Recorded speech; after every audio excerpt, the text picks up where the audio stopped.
Audio check. 1, 2, 3. Audio check. Seems like everything is working. Hey guys, how you guys doing? We'll be starting soon. I mean, we were gonna start 1 hour before the at least 1 hour before the official thing starts. But we might start. We'll see how people are feeling. But we'll probably. Yeah, it starts in an hour and a half. Audio has been checked. Check. Okay, good. Going back to mute. You'll be hearing Star Citizen music for a bit. Can I get a mic check over there, guys? You got a mic check here? Mic check. All right, yeah, sounded good.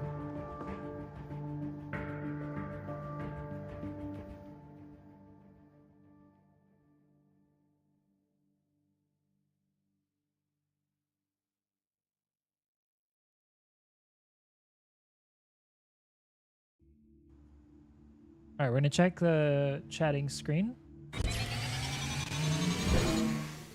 right now. It's pretty far away, but I see it.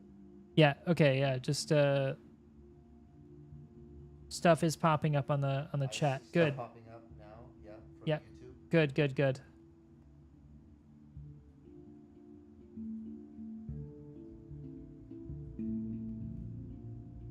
All right.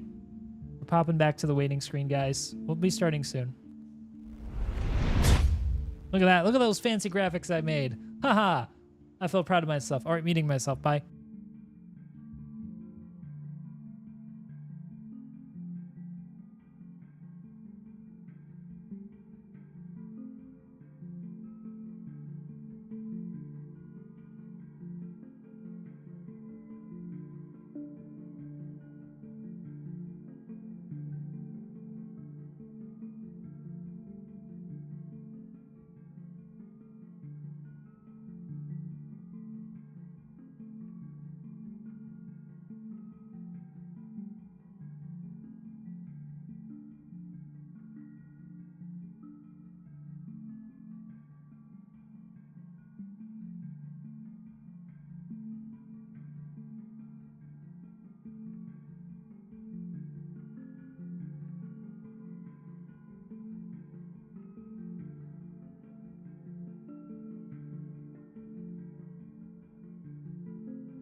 Hey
guys, we're about to get started.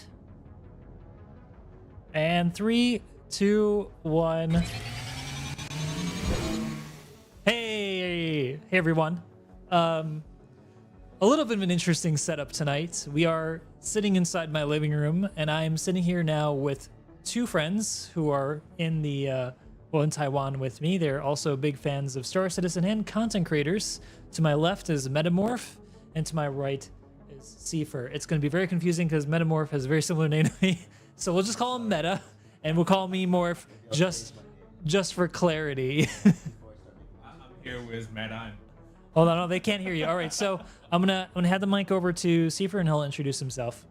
Thank you.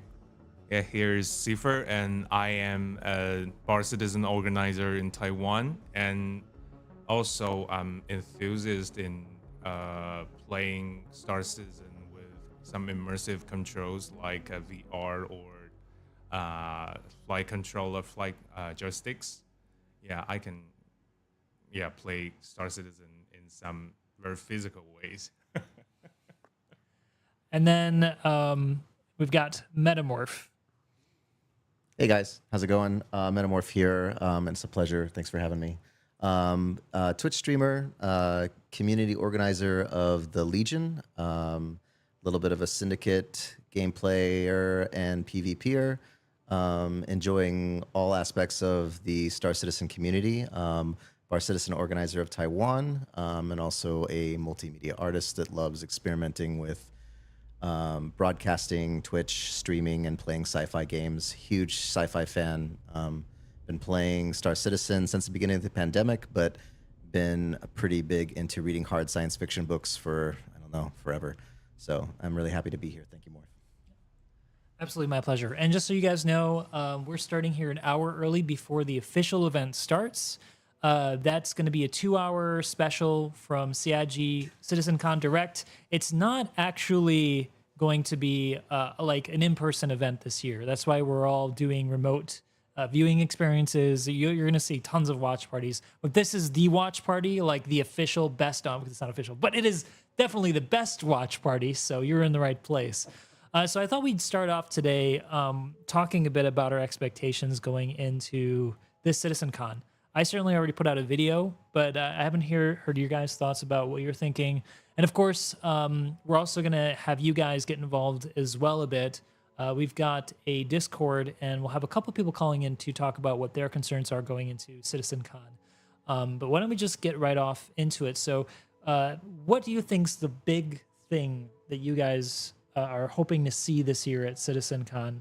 For this 2 hour, we only got 2 hours. 2 hours they're gonna go over stuff, so it's not a whole lot of things they can announce. So what are the big things you gotta see? Start with you, Seifer. I think the next information is crucial for this time, like Pyro for like 2 years ago, right? Mm-hmm. Yeah.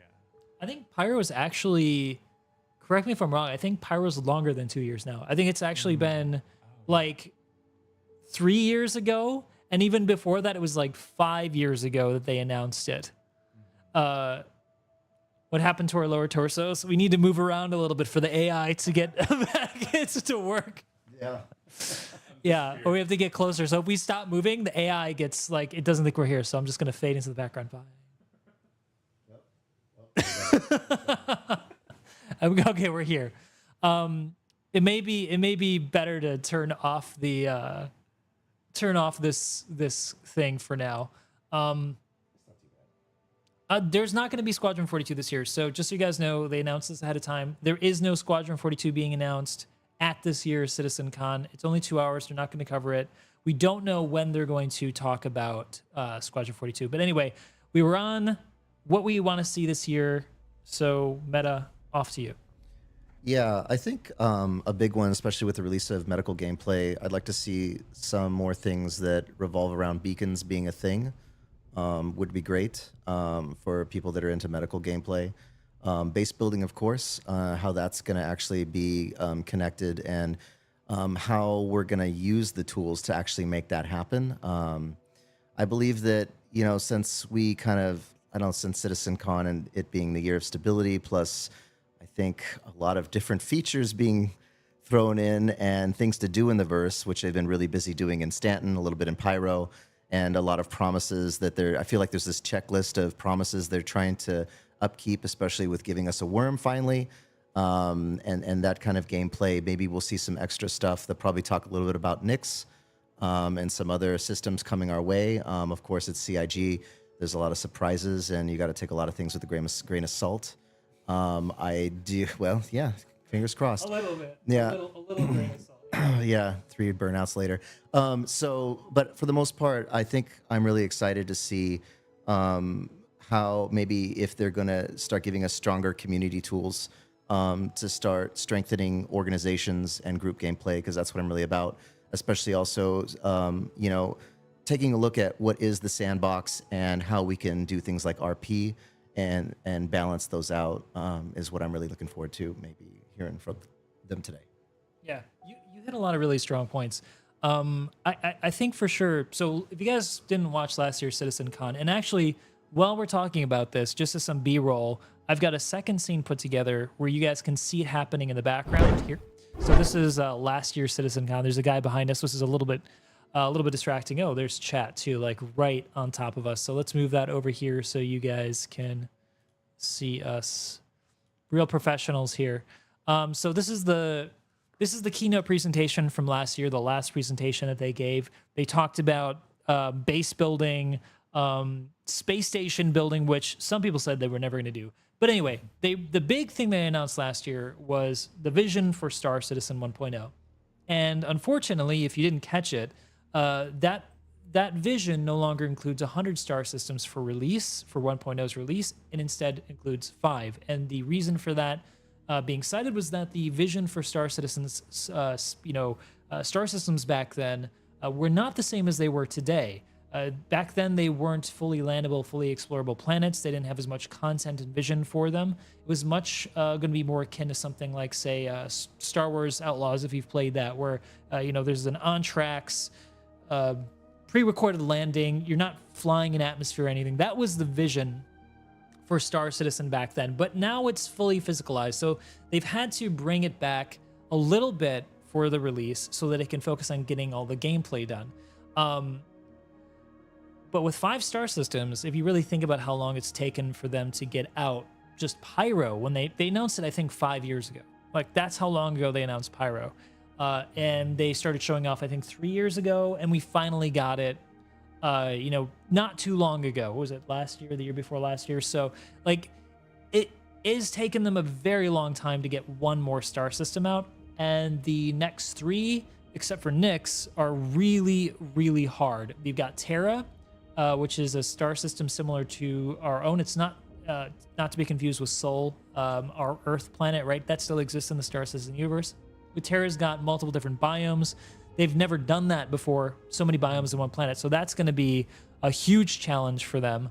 And then you've also got the Castro system, which is like this really big, very interesting military-esque system. We don't know too much about it, but the planet they showed off was really cool. But anyway, the point is, to get to 1.0, the pace that they're going at right now, you know, it'll take another 10, 15 years at this current pace. So what I think that they really need to announce this year at CitizenCon Direct is a hard release for when Nyx is coming out. Like I think that that's a bare minimum. Like the bar that they need to meet is when Nyx is coming out, and ideally Nyx should come out, I think, before the end of this year. I think that would be a good timeline because, like I said, Castra and Terra are going to be a lot more involved than Nyx. Nyx is one major point of interest. It's mostly dead space. It's more empty than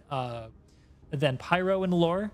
And it has a very cool thing in it. It's got Vandul attacks, and that's also going to be part of Nyx when that comes out.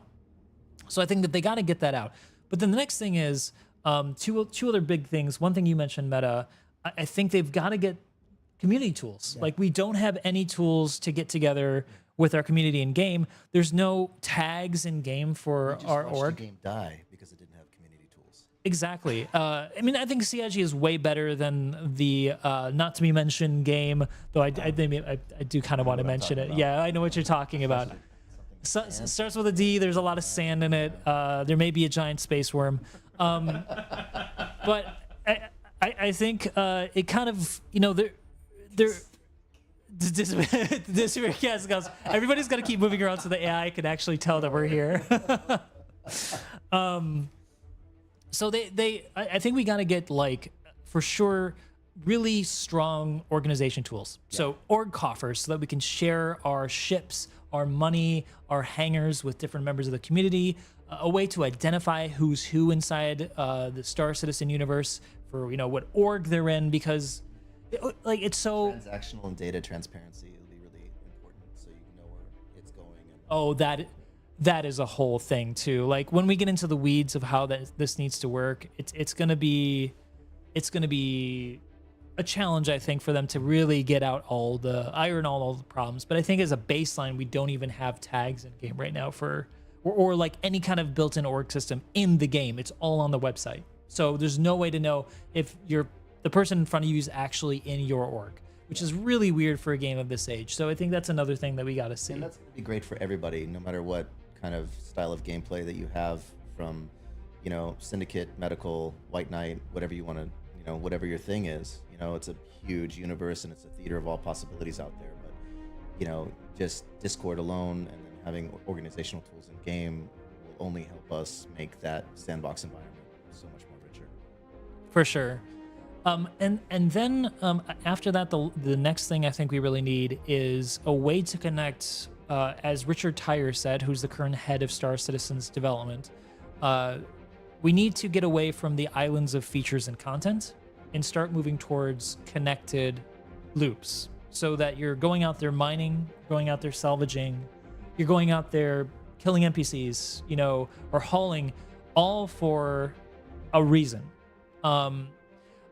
And, you know, that's I think the essence of what a game is having a loop, a long-term goal. So I think crafting and base building are something also what I'd like to see going into this and the end of this year. Now, I did say that we're going to use one mic, but I think in order for us to talk more easily between each other, I might need to activate the second microphone, which is going to be a little handheld thing. So, yeah, you're going to have to stick your face in. All right, so I'm going to go get the second microphone. Yeah, this is why we started early. We got to iron out all the issues. To be fair, though, right, I think this has been going, nothing's started on fire yet. So, all right, I'm going to, all right, one of you got to take the mic. Okay. Take it over, Steve. But I think that's...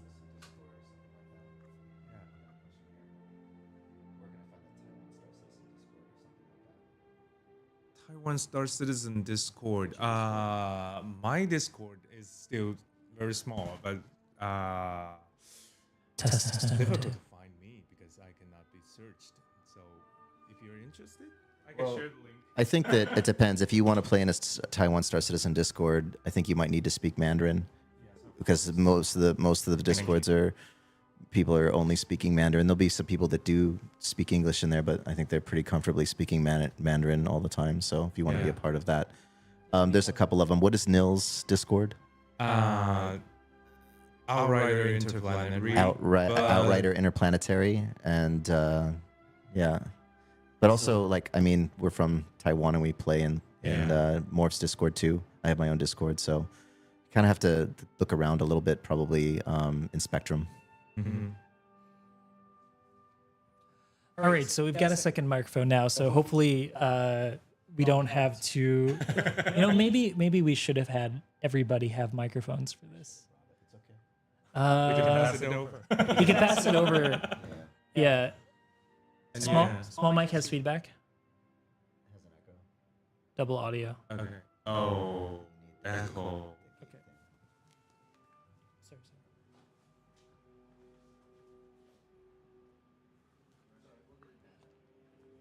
All right, we might have to get.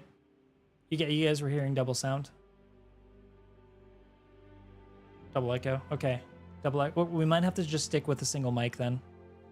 Or I could get the shock. I think the shotgun's gonna pick up too much stuff. What? Yeah, we'll have to take turns. So if you guys want to talk, just say something to me so I can hand you the mic. Yeah, don't just start talking without the mic, otherwise nobody's gonna hear you. All right. Sorry, guys. This is the first time I've ever streamed. I'm a new streamer, so I hope you guys will support me. No, this is the first time I've done a stream like this where we've got so many people in one stream together, like a co-host situation. So there's gonna be some stuff. Well, the problem with the shotgun mic right now is trying to balance that next to, because we don't have headphones, so we're not monitoring anything, and we're gonna be watching the live event on the TV in front of me.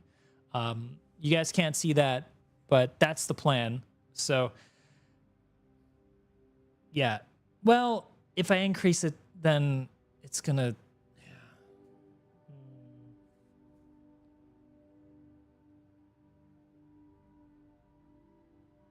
Yeah. JD is asking, Taiwan is. Do Taiwanese people speak the same Chinese with China? Basically the same thing, but it's Mandarin Chinese. There's a lot of different dialects in China, and I know at least I had somebody in university who was from Shanghai. They were my roommate, and their Chinese was pretty close to Taiwan accent. Yes. So it was actually pretty easy to understand their Chinese. But there was people from other parts of China that like a really thick Beijing accent is kind of hard to understand. Beijing accent is still understandable, but if you go like southwest, going into Sichuan or somewhere, in the mountain of China, that will be very difficult for the same, Chinese speakers. Anyway, so I think at this point, we could start bringing in our guest speakers to start talking to them, because I've kind of said what I'm expecting to see. Well, I guess there is one thing we didn't talk about is ships. For me, like, I'm not as excited as I used to be about ships, because I think gameplay is super important. And right now, when a ship is introduced, usually it's introduced without some very critical gameplay as part of it. Like the new Apollo has been introduced, and there are medical beds, and there's kind of medical gameplay, but it's pushing it. I would say it's pushing it. So let's talk about, I guess, next, before we move on to callers, what is a ship that you're hoping to see coming within, before the end of the year? Like, what's the headline ship that you want to see, and then why do you want to see that ship? Seifer, we'll start with you. Of course, the Perseus. And that's probably the most how to say the ship that I want to see most this year, because it's very I don't know how to tell the difference between those RSI ships, but the angle of the Perseus is the most beautiful one, I think. Closer, okay. Yeah. Yeah, I think the line of the Perseus is the most beautiful one. Not about the firepowers, but about the form. Yeah, I agree. I think the Perseus is a really good looking ship. Recently, CIG has been getting really good at making RSI ships. Like they've been refining the design language. But I'm curious, like, are you gonna get do you have a Perseus? And then if you do, what are you gonna use it for specifically? Like we know most people know kind of what the ship's for, but a lot of people don't know what the Perseus is for. So what is the purpose of the Perseus? I think the purpose of the Perseus is to hunting down those big ships. Like, I think it should be the Idris killer or the Polaris killer for this moment. And yeah, I think because of the firepower, and it's rumored to be 4S8 main cannon. So I think it's made for hunting those capital ships. Yeah. And for this how to say, the food chain of the ships, I think the Paladin is also crucial for the big ship gameplays, because once Perseus released as the capital ship killer, but we need something to hunt the Perseus down, and I think that would be the role of Paladin. Yeah, That's interesting because I see the Perseus as more of a ship to finally take down capital ship owners who are super troublesome to take care of. Like, you know, I don't know about you guys, but how many times have you gone to do one of those new missions they did, like the new Valakar one at the ASD location, and there's an Idris camping above the landing zone, nuking ships as they try to land. Yeah, so like having a small, nimble ship that can blow up something that annoying quickly, I think is kind of a fun thing to have. I mean, beyond that, it's there's not really much more purpose to it. I mean, it is just a ship with big guns, but I think that's just kind of that's the cool thing of it.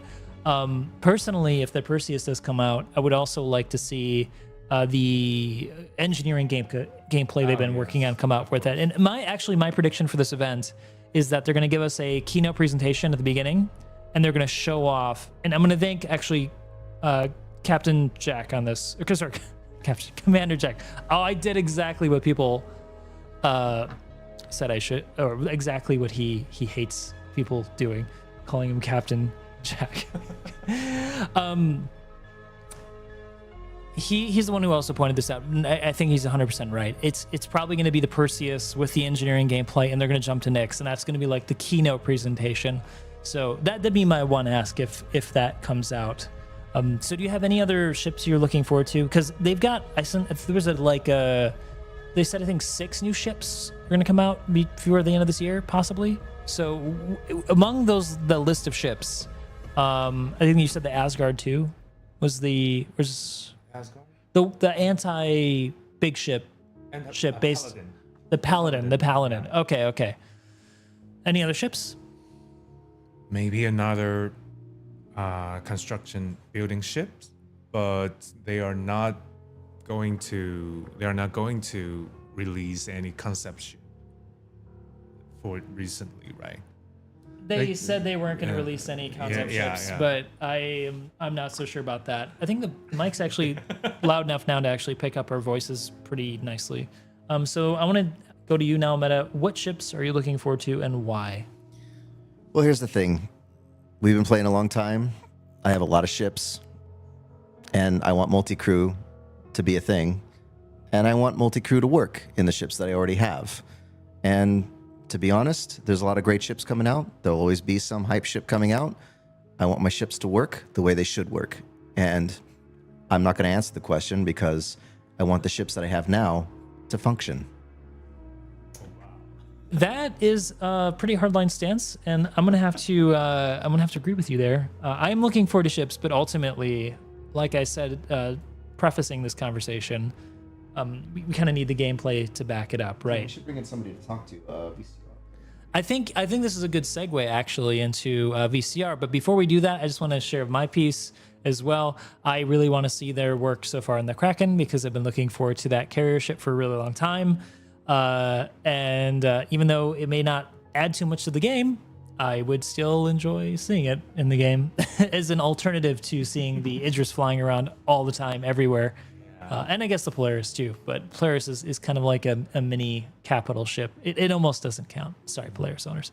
All right, so VCR has some thoughts, I think, about this because just to preface this conversation, because you may not know if you've not followed Star Citizen closely or not played it, multi-crew ships right now don't have a whole lot of purpose. If you actually bring them into PvP, any good PvPer will tell you you're going to get your butt handed to you like in seconds. Like that's how quick big ships go down. Capital ships like the Idris and the Polaris will last a little longer, but they provide no like advantage other than staying power on like the field of battle because they don't offer enough of of a threat to any real PvPer. So mostly if you're flying anything other than the biggest ship in the game, an Idris or a Polaris, or if you're flying, or unless you're flying like an Arrow, like a light fighter, you're going to get your butt handed to you. Anything in between there is just going to get completely wrecked. So that's been an issue for a really long time, and I think a lot of people want to see that fixed. And one person I know has very strong feelings about that, and that's going to be VCR. So we're going to try to bring him in here now to talk to us about this. Okay, the mic, will you go set up? Yeah, let me get him in. Okay, so we're going to go ahead and drag VCR player into the chat here to talk with us. He should be getting ready now. And I think it goes down also more with the community tools that we need in order to make, things like multi-crew and a lot of these big ships viable. That needs to happen as well. Who knows, some people need an engineering cert, or there's got to be some kind of light engineering gameplay before they can be an engineer. These kind of things are really important. So, all right, I think got VCR in the chat now. We're just going to get the volume up so we can hear him here. Hey, VCR, can you hear us? I don't think we can hear him. Go ahead and talk, VCR.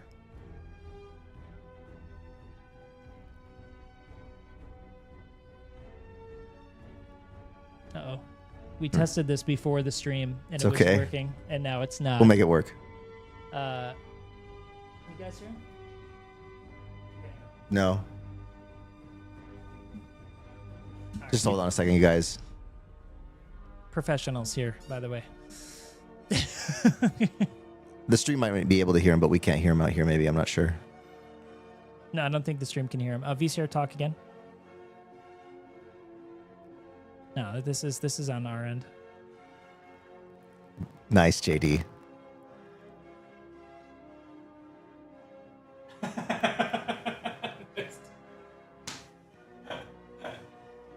Rewind the tape. We'll play it over again.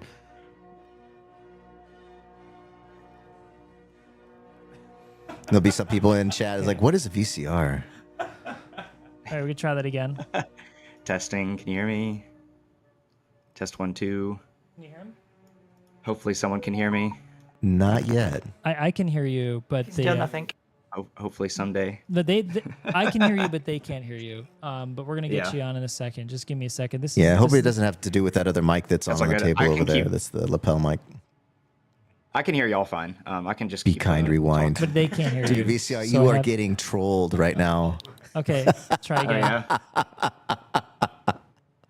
Oh my god. Yeah. There's There's tons of good VCR player puns, I'm sure. Oh no. The sound is not going over. They say they can hear him now. Can you hear me? But we can't hear him. Yeah, we're gonna. Oh, get can it you fixed. still not hear me? I can hear you, but the problem is that they can't hear. They can't. Right. So what I need to do is I need to fix that problem. Give me a second. All right, so you guys, expectations, because we're about to talk about multi-crew. Any thoughts out there? And I guess also while we're waiting, I can make kind of like a little small announcement more because we're going to be doing some giveaways later. If you guys don't know, I love playing TCGs on my stream. And when I was at SitCon, I ran across a guy named Tom who has a company called Cosmic Cards, and he's creating a game called Star Squadrons, which is a TCG, which is a trading card game based on science fiction space combat games like Star Citizen. I believe that there is a couple sanctioned decks and cards, and they've been developing the game for quite a while now, and they're really excited to be releasing that game on Steam at the end of the year in kind of a Hearthstone kind of fashion. But also the game is a collectible card game, and so you will also be able to get real cards. And tonight I'm going to, I've been given 45 cards to be giving away to you guys on stream. We're going to drop those links now, I think in the chat, so you guys can see what's going on. If you have any questions about the game, feel free to reach out to me. We can talk about those, but I'll be happy to, we'll do some raffles, and hopefully we can give away these awesome cards. Is all you got to do is I'll send you a code if you win, and you go ahead and put the raffle, and you will get a card mailed to your house. We have a couple of them here. I don't know if I can, we'll try to get up closer later and show them to you guys on the screen, but they're really beautiful foil cards with ships on them. And if you want to know a little bit about how this game is played, you're more than welcome to. Yeah, I don't think he's gonna. We got to zoom in with the camera. We'll check it out later. Anyways, you guys, we'll be giving away these cards. They're awesome. This game is really great. I've been a long time Magic the Gathering player, and playing this game is also a breath of fresh air, and really fun. And so, if you're interested in that, stay tuned because we're gonna be letting you know how to get those a little bit later in the chat. All right, how we doing, VCR player? We might be able to have the audio fixed in a Because I second. think Seifer's gonna have to start dancing. Yeah, can you hear me now? Just in time, man. You were so lucky. You saved me.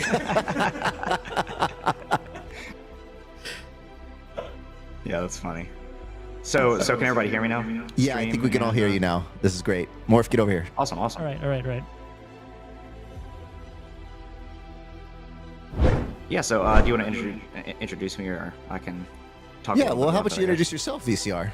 Yeah, absolutely. Yeah, so I'm VCR player. I'm like to consider myself that I'm a very active PvP multi-crew player.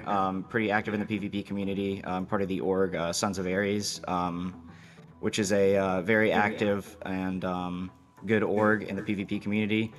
And generally, I just, I mean, I've been doing multi-crew pretty much as long as it's been possible to do multi-crew and play with your homies. Really, it's the main reason I got the game, was to play with friends, kind of get that Sea of Thieves in space experience. And yeah. But Okay. But yeah, Okay. I mean, so like where multi-crew's at right now is, you know, and y'all were talking about it a little bit, and it really, in PvP right now, it really does boil down to where it's just a really rough experience in a lot of ways. But it's, you know, I don't, and Morphologist, I know you've explained a little bit, I think, in one of your videos, but for, you know, the viewers that don't know, multi-crew can feel, like, if you're going against like an Idris with gunners right now, and you're not, and you're sort of new to the game or not really familiar with how to deal with multi-crew, it can feel really, really daunting. Even things like an A2 or something like that, it can feel really daunting to deal with. And that's because, you know, multi-crew ships do have a lot of turrets and a lot of DPS on paper. However, there's like a huge geometric issue with multi-crew right now. And it has to do with the guns on ships being balanced the same regardless of the platform that it's on. So if you think about like the Polaris has these top quad guns that are size 4s, and then you have things like the Hornet that are also carrying size 4s, and both those guns have the same muzzle velocities, the same everything, right? Because it's the same guns, theoretically, right? But the difference is you have a ship that moves, you know, 10, 20, 30 times slower and is 10 or 20 times bigger than the Hornet. And so you run into this issue to where, like, right now, as the game stands, you have these fighters who can effectively sit out at 2 kilometers, 1 to 2 kilometers. And I mean, in some testing I've done, pilots who are good at maneuvering and know how to manipulate the pip can sit at like almost about 1.1 kilometers and get away with it, where these fighters can just sit there and mag dump you and just get full DPS, and you literally cannot land a shot. And yeah, that's, just to interrupt you, that's because okay, so if you guys don't know, this was talked about, I think was it last year's CitizenCon or the one before that, when Yogi came on stage and he explained the new cone of fire accuracy system. So instead of having the and yeah, I have lowered the music, sorry guys, I don't have any way to monitor the music on my end, so I just have to kind of go off my levels that I'm looking at. Sorry about that.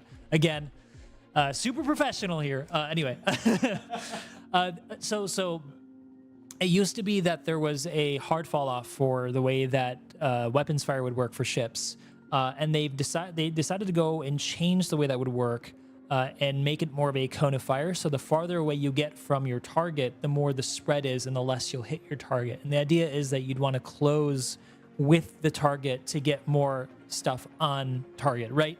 But the problem with that, when you think about it, just in terms of the size of a ship that you're engaging, if a ship's smaller and you're engaging at the same distance, you have a big ship and a small ship engaging at the same distance with the same weapon, say size 4s, one ship is going to hit you more than the other because of the way the cone of fire works, right? So that's what you're talking about.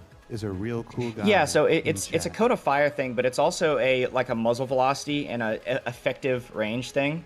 So even like completely discounting the spread on guns, even if the guns were complete laser beams, the reality is that you have CF repeaters, so I'm talking like Panthers and Badgers and Rhinos, stuff like that, have 1,800 meter a second muzzle velocity. So if you have a fighter that's out at 1,800 or more meters, they have a second or more time before your bullet reaches them. And so if a fighter is wiggling back and forth or maneuvering around or sort of oscillating their pip around, and what I mean by that is sort of like if a fighter does like an up strafe or a side strafe and sort of does the slow roll, their pip is going to sort of process around to their ship. And basically what that means is, for the gunner, is if you're an auto gimbal or something like that where the turret's going to be constantly shooting towards the pip all the time, you're never going to hit the ship, because the pip is never going to be where the ship is going to be, because the pip is always processing around, right? Right. And that would be the case regardless of if the spread was a laser beam or not, right? And even right now, like PDCs on capital ships, right, have very tight spread, and even then the PDCs are still pretty easy to defeat using this sort of like pip procession type stuff, right? Sure. And you know, and on top of that too, like just going into PvE too. So like a lot of people may be thinking, right, you know, multi-crew struggles in PvP. Like how is it in PvE? Well, in a lot of ways, I think multi-crew is good in PvE, mainly just because the AI are still sort of, you know, kind of fly straight into you and have very predictive patterns on how they fly. But I think the issue with multi-crew in PvE is sort of a different aspect, right? And that's like mission payout. Because when you get you and your friends, like 10 of your friends on a capital ship, right? I can't think of a single mission in the game right now that pays something that is worthwhile to have all your friends there, right? People are getting paid like pennies when you're splitting these, even the top tier like Vaughn missions and stuff. But I also, I mean, like, I think that, and this is not exactly what you're talking about, but I think it's a really interesting point to make, or a good point to make, about the difference with multi-crew in PvE versus PvP, because when a lot of people talk about balance in the forums or on Discord or in Reddit or in even YouTube videos, a lot of people come out and say that multi-crew is fine, and often they use PvE as an example, but the reality of the way that people fly in combat, like PvPers fly in combat, or just regular players fly in combat versus NPCs, is so big. And also the registry for how, you know, the pips are being represented to you from the server is different. It's more accurate. So it will perform differently than an actual combat. So it can be really deceptive because you'll bring a hammerhead into a PvE event and it'll seem okay, but then you bring in a PvP and you just can't understand why you're getting kited to death. But, I mean, I just wanted to point that out. But Yeah. sorry if I derailed your conversation, but this was a pet peeve of mine that Yeah, I've no. had conversations with people and they would often go to that, and it's just really hard then to continue that conversation because they're on a different page than I am. Yeah, players with even I would say a minimal amount of experience in PvP are going to be significantly harder to hit with turrets than an NPC or like a new player, right? That's sort of unfamiliar with how to maneuver their ship against a multi-crew ship.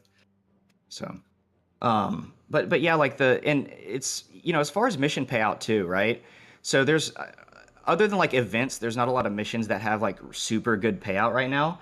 But then there's you know, we've had some like sort of bugged. I don't know if the missions are bugged or if it's like an exploit or whatever. But you know, there's been people who pick up.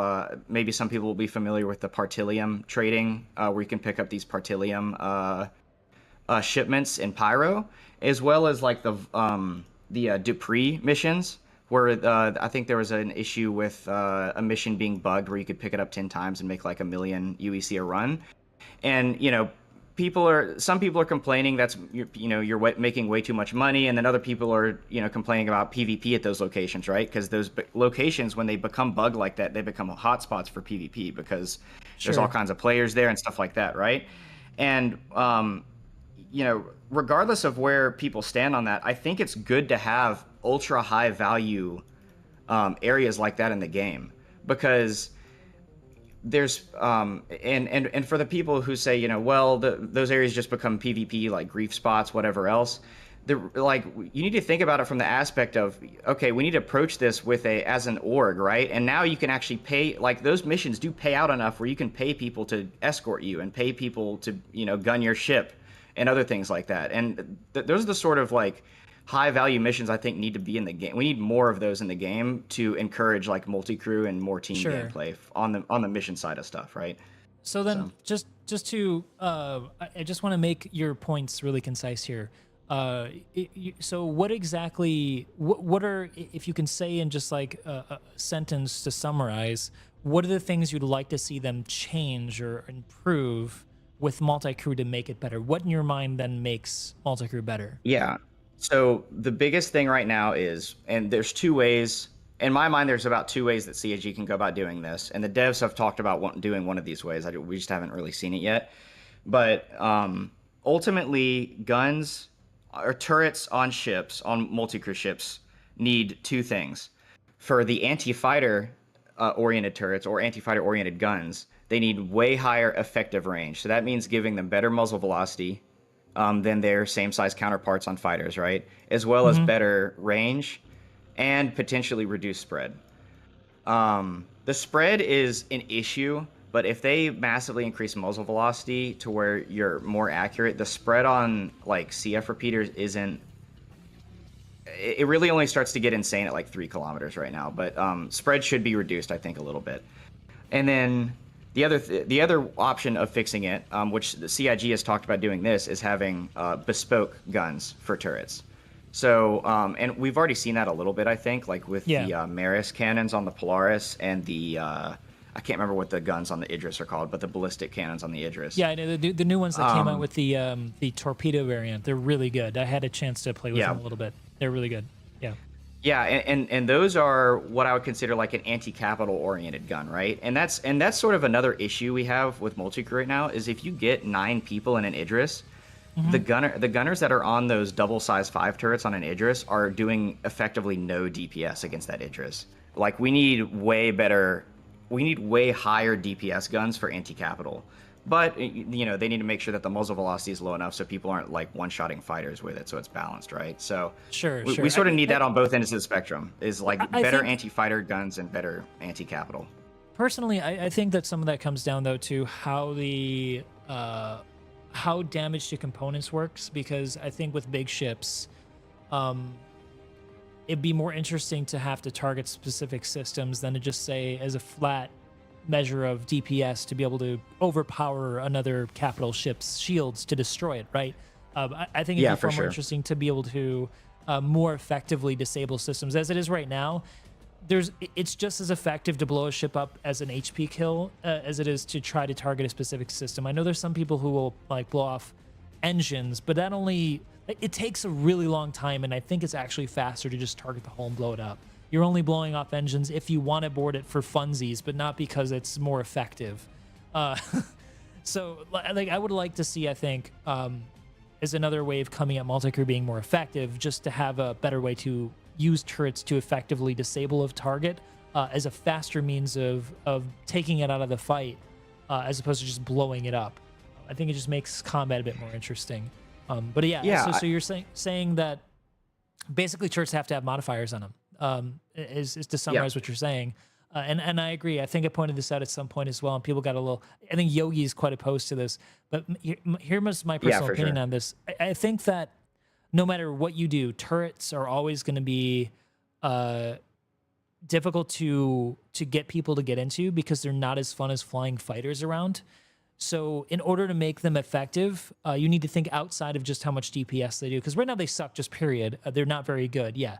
But I also think that there's an element of they need to be so good that you want to use them over flying your own ship, which are always going to be more effective because you're spreading out your target, right? So if you got all your eggs in one basket, you think about that, you get blown up, you're out of the fight. But if you got 8 ships versus 8 people in one ship, then that's always going to be a bigger advantage if you have 8 different ships, because there's always going to be people on site holding it down, fighting whatever you're fighting and keeping them occupied. But once that ship goes down, that one multi-crew ship goes down, it's done. So you got to make that multi-crew ship make sense by giving it, I think, more power than it actually needs. I've always been of the opinion that I think turrets need to be overpowered because you're still not going to get very many people wanting to fly it over single-player ships. Anyway, that's just my take on that. Turrets need to definitely be very good in order to entice players to be in. And I think the 2 bespoke turrets that are in the game, the Maris cannons and the Idris cannons, I think are getting to that point to where they're actually enticing to be in, right, for players, because they do hit hard as hell. But sure. By the way, I'm sorry to interrupt you. I've been talking this whole time back to you. If either of you have anything to say, just say something. I'm holding the only mic. You're doing it great. I've had so many conversations with him about this that's why I. Yeah, I'm sure I've yapped Metamorph's head off about it. So community, see if any opinions comes up. But and we're talking about like as far as like turrets just don't feel good to be in at all right now. I actually would I think if anybody's listening and wants to try turrets, there's one ship in the game I think right now that is a very fun turreting experience. I've been doing it for the past like 2 or 3 weeks. It's the Scorpius. So the Scorpius overcomes a lot of the issues that turrets have by having extremely good range control. So you have a fighter that has insanely good 4Gs. It's an interceptor-tuned heavy fighter.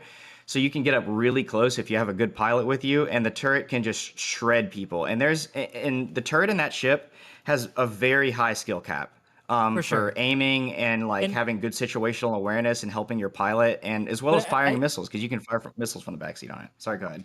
No, I think it's a good ship, but I think there's always been I think most patches the heavy fighters have almost always had a role.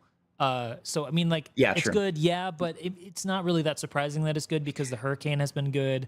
Sometimes the Sentinel has been good. It's always been light to heavies, but never anything beyond that. So I think the most interesting thing, if you were to say like the Redeemer's good, then I'd be like, what? Because that would be unusual for a ship of that size to actually be good. But hey, I'm sorry to cut you off here. We were gonna say like 5 minutes per person to try to get more people. Yeah, to talk. I know we've been yapping. And this conversation could go on for a long time. Like I'm 100% with you on this, but it's good to have this kind of conversation because I think it kind of gets people thinking about where multi-crew is in the community and gets them talking about it. And people come up with great ideas all the time that we don't think of. So I think if this can spark some conversations in the community, some threads that get to CIG, it could hopefully create, change some minds, and maybe provide some more ideas for Yogi, because I still don't think Yeah. we're there yet. But VCR. The last thing I'll say Sorry, go too ahead. is like I'll keep this short. But the last thing I'll say is I hope there's a lot of things I hope that engineering fixes. There's a lot of things I think it's not gonna fix. Mainly like the sort of the muzzle velocity stuff we've been talking about. But Yeah. before I go, like the main thing I would love for everybody to just look into, if you are interested in having multi-crew work good, there's a ton of quality of life issues with turrets. Even in the turret in the Scorpius, any turret in the game right now, there's tons of turrets that have just completely turned off MFDs. The sort of ping to scan name system doesn't work at all for turrets. And there's just like pinning has been broken for the past 3 patches. If you are interested in doing multi-crew, I highly, highly, highly encourage you to go and contribute to all these issue council reports about turrets, because I just feel like it's constantly getting left by the wayside, and there's just so many issues with it. And I hope CIG will address a lot of these with engineering, but I guess we'll see. Maybe they'll talk about it at CitizenCon. So Yeah, I hope they do. Well, VCR, thank you so much for joining us. I really appreciate your contribution here to the conversation, and thanks for messaging me earlier as well and keeping me up to date with stuff. I appreciate it. Hope to talk for to you sure. again in the future. Yep. Thanks, man. Thanks. All right, so we're gonna. I think we have time for 1 or 2 more callers. That was a really long caller, but it was a good. Yeah, it was a really important topic. So I'm not sure. Do you have anybody else from your community that wanted to talk? Or let me see if I got a message from Bardcore. Yeah. Do some announcements. Yeah, okay. So, Bart, if you're listening, maybe we can drop those links. So I got an announcement to make you guys, and I made it previously. So if you guys don't know, on my streams, I play a game called Star Squadrons, which is made by a company called Cosmic Cards, who created a TCG that was inspired by Star Citizen, and they are going to release their game very soon on Steam as kind of a Hearthstone type of TCG collectible card game, digital card game. Card game is also followed pretty intensively by a lot of players in Germany, and they actually have like IRL one-on-one card competition, competitions. Decks can be built. There's different factions.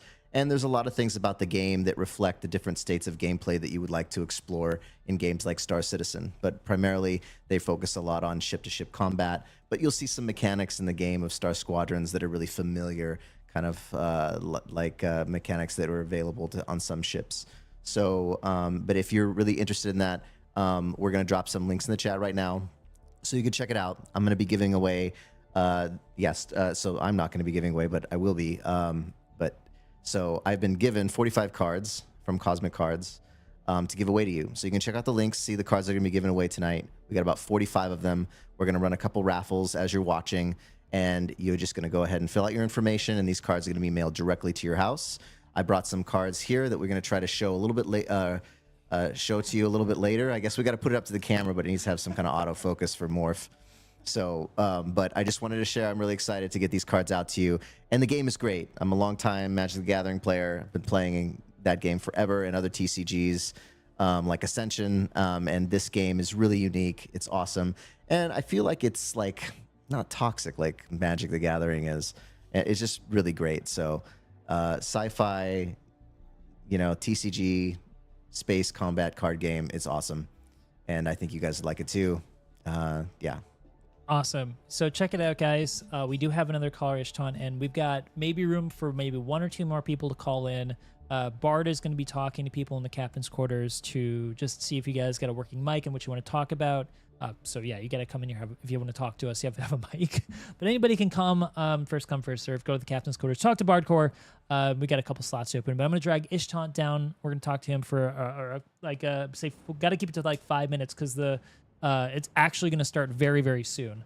So just so you know. All right, dragging Ishton down. He's a long-term supporter and friend of the community and myself personally. So it's great to have him on. And here's Ishton. Hey, Ishton, can you hear us? Yes. Cool. Can you guys hear Ishton? One more time, Ish. Hello. Yeah, good volume on Dish could be a little bit higher. All right. No My worries. volume could be higher. I could There get we go. closer to my microphone. That's great. Yeah, I can hear Ish now. All right, Ishton, what did you want to talk about? Hello. Well, I think you know. What do you guys think of the potential of a Reclaimer rework? A Reclaimer rework. Yeah, the problem with the Reclaimer right now is that the docking port can't be used to dock, and they just updated salvage with the refinery, and you can't dock to offload your refined bits off the Reclaimers. So I would say, yes, they need to work on PTU, the you can Reclaimer. dock.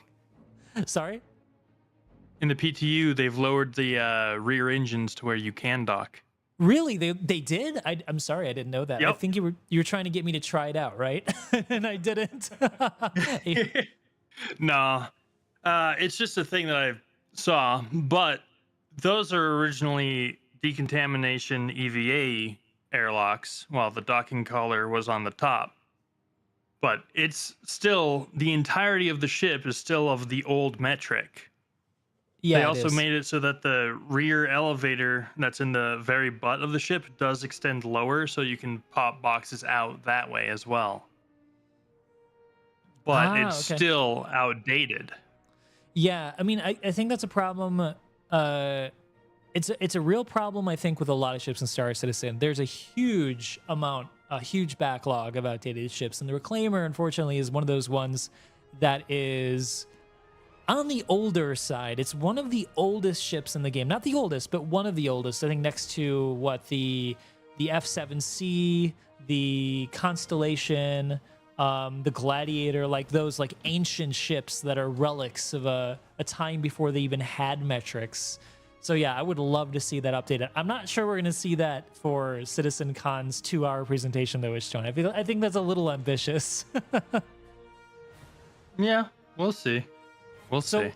what do you think? All right, so then is there like, what do you think's going to be in the presentation? For the presentation, I'm probably expecting a little bit of mentions of Nyx, and then potentially a couple of ships being released, like that small starter salvage ship from RSI. Ah, okay. I have a weird feeling that might be announced. Yeah, I think so too. I think we're definitely going to get a small starter salvage ship at some point, and as probably I would hope a crafting ship too. And just to answer your question in chat, yeah, we're gonna go full screen for once the thing starts in 10 minutes. So unfortunately, we have to do this a little quicker than the last caller-ish chance. So you've got about a minute Oh, no left. worries. Is there anything you wanted to talk about? Anything else you wanted to talk about CitizenCon before we let you go? No, not that I know of. So you just wanted to get your bit in about the Reclaimer. Glory to the Reclaimer. Classic. All right. Hail to Center Mass. Thanks for joining us, Ishton. And is he gone? I think he Not just yet. left. No, he's still there. Are you hold the mic? Okay. I think I'm just gonna pop down to the watch party. All right. You have fun, Ishton. It's about to start in 10 minutes. Yep. See ya. See ya. All right. I don't think we have anybody else in the caller list right now. So what I think we can do in the meantime is actually you're gonna have to like visually entertain people there, Seifer. I'm going to Me? try to start a Okay. giveaway for something. Oh crap! But then how am I gonna get this person to their? Yeah, you're gonna have to message me on Discord afterward to prove that this is you that won. That's why we were doing it this way. All right, we're gonna try to do a giveaway of a Aegis Saber here in chat. Hopefully it'll work. I've never done this for YouTube, so it's gonna be big question mark on my end. Here we go. Starting the giveaway. Exclamation raffle space 1 in order to enter the raffle.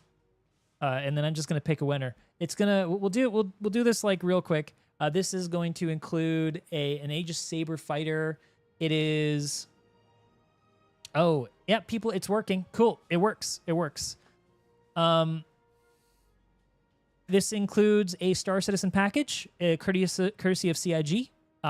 So you don't need to own the game in order to get this ship. You just have to have an RSI account and an email. So if you do win, you're going to have to message me on Discord and show me that you actually have this account. This is your YouTube account, because I'm going to double check. And that way I don't get scammed. Holy crap. Streamlabs is spamming chat. This was perhaps I didn't expect this many people to want to enter it. So I think what we're going to do is probably going to do this giveaway really fast. Okay. So we can get back to a more orderly chat without millions of Streamlabs messages. I can't even see what people are saying. Live from the UK, Citizen got nice Pendragon. All right.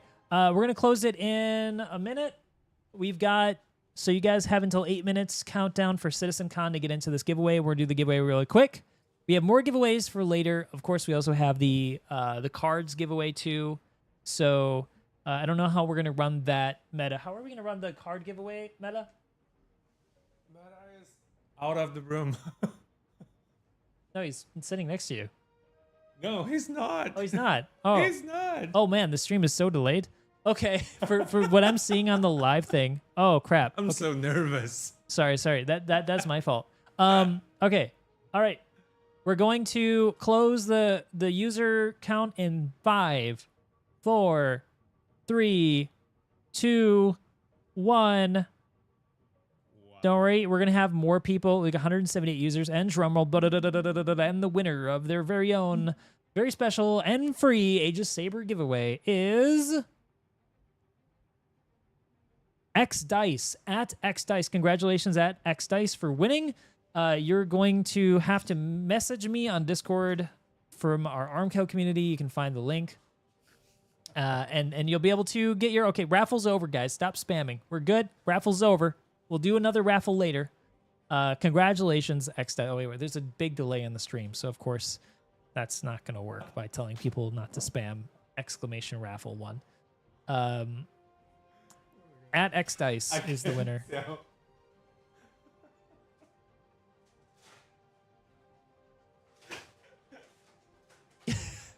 The chat is just on fire.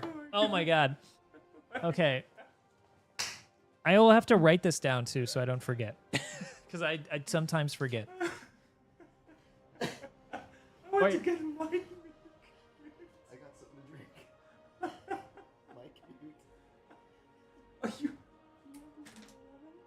All right, what do we got? No more colors. So I think we're gonna just get ready now for the main event, guys. Because holy crap, Discord is on fire though for the event comms. If you guys want to know where the chats are going down right now, it's in the Armco Discord. We have to mute mine.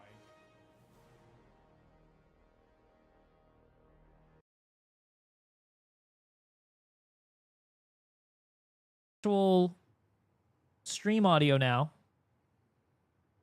Okay.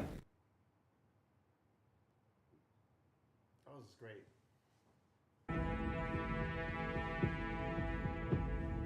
You guys can hear it? Yeah, we can hear it. Could be a little bit louder. Okay, 1 second.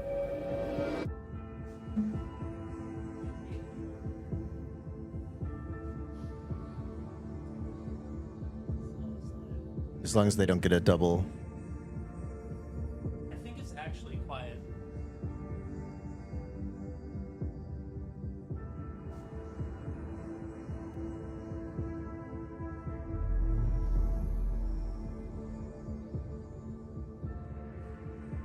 All right.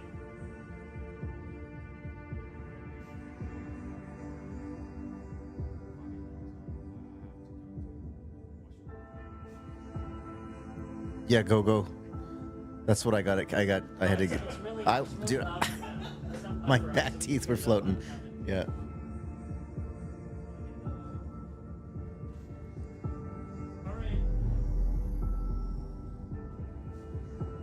So here's how this is going to work, guys. When this goes live, we're gonna mute our mic because it's gonna be probably better for you guys to listen to it. If we have something to say, we'll say it.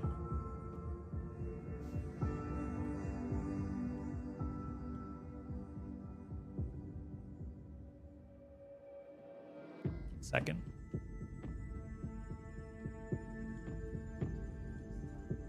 Yeah, now's the time, by the way, guys, go get your snacks, because this is about to go down. Thanks to the DMX Dice. And thank you guys, everybody, for, I've been talking on stream, but I just haven't been visually there. Thank you guys so much for joining us, by the way, tonight for the watch party. This is the first time I've done something like this. And we haven't actually introduced people again for a bit, because it's been a bit since we started. To my left here is Metamorph. He is a content creator and streamer who is also my friend living here in Taiwan, which is why he's sitting next to me. Actually, physically, he's actually here. This is not just another cut-in stream. And then Seifer. Sora 2. Sora's become really, really advanced. Oh my God, what is this? And I can see the chat. I saw somebody said hello. Hi. Oh, we've started. Oh, this is an advert. This is like an advertisement.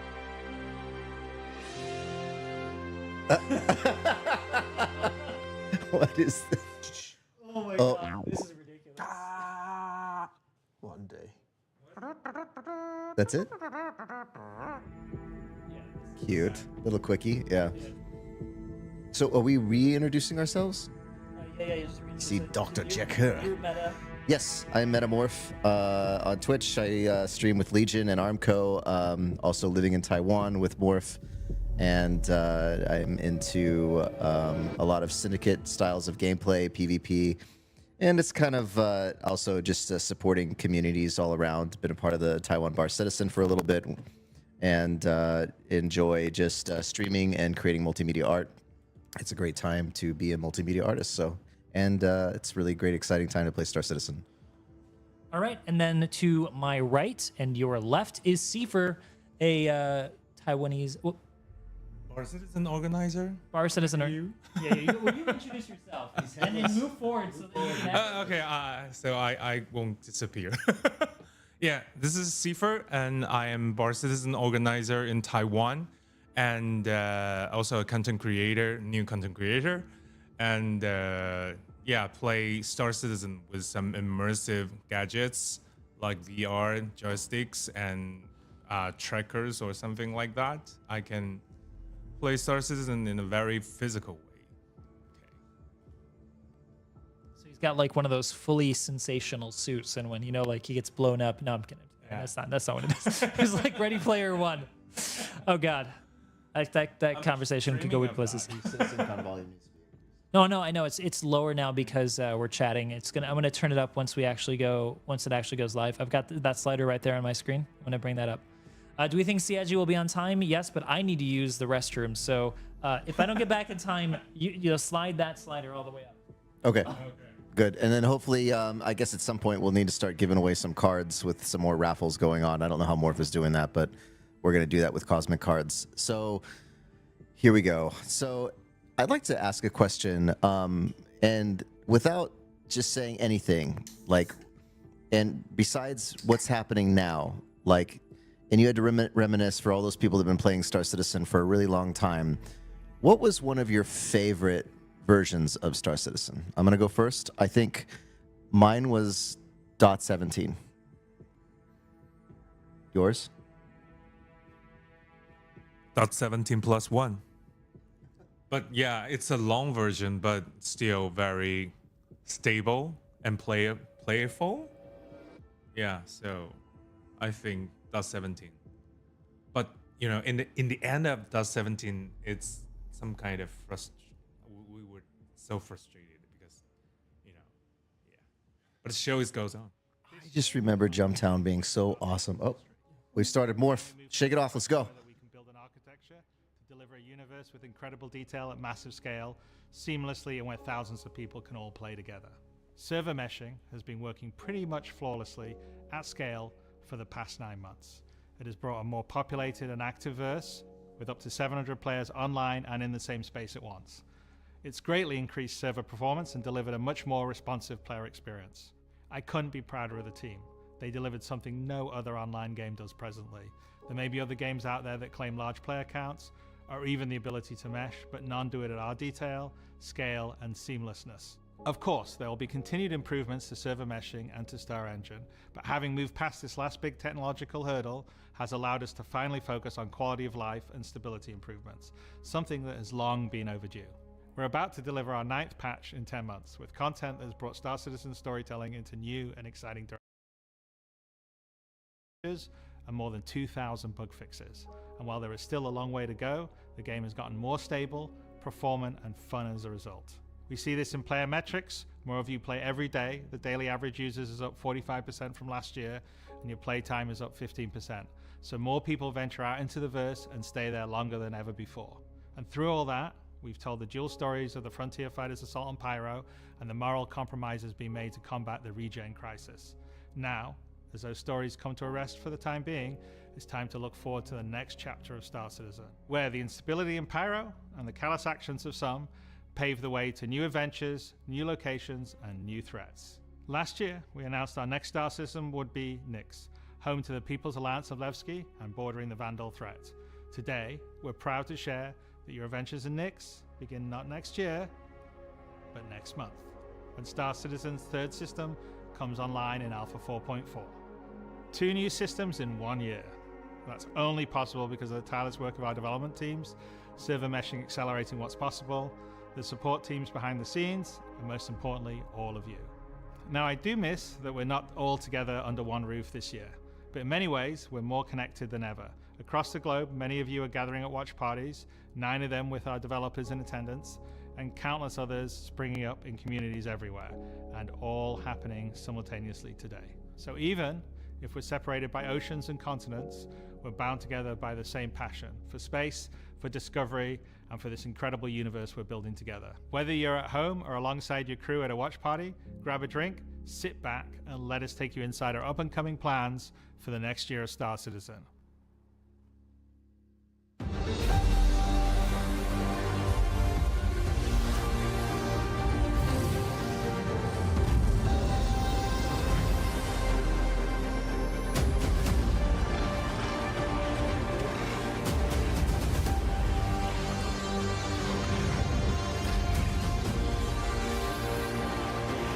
I knew it. We all knew it.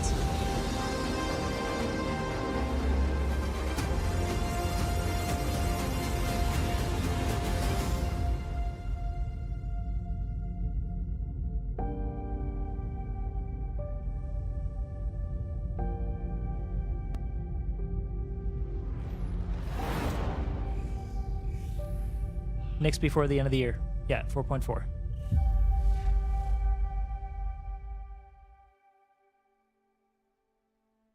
With the foundational technology now in place, the content development of the game is no longer restricted, allowing us to forge ahead with building out our first 5 star systems.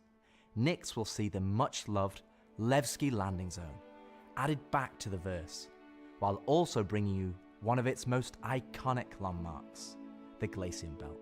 Here, you'll experience a new combined arms operation that will introduce new factions and new adventures for you to discover. With this edition of our 3rd star system, we're also going to do something that's at the heart of the entire Star Citizen experience, and that is to build it right in front of you. As we have done this year, with the addition of several major locations, such as the Hathor facility or the Lazarus complex, we will continue to unveil new Nyx content throughout the year. It's a slightly different approach to how we deliver Pyro, but we feel this gets the content into your hands sooner and shows our intent as we continue our march towards 1.0. I'm so incredibly proud of the work our teams have done and are continuing to do, and we're excited to have you on this next step of our journey. And as with any journey in Star Citizen, that begins with a little story.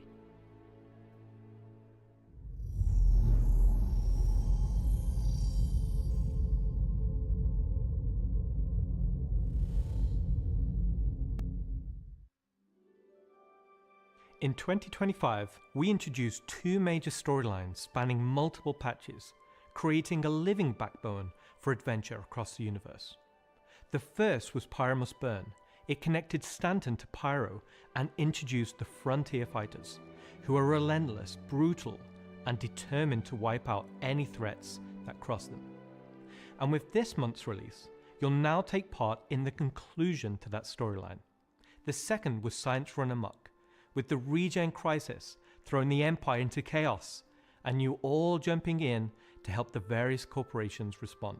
Through that journey, we pulled back the curtain on ASD and its shady practices, uncovering long-forgotten Onyx facilities, and met new characters like Dr. Logan Yorit and Detective Arkham Meller of the Hokro Agency. And just like the Pyro Must Burn storyline carried us into a new system, Science Run Amok is now setting the stage for Nyx, the next step in the larger story we're telling on the road to 1.0.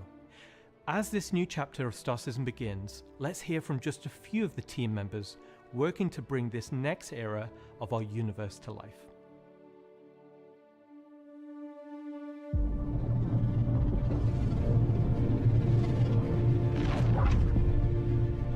When the Nyx system was first discovered, the United Empire of Earth, the UEE, came out and did scans and kind of found out that the system wasn't really reset. I mean, the planets were too hard to terraform, the resources were too tough to get, so they opened it up.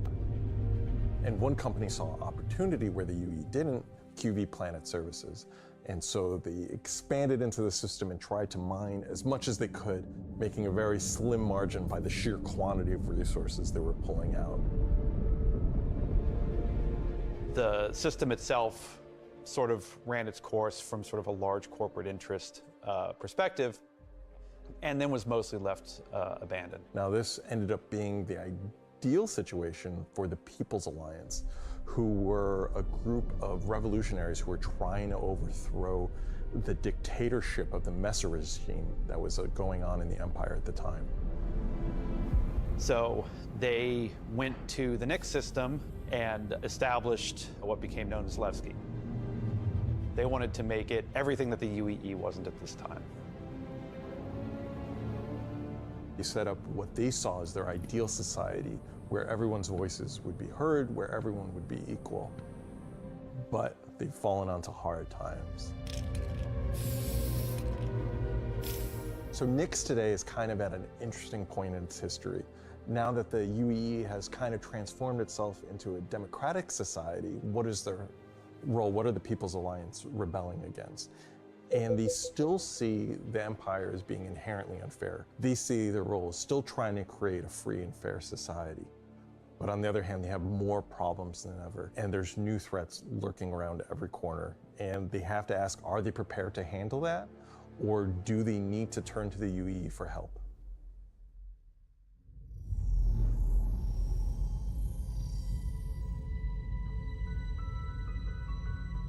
Making a star system is, you approach it from kind of two angles in a weird way. What is this system bringing to the gallery? How does this new system plug into it, and what does it bring to the table from a sort of a flavor experience? We want to make sure that whatever it's bringing to the company is unique and has some flair to it.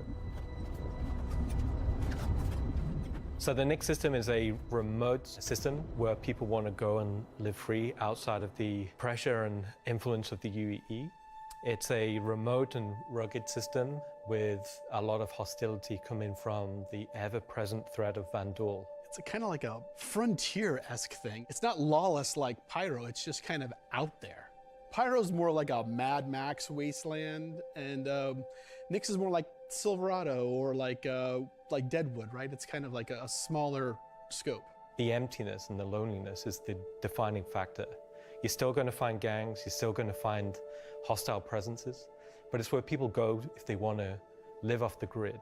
The People's Alliance is the main peacekeeping force in Nyx. They were unhappy with the direction that the Empire was going under the Messers. They got out. They said, we're just going to start from scratch, build our own society, but build it the way that we think it needs to be built. They're not perfect.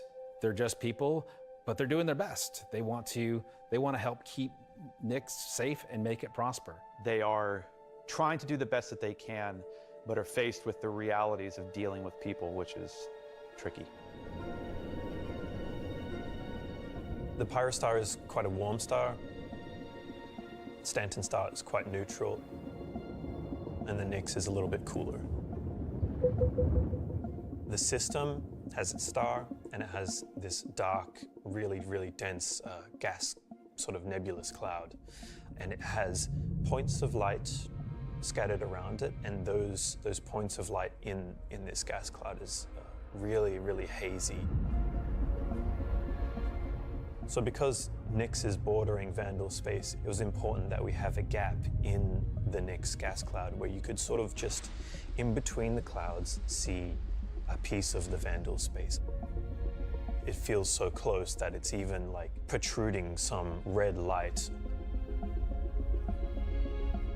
The level designers are using it as an actual visual indicator of where to place more dangerous POIs. So if you point your ship in the direction of it, you should find, as we build it out, that you will be in more and more danger. And I think that's really cool. To give more atmosphere, I was testing out adding some sort of space snowflakes, essentially. So when you look towards the sun, you can sort of see that sort of like sparkle. But then when you look away from the sun, you'll see the reflections and sort of like little glints of light. For the jump points in Nix, we'll have 2 on this release. We'll have one from Pyro to Nix and one from Stanton to Nix. It should be going from Nix to Castra, but we're essentially bypassing Castra temporarily.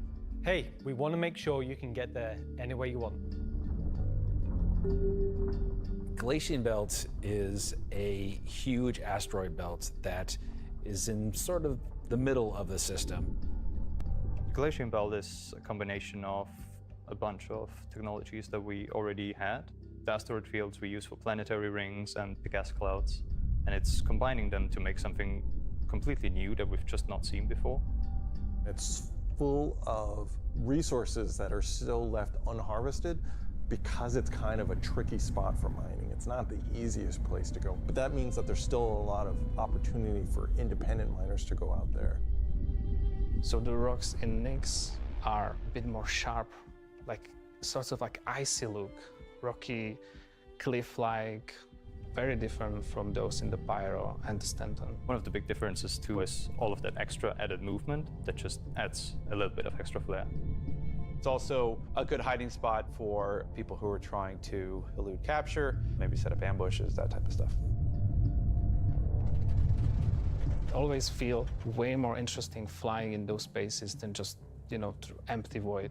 And as we build out the Glacian Belt over the next year, lots of places to put new content. Delamar is a very large asteroid in the Glacian Belt that QV Planet Services had built a mining base on that got taken over by the People's Alliance and renamed Levski.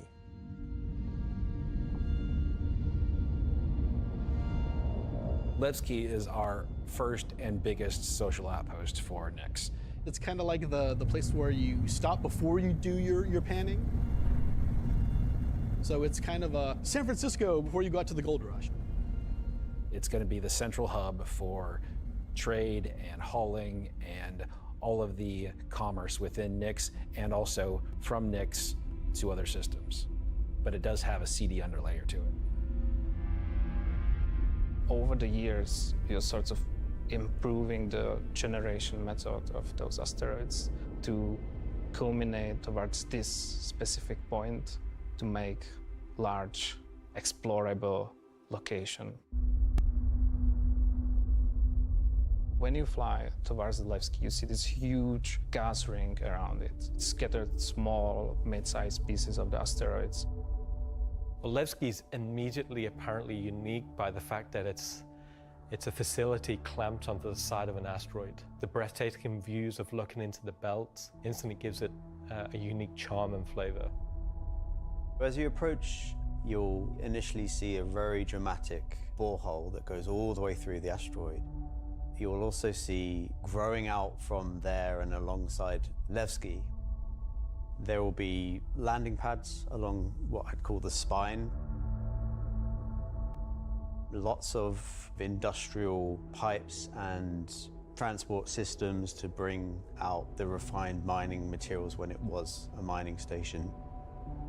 Before, we were using an actual planet, so we had all of the space available to place all of these structures. But now it kind of meant that we had to create an asteroid which has the appropriate size to. If we took the whole shot of the asteroid, you will see that there is an area to fly underneath.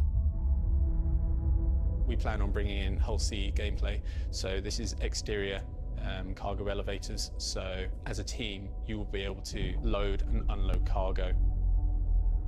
There's a lot more movement on the exterior, such as the cargo trains going around tracks. It's now going to be fully EVA-able. There will be walkways around the main landing zone to walk on using gravity plates, but you can drift off and kind of go wherever you want.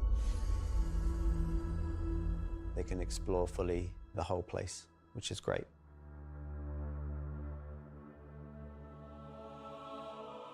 Unlike the majority of anarchists living in Pyro, there are people here in Nyx that care. It's not a downtrodden or derelict, dilapidated location. It has a sense of order. But only where the People's Alliance has people living.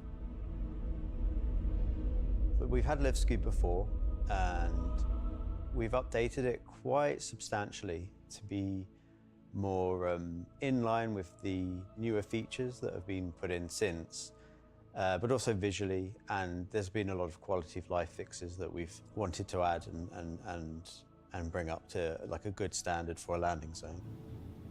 Gracing the main lobby of Levski is a large statue of Anthony Tanaka, who was a child worker. And was being worked to death, all of them were. And Anthony Tanaka just had a break and just said no, and stood up against the foremen, the supervisors, the managers, the guards, and was killed for it. And so he became a sort of a figurehead. And kind of was one of the linchpin moments in seeing the fall of the Messer regime.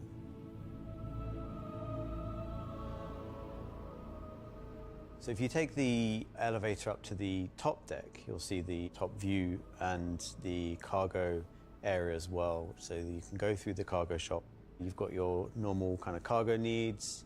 You'll have ability to trade and buy your tractor beam and other gear that you need. So if you were to die in the Nyx system, then one of the places you might come out from is the hospital in Levski, which is called the Mercy Hospital. So Mercy Hospital is just basically, it's a local med station for all the residents of Levski, anybody traveling through the system. Again, they're trying to provide as good medical help for people as they can. When you arrive at the HAB's location, you'll be presented with a lobby, elevator bank, and then you will take that transit to the HAB room. So within that room will be pods. And that's where the original miners would have lived. They're not the nicest, and they're a bit messy, but they're a home for people in Levski. If you head down to the lower view deck, you'll go through into the Grand Barter, which is your main social and commercial area of Levski. This is where you will see market sellers selling their wares. There will be stalls, there will be kind of more embedded shops. And that includes things like Corderies, which is your armor shop, and also conscientious objects, which is for weapons. There's also one of my favorite places, Cafe Musée, which is where you can go down into some of the more rocky depths and grab yourself a drink, and you never know who you meet down there. If you explore a bit more around the Grand Barter, there's other routes around and little side passages. There's another shop that's away from that area called Teachers. Teach's Ship Shop is basically where you would go if you were looking to pick up a used ship, buy some ship parts, fix up your old ship, find some new stuff, sell some scrap. We've closed up Dumpers Depot for Levski, and everything that used to be sold there will now be sold at Teachers. Another new area, as well as the cargo shop that we've added, is a refinery deck for Levski. That's where you can take your processed goods, not just from Levski, but from the rest of the Nix system, and refine and sell those goods there. As a lot of the content in the next coming releases for Nix is going to be mining related. So it's super important that Levski is a really nice hub for mining type of gameplay. So we're really happy to bring Levski back into the game. It's been gone for quite a few years now. I think it really provided a unique environment of it's run down, but the people who live there love it and are working their hardest to make it a great place to live. This is a location that has a lot of nostalgia for you guys, and we don't want this just to be a re-release. We do want you to go, wow. It's not going to be as complete as Pyro was when it first came out, but it's going to be our first iteration, and you're going to be able to see it grow as we work on it. Like with everything, we're always learning and improving and finding new ways. I mean, is there anything more Star Citizen than just building the system while the players watch us build it around them? It's going to add a nice dynamic to Stanton and be a much more calming of, style system than Pyro. The people that would have played it before are going to love to see this come back, and the people that haven't seen it before, it's going to be a great new location. This is the first time that I'm going to be able to touch stuff and kind of bring my own content to the game, and that's really exciting to me. Levski coming back into the game is a huge milestone personally for me. So I worked on the original quite some time ago, so seeing it come back and updated and improved and better is fantastic.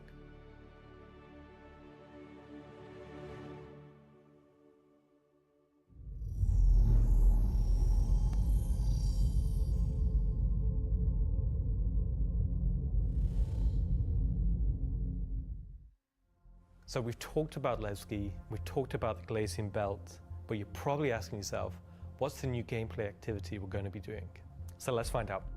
Welcome to Nix is your first experience in a new space station in a new solar system. It's a mystery to be solved. There's things for the player to explore and look into. There's going to be some twists and turns, of course, some combat, and if you're lucky enough to survive, maybe some good rewards. This is basically a continuation of kind of our ASD storyline. So in the closing out what we had called our Science Run Amok storyline, we had revealed that ASD had been procuring sort of very black market illegal stuff in order to conduct their experiments. So this mission is basically going to be continuing on that trail. So the Navy has learned that illegal tech is being sold in the UAE, and they're hiring Intersect to investigate. Intersect Defense Solutions is the leading military defense contractor in the UAE. So the Navy contracts with them a lot for doing various kind of military operations that they don't want to handle themselves. We didn't want players to be working directly for the Navy. The Navy just doesn't call up random citizens and ask like, hey, if you're free, can you fly a helicopter? I guess as a player, when you can think about like, oh, where am I going to be doing missions that are capital ship battles or large fleet scale stuff or military operations, that's all going to come from Intersect Defense Solutions. Intersect have discovered the source of the illegal tech is in the Nix system and an old abandoned QV Planet Services logistics station that's come back online. So they want the players to figure out what's going on. So when you come out of Quantum and you start your approach vector to the objective, you'll be weaving through asteroids, going through the Glacian Belt, and slowly the station will reveal itself. Now this is an old QV logistics station. It's pretty beat up, it's pretty derelict, but there's some points of interest that you'll spot as you go through. So the station itself shares design cues from old Pan Am stations found in Pyro. This architectural design found its way over to the Nix system as the system was being established. But you'll also see some additional design cues that QV Planetary Services were adding, so it's a nice transition architectural point. It's fairly skeletal in design. You'll see logistics yards and cargo yards, but also facilities pinned inside the asteroid. creating this network of facilities. You'll notice there's a Polaris near the main hub. It's not a normal Polaris. It's damaged, it's broken. It's not a standard corporate Polaris. So at this point, you should be asking yourself, who does this belong to? Away from the Polaris, you'll see struts leading to asteroid bases. Now, these asteroid bases are locked, so you don't know exactly what's inside just yet. But all of this comes together to form the playground for the mission to take place. So not only is this facility unabandoned, but it's also under attack from a surprising but familiar foe.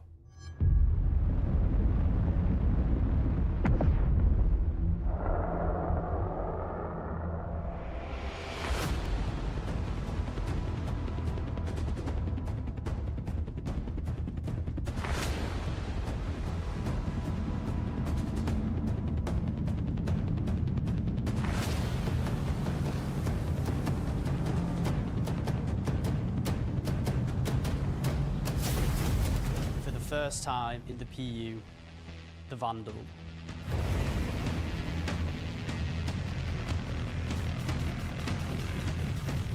So the Vandal are a nomadic, very, very, very violent spacefaring race. They've been striking out against outposts and such in the Nyx system. They don't really know what they want, don't know why they're doing it, but it seems like whoever's running the station is really pissed them off. Vandal raiding parties have been arriving in the system, and they're unaffiliated to any clan. There's small groups coming in and picking at them. But as time goes on, those raids are getting bigger and more frequent.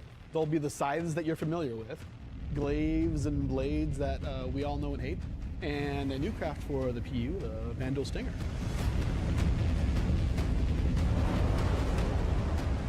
You will be contacted by some civilians on arrival asking you for help. So at this point, you have a choice. You can either bug out, mission over, or join the fight.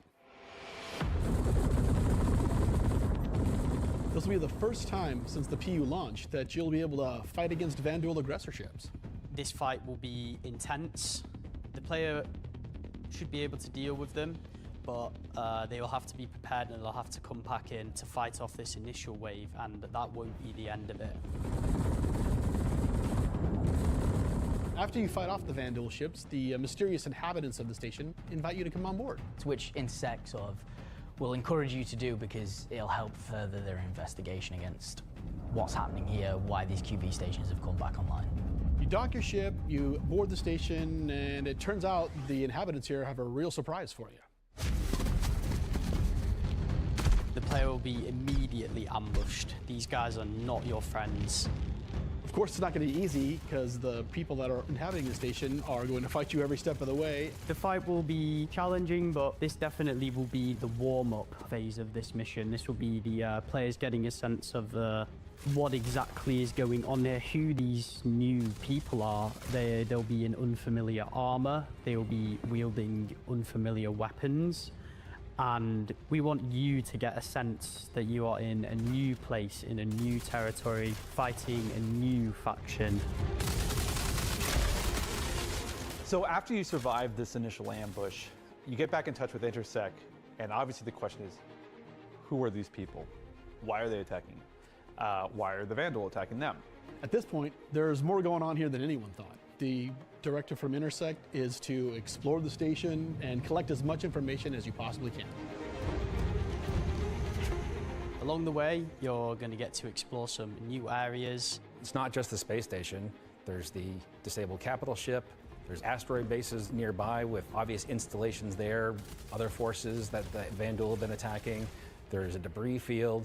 Explore the locations in any order you want and try to find out who these people are and why the Vandal are after them. You'll find new clues. You'll find ways to solve the puzzle of what's going on at the space station and find out what kind of loot they have for you now that you beat them. And of course, this is a legally open station, so anything you find is yours to keep and sell, maybe even give to Wicklow. This isn't just a one-time event, this is a permanent sort of mission that we're going to be adding to the game. You can go back and repeat this mission and find ways to do it even better, even faster. There'll be a different story and different flavor. Obviously, we can't have the same thing happen every time. There'll be other missions that Intersect will offer to you based on the evidence that you found. Now you know the real story, and you can start digging and giving more information to Intersect along the way.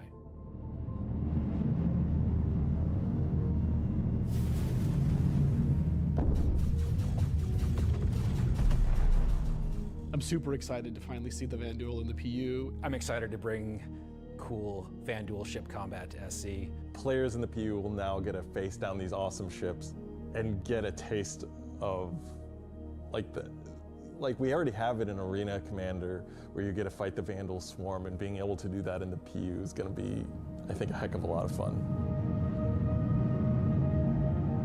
So this marks a great milestone for us for not only pushing hard and adding great content this year, we're also being able to introduce the next star system and introducing the next landscape to tell new stories and add new gameplay beats into the ever-expanding universe.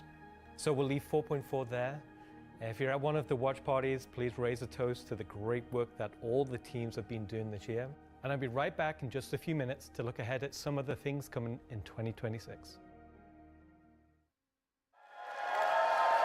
Hello, everyone, and welcome to the Voyager Bar in beautiful scenic Orizon, where the staff of Cloud Imperium Games Manchester is gathered for their very own CitizenCon Direct watch party. As the dozens of such events happening at locations around the world, we've gathered today to watch this sneak peek at just a little of what the next year of Star Citizen has in store for everyone. Oh, that was really good, everybody. I'm Jared Huckabee, your host for the festivities and for the show today, and let me tell you, it's not a joke, it's not a gag. Next week, we're hitting our 9th patch in 10 months, and then in November, we're gonna finish out the year strong with the long-awaited arrival of the Nyx system. And in case you missed it, because you were chatting with friends, hi. It's not the lawless wasteland of Pyro many folks have been speculating, but an independent system with its own set of rules and laws and multiple ways to get there. It's an exciting time for everyone at Cloud Imperium Games because, as the architects of our persistent universe said at the start of the show, the foundational tech that we've been building for so many years has now unlocked us to bring more to Star Citizen than ever before as we continue our journey towards 1.0. Now, before we continue with the show, let's get a few housekeeping tasks out of the way. First, we're simulcast on YouTube and Twitch. So if you want the keen communities of Twitch or the 4K ultra high resolution of YouTube, you have your choice. Second, throughout the broadcast today, we want to see and hear what you have to say along the way, and you can tell us on social media by using #CitizenCon. We're especially interested to see any photos from those watch parties that are happening across the globe, and we're going to find some way to bring a few of them into the broadcast later in the program. Third, we've also had a CitizenCon contest going for people to create their very own slice of life in the PU videos, and we played the winning entries during our pre-show countdown. The offerings were super varied. The idea was to work with a team to show the life of a miner or a hauler or a bounty hunter or whatever. But one guy just said, I'm gonna make a video about how awesome I am. And I respect that. So shout out Nocturnal Revenant. I don't remember if you were one of the winners getting an L21 Wolf from Kruger for their efforts, but you won the coveted Disco Lando Complete Narcissist Award. Good job. And to all the winners, I'm sure someone will either be in touch with you about your wolves or they'll just show up on your accounts. I really don't know how that process works. Probably would have been good to find out before the show, huh? He's so afraid. Either way, if you missed the pre-show and are curious if you won, you can check the replay after we're done here today. All right. I just realized that my bosses, Chris and Sandy, are sitting in a movie theater watch party in Switzerland right now. A completely captive audience. So real behind the scenes here. This is especially torturous for Chris right now because he's super excited about the next segment we've got coming up. Aren't you, Chris? And you're just sat there right now, forced to watch and listen to anything I say. Do either of you regret that decision so long ago? All right, so I've probably pushed my luck enough. Let's get to the next thing. When Nyx arrives next month, it'll have Levski, the Glacium Belt, and the new Welcome to Nyx operation we just discussed. But throughout 2026, we'll also continue to build the star system out with new features and new technologies that will not only set Nyx apart and give it a unique identity from its sibling star systems, but continue to set Star Citizen apart from other video games altogether. Now at this point, if you're running one of the watch parties, you're gonna wanna crank your speakers up for some brand new music from the maestro Pedro himself, and let's take a look at some of what the next year has to offer for the Nyx system.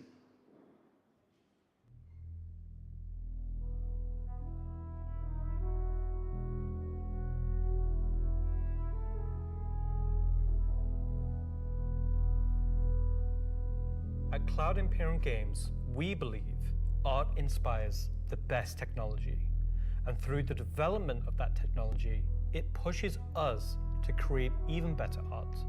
When Genesis comes to the persistent universe starting next year, it will change how you experience every world.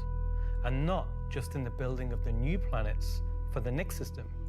We will also go back through Stanton and Pyro and reimagine them through the lens of our technology.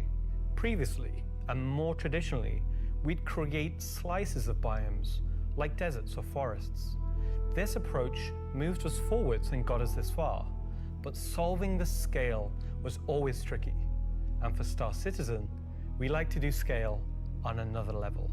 Issues like seeing tiling from our height maps from high altitude, or the unpredictable blending when two biomes connected, were common. But ultimately, things just never felt right. Our worlds were gorgeous, but to us, they still sometimes felt like interpretations. Now this was a super hard problem, which we needed to solve at the scale the Star Citizen requires. We challenged ourselves to emulate nature in the most believable way, and not just on a planetary scale, but to our level of detail.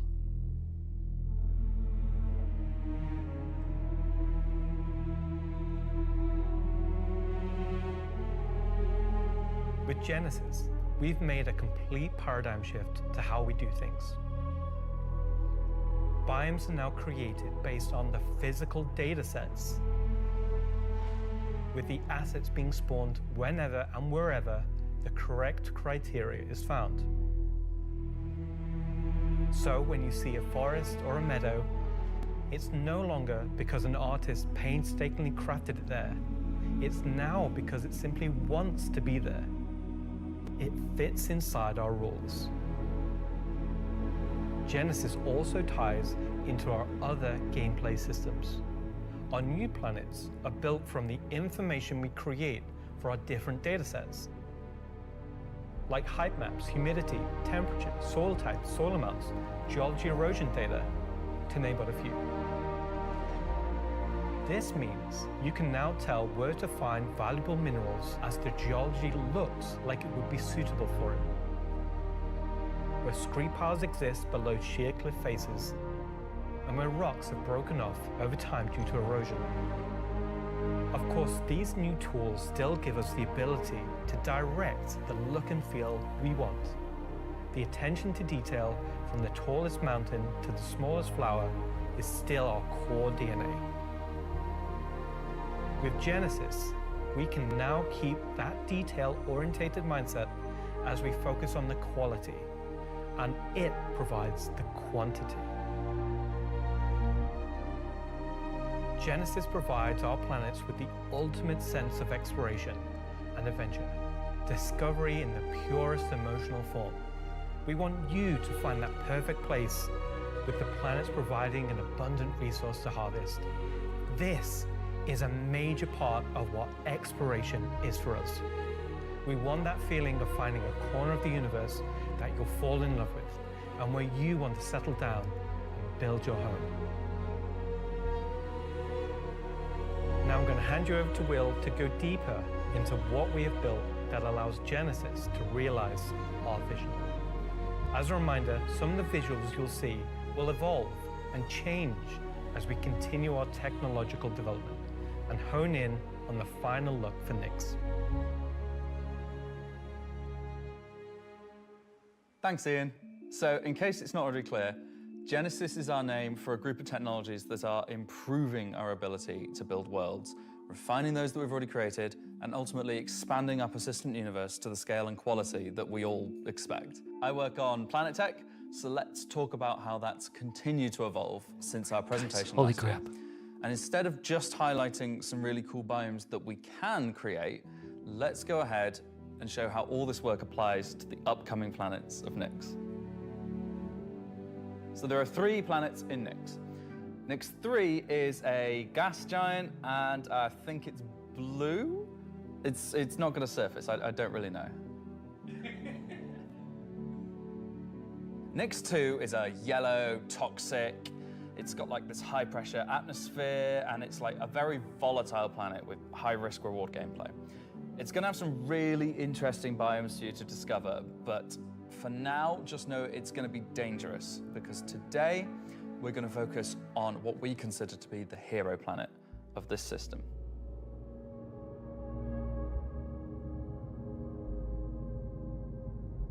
Nyx 1 has got a rugged, remote beauty. It's got a diverse set of biomes, from weathered rocky mountain ranges to vast sweeping forests and grasslands, and from damp, expansive wetlands to claustrophobic, festering swamps. These core biome concepts give us a fantastic platform to hone our technology, in some cases because the current tech couldn't do them at all, or because we want to completely step up our game for them. So, let's approach this planet in much the same way that you, the player, will, from orbit. The orbit appearance of the planets going forward is far more tied to what is present on the surface. Previously, we had different data that drove the orbital and ground coloring.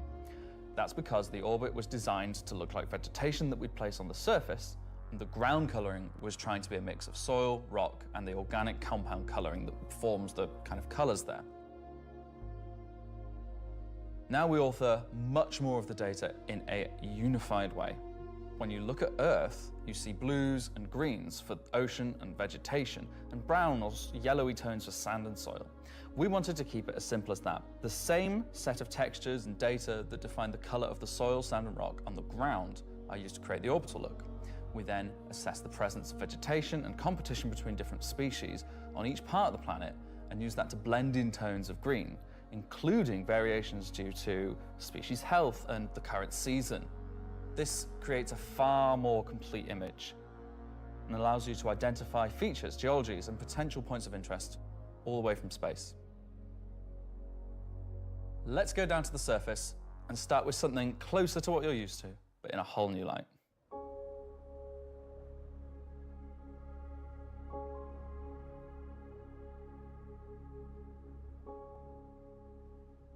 When we approached the surface of the planet, we wanted to start by focusing on just the soil and rock. One of the things that was missing from our terrain previously was simply feature complexity. Looking at our contemporaries, we lacked detail at the ground scale. To combat this, we've added a new layer of data. That layer is called the medium tiles. These are intelligently placed on top of the existing 4-kilometer terrain tiles based on slope, soil type, and other erosion data. And these medium tiles don't just create height changes, they also bring in local erosion data both for soil and bedrock size values. And this gives us a whole new level of terrain detail, of scale, and allows us to create far more unique locations across the planet. So now that we've nailed the surface, let's have a look at adding some rocks. We've now got 2 major contributors to the rock content of our planets. Firstly, long desired feature, cliffs. We are adding large scale, very detailed to all our cliffs based on the geology at a given location. This adds an exciting new dimension to steep slopes that we simply couldn't get before. The second is a big one for you ground vehicle enthusiasts. Rocks are now found not scattered everywhere, like spilt popcorn at the cinema, but only in places you'd expect to find them, thanks to a brand new rock scattering algorithm that isn't annoying as hell. Using physical data generated for each large and medium tile, now rock distribution makes sense and has a physical basis. So if you're still crashing into them, after this comes out, that's on you. The rock assets themselves have had a glow up too. We now create rock sets related to a particular geology that look like they originated from the same source. And this ties into how we'll be distributing minables in much more interesting ways too.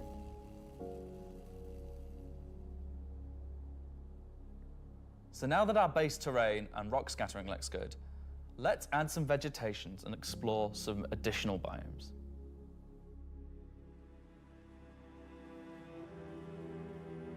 Nyx 1's forests and grasslands are full of trees, various grass species, rock formations, and they're found in all sorts of elevations like mountain valleys, open plains, and dense meadows. And when we start to add a bit of fresh water, they begin transitioning into more wetland-type biomes. And while forests are super cool, let's focus on the grasslands and wetlands today. So, how are we making these look so great? Obviously, we've had grass before, but never meadows of it. Because until now, we haven't been able to spawn grass in large enough quantities or effectively represented at distance. So we're stepping up our game in terms of spawning, shaping, and shading grass. With Genesis, we now leverage GPU spawning to create vast quantities of assets across all biomes, whether it be dense meadows or more complex collections of ground cover like you can see in these wetlands. We are also able to fit our grass tiles to the ground by conforming them to the unique terrain underneath. Now we can finally cover complex terrain shapes with grass and ground cover assets, and as a result they are now gravity aligned, meaning each blade is oriented as you'd expect and not sticking out like before.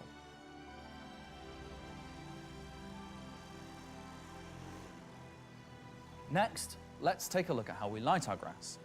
Now, as in real life, the shading of a grass blade, or indeed a whole field of grass, is lit very differently to like a flat surface. We now use a solution that shades meadows of grass far more like fur or hair. And this, if you think about it, makes sense. At a distance, a field of grass is far more like a carpet or cloth than a flat surface. This improves how our grass looks from a near perspective, as well as bringing us nicely into how we're solving the distant representation of grass. So let's talk about the distance problem. One of our biggest achievements with Genesis is allowing us to build beautiful biomes out of flora and geology assets like a building set. Can I say Lego? No. Too late. But in the past, this broke down very quickly when objects simply disappeared when viewing the same biome from 10, 20, 100 kilometers away. Because we don't hide planetary transitions and allow you to view complex regions from very large distances, there are almost infinite perspectives from which you can see a location in Star Citizen. So, how can we afford to evaluate complex spawning logic at runtime for the entire swathes of the planet? Enter the virtual terrain. Virtual terrain, or VT for short, is how we now cache and represent our terrain at varying scales. This has been the enabler for all of the lovely advances in terrain complexity and asset spawning we've shown so far. And it's also how we now evaluate and represent vegetation from a distance. When creating the VT for each part of the terrain, we assess if vegetation has covered the ground, and if so, what shading should be applied. For all of our biomes, we're now able to use the same shading model for the distant representation as the close-up asset, whether that's our lovely rolling hills,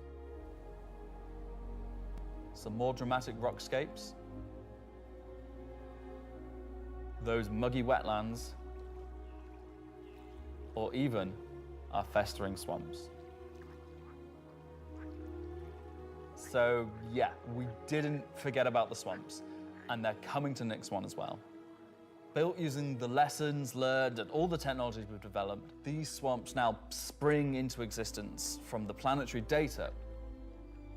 This biome combines all of the elements from the other biomes we've shown you today, from water interaction, denser spawning, unique ground coverage, and I think it creates something really unique.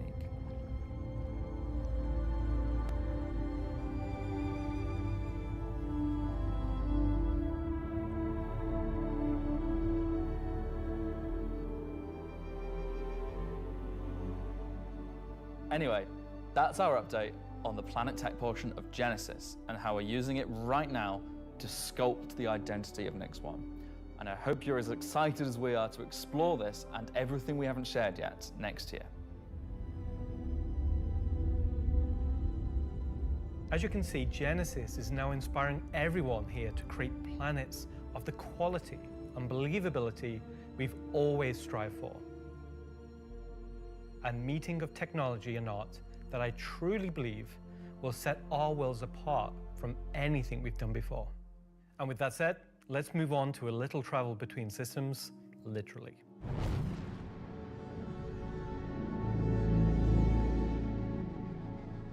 Up until now, our mission system has been specific to the star system you're in, meaning a Stanton mission has to take place in the Stanton system, and a Pyro mission has to take place there. We've never been able to link these together, but with the introduction of our third star system, it's time for this to change. And that begins with the introduction of interstellar cargo. What are you talking about today? System-to-system hauling missions. Hauling is back. No one said hauling was gone. He doesn't even play the game. These are exactly what they say on the tin. Missions where you're going to start in, say, Stanton and end in Nyx, taking various volumes of cargo between the stations. So there'll be high volumes of cargo that kind of fulfill the purpose for the Hull C and the other series of Hull ships. And there'll be a few sort of more direct routes. So you might pick up some cargo from Ruin Station in Pyro and go through the jump point to Stanton and drop it off there at one of the LEOs. So if you've never sort of experienced the jump point or going through it, these missions will require you to. They're no way limited. You can do them in any sort of ship you want, any size of ship. I'll be doing them in my Drake Cutter myself, between Stanton and Nyx. Just a Drake Cutter. I've got a few ships, but the Drake Cutter is really cute, so. One thing that we're looking to add with these interstellar missions is scripted combat encounters where you can be attacked by NPC ships. Maybe the mission giver has tipped off some pirates who are looking to get a hold of that cargo, as well as express missions, which means the deadline timers that you're used to in the regular hauling missions might get really tight and you've got to learn to be very fast. All of the love and care that has gone into hauling missions so far, with the logistical network and making sure they make sense within the themes of the systems, just as much love has gone into the interstellar missions we're making now.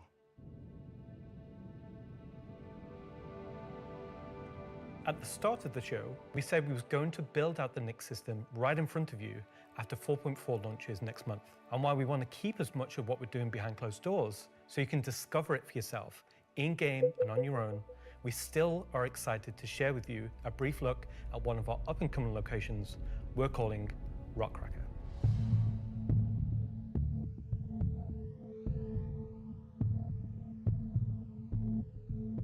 Okay, so Rockcracker, Jared, is our internal name.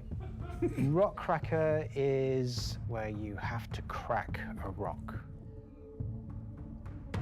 It's a big rock. You want more? So way out into the Kiga Belt, you'll find these old QV breaker stations.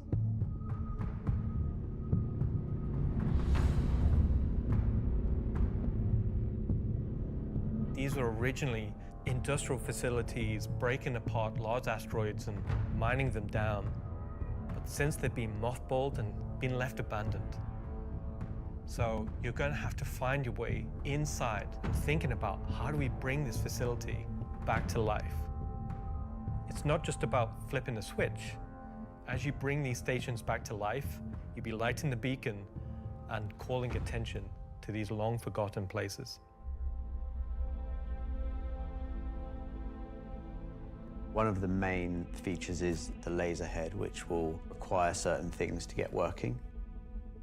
It's up to you and your friends to find how to get in, There'll be a variety of options. Whether you're discovering the bowels of the station and mining your way through long-forgotten tunnels, or you're going through the main laser entrance. Now, as you're traversing through the facility, you'll find the old engine room. Now, there may be ways to bring the facility back to life, kickstart the engines, and bring power to different parts of the facility. Maybe eventually bringing the laser back online and cracking some rocks. The secondary gameplay loop is FPS combat. You're not there by yourself. There may be squatters and outlaws in these stations trying to stop you from what you want to do.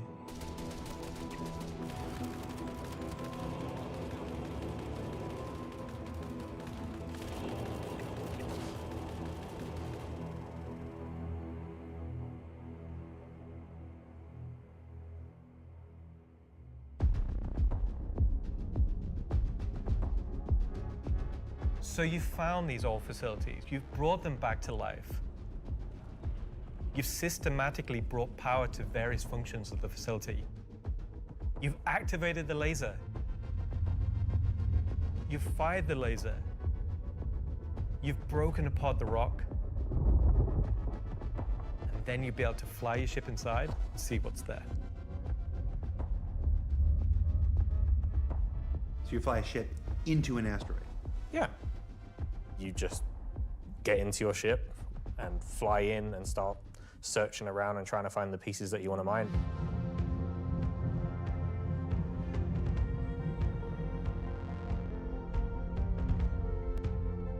I'm really excited about Rockcracker because it's a sandbox activity. You can kind of go to these whenever you want to. This content is for players who enjoy mining, who enjoy exploration, investigation, and don't mind a little bit of FPS content while they're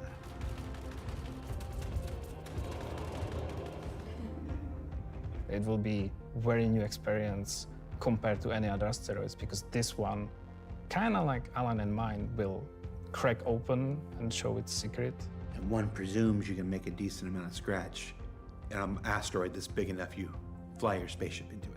It wouldn't be worth doing if you couldn't make a good amount of coin, yeah. Making promises for the econ team. Yeah, they've got to balance it. It's for people who want a lot of minerals. When crafting comes in, when all the other mechanics and features that we want in the game for 1.0 come in, it will be a place where like an organization or a group of like 5-6 people could come and just get a monumental amount of minerals. So that's a look at some of what's coming over the next 12 months. In addition to what we've shown, there'll be new mission packs tailored to the People's Alliance and their struggles. There'll be events that invest you into the evolving storyline of all 3 systems we'll have in the game. And of course, when we begin populating these with new planets, there'll be a whole host of ground-based POIs, settlements, and structures inhabited by those trying to make their way in the verse. And all of this in service of building star systems that complement the massive corporate yard of Stanton, the lawless ganking of Pyro, and now the new frontier of discovery for the Nyx system. Should I say ganking? You already did.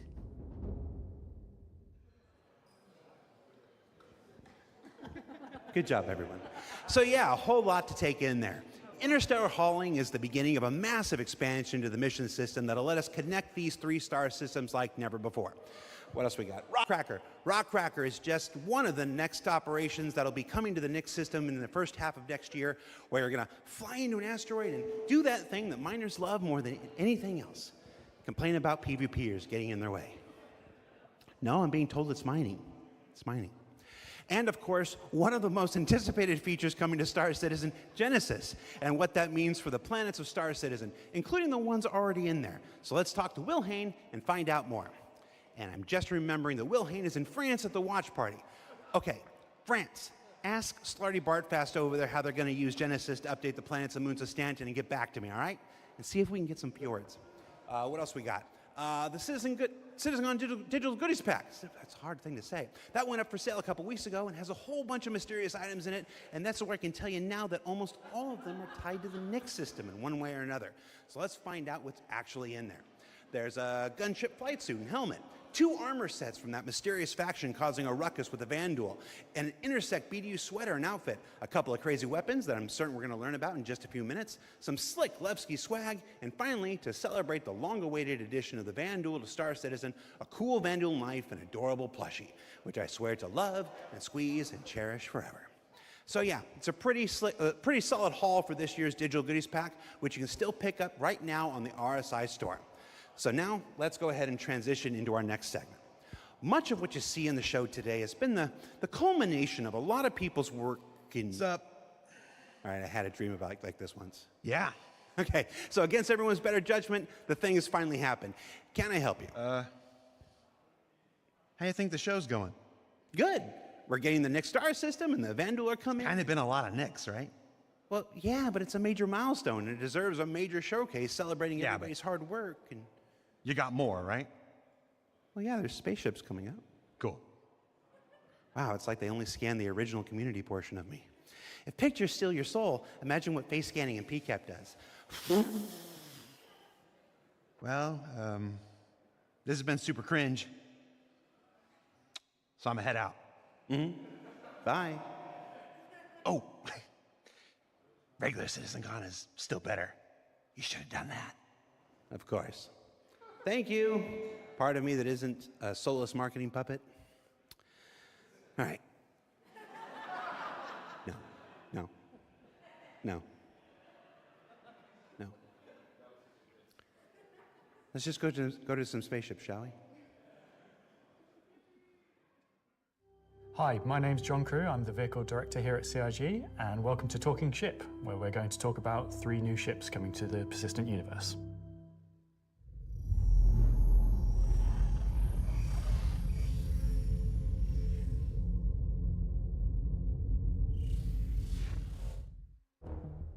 The last year has been pretty hectic in terms of vehicle deliveries. I think we've delivered the most we've ever done in a 12-month period, and we've covered all the way from tiny little snubs all the way up to capital ships. We've kind of filled out a few little gaps. We've introduced some new ships by some old manufacturers. You had the Polaris come out, and obviously people have enjoyed playing with that. We snuck the Idris in without none of you expecting it for a while, and it's been a busy year. It's nice to start revisit some of the older catalogue and some of the bigger ships again. I think my favourite ship from the last year is a tie between the Wolf and the Golem. Favourite ship in the last year? Probably the Wolf. I feel like it's the obvious one. I'm trying to think of something else, but I really like the Wolf. Everyone's mentioned the Wolf. The Wolf's everyone's favourite. The Wolf, obviously a return of Kruger, a completely new aesthetic to the game. The Wolf was, it was kind of everything we set it out to be, and it revived an old manufacturer. We've not seen anything from a while, so yeah, I'm going to say the Wolf. The Golem, I think, is just an incredibly well-formed ship in such a small package. It really just shows off that Drake aesthetic, giving you the absolute bare minimum needed to perform a role. I honestly do really like the Zeus. I think it came out really well. It's kind of hard to pin down a favourite, to be honest, because we've released, a lot of really cool ships. Next year, we've got some super exciting ships coming up. We're ticking off a few big ones, which is good. We're going to see, again, maybe some ships from some manufacturers that don't have that many in their lineup. There's a few big challenging ones starting, so they're good. A breadth of ships, should we say. The 3 new ships we're going to introduce today all tie in some way to the primary factions fighting over the Nix system. We'll start with the People's Alliance and Anvil Aerospace. Anvil is a very military-based brand. It's been a brand that's in Star Citizen for a long time, fighting for lots of military contracts and lore, often up against Aegis, and to the point it actually beat Aegis in the past. You will be familiar with a lot of their ships' designs, such as the Hornet and Lightning. Earlier this year, we introduced the Anvil Asgard, based on the Valkyrie chassis, which is an extremely popular offering. And this year, we're bringing the concept ship we introduced last year, the Anvil Paladin, to life. The Paladin is a gunship from Anvil Aerospace designed to support ground operations. A gunship is a ship that's designed to stay in a sustained firefight while dealing a lot of damage, also taking damage. We don't have a lot of gunships in the game, the true dedicated gunships. They are quite a tricky archetype to control in game without being too powerful. It's designed with a lot of firepower and high armor and health, but very low maneuverability. It's multi-crew, it's just built purely for battle. It's got lots of armor, lots of guns, big guns. It's got a very similar squat kind of form to the Valkyrie.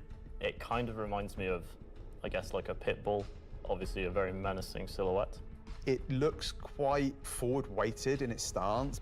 It feels like it's coming towards you even when it's just sat still, and I think that's something that helps with it feeling intimidating.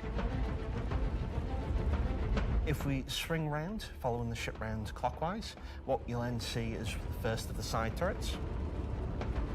If you notice the canopy, you'll see that there's a fairly thick space between where the glass is and the hull exterior. That's because it has deployable armor, which can come out and give you a little bit more cover while you're actually attacking the target head on. It's got these really nice kind of dual connected wings with the turrets out on the sides, just to try and give as much kind of range for those turrets as we can get. Which is controlled by one of the two remote stations underneath the bridge. If we come around to the rear, you'll see a rail. Now that rail mounts the main turret of the ship, which is controlled by the co-pilot. So you've got full 360 coverage underneath, full 360 coverage on top with it, and then the side turrets also have 360 coverage that way around and 180 out sideways. So really you have, between the turrets, pretty much 360 coverage in all directions.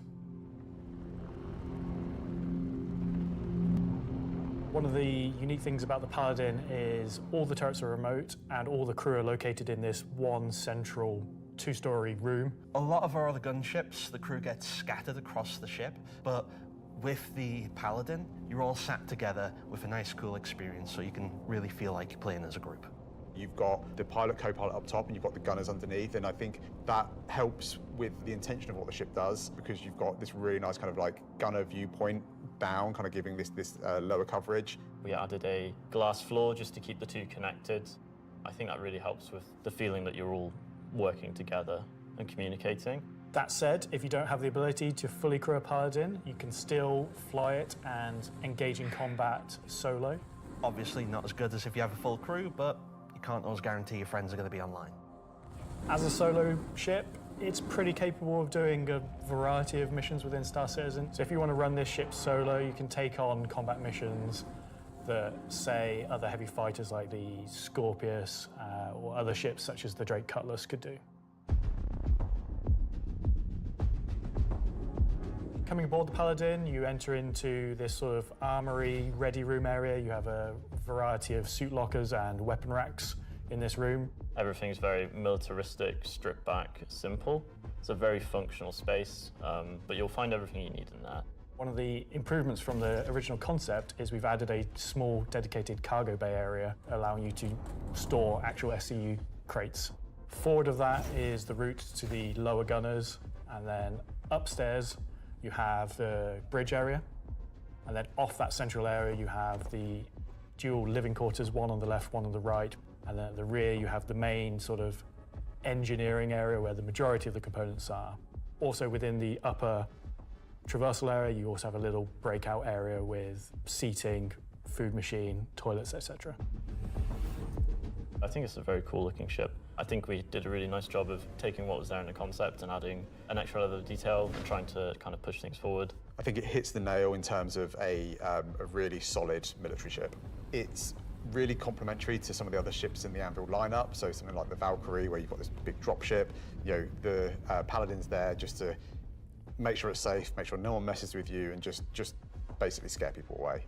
The thing I like most, I think, about the Paladin is that it's very clearly got a crew of 4 and they all kind of work and operate under the same conditions. You know, the pilot, co-pilot and the 2 gunners, they're basically all equal on the ship. There's one toilet, everyone's got the same style of bunk.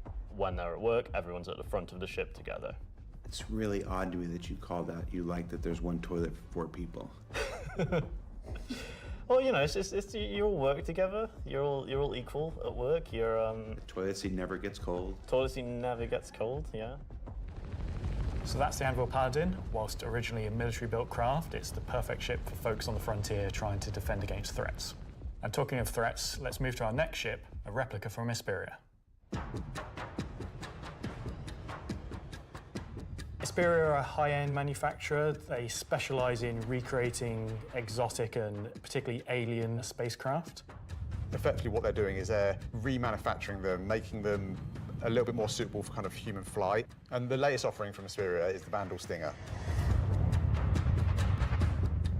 The Vandal are big, scary space aliens. They're like 7-foot-tall, evil war race that sort of take over, steal technology, absorb it, fuse it all together into their own needs. They are the relatively nasty aliens that you sometimes hear about and haven't seen much of yet. They also make really cool spaceships. The Stinger as a Vandal heavy fighter was reserved for their higher tier sort of ace pilots or high-ranking members within their clans. The Stinger is a competitor to something like the FA or, I guess, the Scorpius.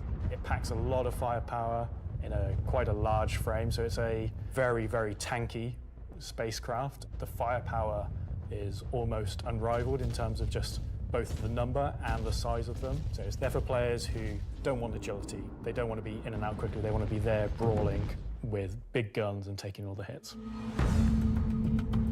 One thing Hesperia have done differently with the Stinger is they have done away with the majority of the bespoke weapons. They heard everyone's complaints about the glaive and blade and have stripped off the original Vandal weapons to allow customization for standard human weapons. With the exception of the single-size 5 gun. Because it was too well integrated into the hull, even for Hesperia to remove. All the additional weapons are generic mounts, so they can be swapped with any of the existing lineup that we have in the game. By doing this, it provides greater flexibility to the end user, and this is something Hesperia wanted for the civilian market. For that one bespoke weapon, the size 5 plasma cannon, functionally it is the same as the existing size 5 plasma cannons on the Scythe and Glaive, but it is a sort of Gen 2 model and wraps it in a different aesthetic compared to those models. You'll see they're very much older Vandal styling. This is much newer Vandal styling, but underneath it is the same weapon that people have used for years. Our job as the vehicle art team on the PU was to take the Stinger from the squadron team and prepare it for life in the PU. We took an opportunity to take, this really well-established art style and, add extra details where needed. So the exterior is a real blend of these kind of hard surface, kind of rare alloyed kind of wings, and then underneath this real kind of organic structure that kind of webs all of the ship together. It connects the thrusters in, it connects all the kind of underside of the vehicle and pulls the whole ship together. You can tell it's very different from the Vandal ships that are currently in the PU. If you take, for example, the way the cockpits are constructed.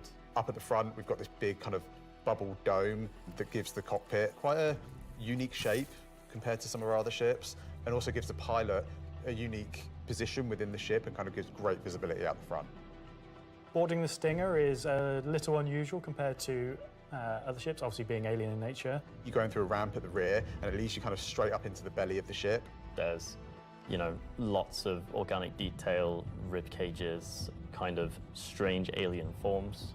On entry of the cockpit, the seat kind of comes down towards you, and you kind of climb over the back of it a bit like a motorbike. You're basically riding into the cockpit. It feels very much like you're being carried inside the cockpit.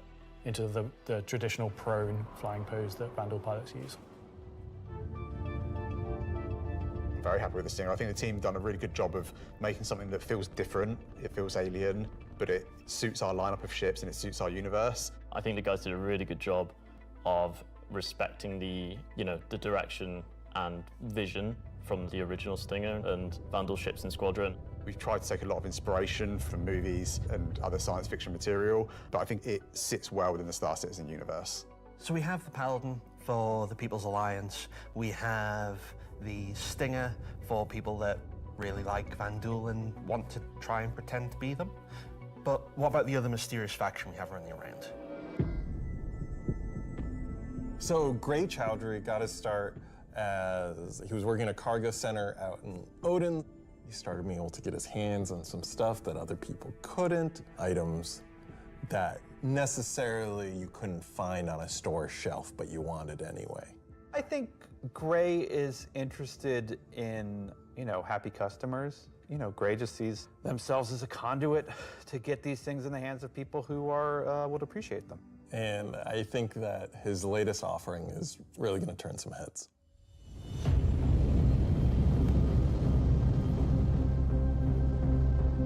So the Shiv, well, we don't really know what it is, to be fair. It's what happens when someone who is a genius at aeronautics and ship assembly is given free rein to do whatever they want. It's the best of whatever they can find lying around, put together to make something truly unique, wonderful, arguably beautiful, and just released out into the universe to see what happens. At first glance at the exterior of the Shiv, I think most people will probably recognize there is more than a fair proportion of the cutlass visible there, but it's had quite a few changes to it. As you look a little bit closer, you'll start to pick out elements from other ships. You've got, main thrusters that are from the Valkyrie. Even the bits that are obviously a cutlass have had panels welded on, panels removed. The top turret, which is now remote, is just this hodgepodge amalgamation with multiple other ships' turrets. And then the changes continue onto the inside where, again, it sort of feels cutlass-like, but then you'll find there's bits of Crusader ships just integrated into the wall instead of what was there originally. It has lost its side entrance, some of its cargo capacity, but what it's gained is it's gained visually more powerful thrusters. It's gained a really kind of nice set of belly thrusters. It's upped its firepower. As ever, with the refined work from Gray's Market, you can see that great care was taken to the health and safety to ensure that there's no trip hazards anywhere. There's loose cables, panels are exposed. If you look carefully, you'll notice there are tools laying around in the cockpit. It's gained a toilet. Bucket. Yeah, it's one for doing stuff, and then you need a second one to wash your hands. It's not an animal. It has very much taken that ethos of Drake and moved it down a level, which I think is quite an achievement. Just look at this thing. How do you even begin to describe the madness that created this? It's the Shiv.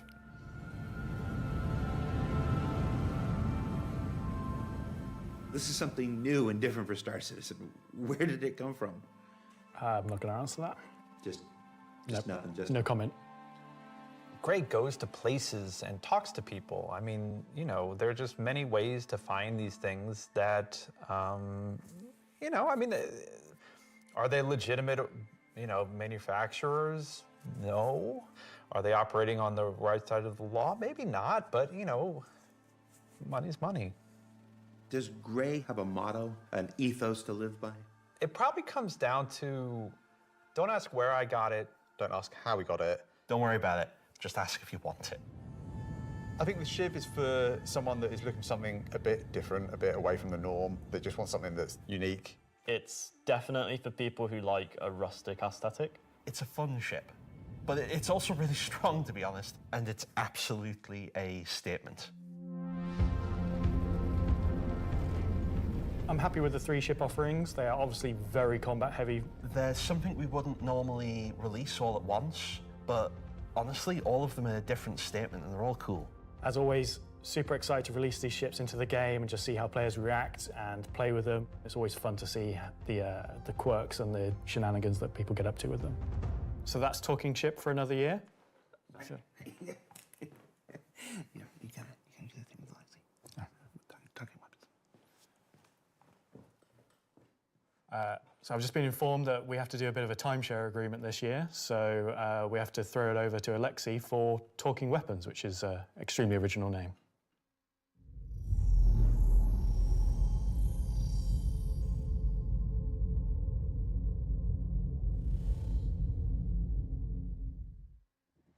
I'm talking about the new edition that came out in October. The non-weapons are essentially the weapons that does not have a manufacturer, the weapons that you can think of that were made by space pirates. Gray sells whatever he can sell. Sometimes he gets his hands on some weapons that come from unknown origins. He will sell things that no company in their right mind would ever make. These are the most kind of like scrappy and taped together and the most kind of like pyro-ish weapons that you can think of. Right now we're releasing 3 new weapons. Rocket launcher, the LMG, and the long-awaited Space AK. I think this is the one that not only is the most in demand, but I've been politely badgered about the most. It's a fun rifle that basically fires energy and ballistic in sequence. So your first shot will be your ballistic, your second shot will be the energy. You'll see on the top of the art, there is a bolt that cycles the rounds, and that goes off with the ballistic shot, but it does not go off with the energy shot. And that is just like a really fun way of making a weapon work in kind of like a scrappy, glued together kind of aesthetic. The LMG, this thing is a really fun, slow-firing, hard-hitting beast. It will bring the 50 cal, and the only other weapons that have this right now in the verse are the Bearing Sniper Rifle and the Coda. Honestly, if you even get hit by one, you just instant tier 1 injury, back to medical. Are you even trying anymore? You know what? We made all these really complicated, fancy guns, and some people just want, I want a slow-firing rifle. Give me a scrap-together box that fires the biggest thing you can possibly find. We don't have a rocket launcher of this caliber. It will be 3 grenades straight together that you pull into the tube and fire towards your enemies. The cool part about it will have an arming distance, so you'll not be able to just point it towards an enemy. It's also going to have a lot of spread. So essentially, you're going to have to get very close with your launcher to be able to blow up ships with a single payload in it. You can't actually aim with the apparatus, because you've got the tube on your shoulder, and you try to aim it, you'd have to physically put the tube in your head. So we were like, oh, we can't have an aiming apparatus for this. And then we realized, like, it's in the spirit of being a tube that you can't use the aiming apparatus, and you just kind of like, all right, I think that's the middle of the screen, I'm gonna hit it. It's in the spirit of being a tube.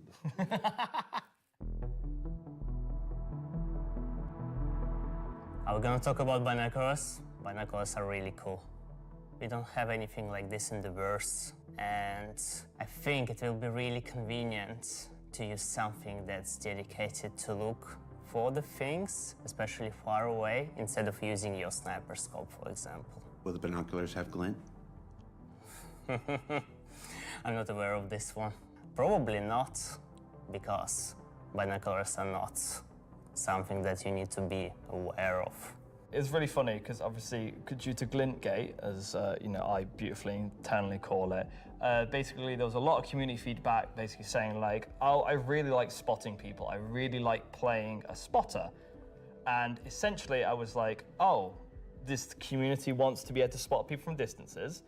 And what can we make gadget-wise that doesn't require new features? And it was like, binoculars. And I prototyped a thing which essentially was just a scope in a hand, and it worked. So we've got some really cool binoculars coming that allow you to spot people from distances. And how much damage do the binoculars do? Depends on how you throw them.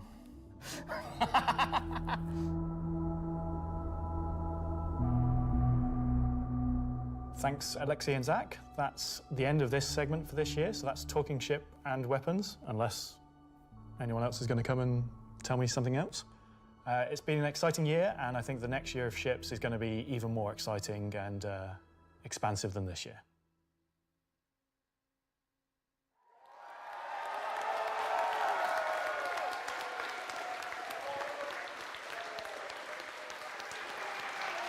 Well, well, well. That is an eclectic bunch of combat ships for the verse, and they're all available right now up on the robertsspaceindustries.com store. Also, any minute now, there's going to be a PTU drop that includes all 3, so you can fly them now ahead of their release next week when Alpha 432 goes live. 3 combat ships. I wonder if they'll have any additional uses coming up later in the show. That's a hint. All right, what else can I shill? Oh, there's merch. We've got these cool new Levski desk mat things. These are always popular. There's some Levski metal posters on the store, and of course, love them or hate them, but you can't avoid them. There's this cool new Wickelow's Emporium t-shirt. Yeah. There's also a page published earlier today with a bunch of links to offerings from our third-party partners, from eye trackers to gaming chairs to voice packs to spaceship models from new partners like Planet Ring and Pigeon Spaceport and more. You can find all of that on the RSI website as well. And what else can I show? Oh, for those of you who are at watch parties, where is it? Challenge coins. Who doesn't love challenge coins? There's these lovely Levski-themed challenge coins if you're attending one of the 9 official watch parties around the world. There's also a digital one of these in the goodies pack, so you check those out. Don't leave today without getting your Levski challenge coin. All right, what else can I show? Now I'm kind of tired of shilling. All right, let's find out some more about where we are. Simon, can we move? Can we do? Oh, yeah. Look at that. Okay, here we go. Pardon me. Here we go. Excuse me. Hi, how you doing? That was my best angle. Hey, I gotta be careful. Last year I took 3 steps and tore a muscle. All right, so this is the 9th floor of CIG Manchester's Manchester office. That's yoo-hoo! This is the room where we have lunch every day, and if you get here early enough, croissants, if the weapons team hasn't stolen all of them. Over here, we got some cool mannequins representing different aspects of the game. You got the ever-present, Hurston security armor over here. That's really cool. You got your Dusters armor right here. You got this guy from a game that we're not talking about today. Marine armor, yeah, it's all pretty cool. And then when you come over here, got a nice little recreation area. There's some sim pits over there for people who need to test that kind of stuff. We got this cool Krigeri Bengal carrier. Come over here, shoot it. Go down the nose here. Watch this. It's very cool. I'm gonna go over here. Can you see me? Hi, Mom. All right. So yeah, and what are you doing, Richard Towler? All right. I thought John went to Washington, D.C. Let's see, what else we got? We got cool Voyager bar here.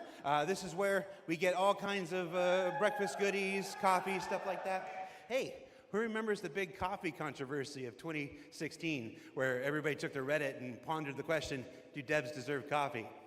I do. You want to see what next year's big controversy is? Check this out. I'm gonna come over here. Do devs deserve coffee? Welcome to the Stargarita machine. Yeah. Do devs deserve frozen deliciousness? I don't know. Go to Reddit and let us know. All right, let's see. Let's go over here. Competition winners. Competition. Oh, competition winners. We have the list of competition winners. Can we put that on the screen? Yeah, sorry, competition winners. Remember the competition for the CitizenCon winners? The people made the videos, and we gave them a Kruger L21 Wolf. We actually have the names. They're behind me. Look.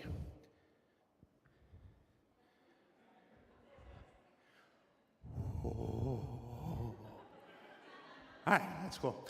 Also, everybody's got food. Do I have food here? Oh, somebody's supposed to save me pizza. All right, so we got, oh, you guys saved me a lot of pizza. Let's see, there's like 3 different kinds of pizza here. What if we just combine them into like a challenger situation here?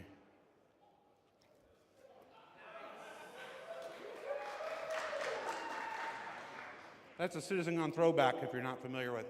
So I have now crafted my own pizza experience. And that is a terrible segue into our next segment. Gemma, can we, Gemma, are you there? Yes, Jared. Can we fire up the FPS crafting segment while I try to chew this off camera? We sure can. Roll, BT. Let's go to that.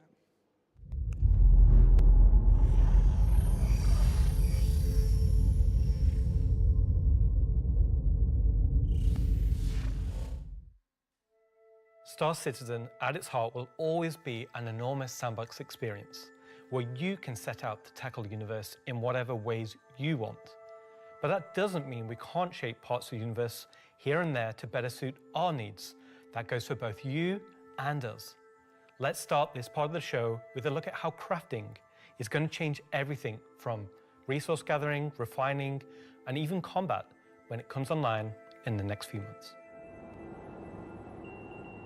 First version of crafting is going to be quite small in scale. We're going to use it as a kind of a concentrated effort to allow the players to experience the initial UI, the flow of gathering materials that have different quality, and using those to craft items which are better than what they have currently in the game. The first version is going to be primarily FPS items that you can craft, weapons and armor. For Star Citizen, crafting is our primary progression mechanic. Star Citizen isn't your standard MMO. We don't have levels. We have ships, we have gear, we have things that you create in the world, you perfect, you research, you improve, and those items, those ships, those vehicles, the armor and weapons, that's how you progress in Star Citizen.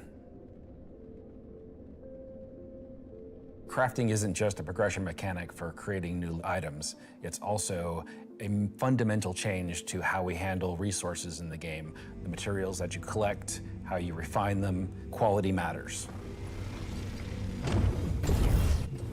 Crafting the weapons, you'll be able to have some quality materials to influence the item stats on those weapons. It'll be somewhat random, potentially weighted on the location of the material. Some will have a higher chance of higher quality. And once you take those materials to your crafting bench, the fabricator, you can use them to craft, and the different attributes will be increased based on the quality of the materials you use. It's not just iron ore anymore, it's iron ore of the quality that you know will get you the stats for the item that you desire. And it's not just mining, it's essentially every resource we can get our hands on. To support this, we also need major changes to inventory so that all of these new resources that you're collecting, you can see what you have, you can order it better, you can understand what you have in your inventory. We won't have the new refining crafting system yet. We'll be using the existing ones. Those will pass the quality through into the refined materials, which you can then take to your crafting machine and start making your personal items. Once you have your blueprint and your quality materials that you've refined, then you can put them together on the item fabricator. This will be pretty much what we showed in last year's CitizenCon, with the UI letting you assign your quality resources to different aspects of the item. Once you're happy with what you see on the preview, you'll be able to click to craft, and it'll get queued up, and your result will be produced sometime later.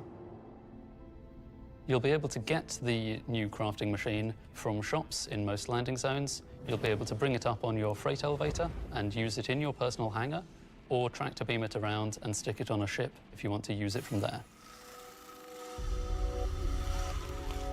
There'll be a small amount of blueprints you get credited to your account just to test and mess around, but the vast majority of them will be earned through missions, and then you can use that blueprint to craft the item that it is that you've got the blueprint for. So it should be a good reason to go and test all the different various missions in the game. The advantage of crafting your own items is that they'll be better than anything that you could buy from shops. You'll be able to increase and improve item stats that are relevant to your gameplay. Maybe your gun will shoot faster, maybe it'll do some more damage, or your armor will have greater resistances against environmental effects or incoming fire. You might be wondering, what about the upgrade and research?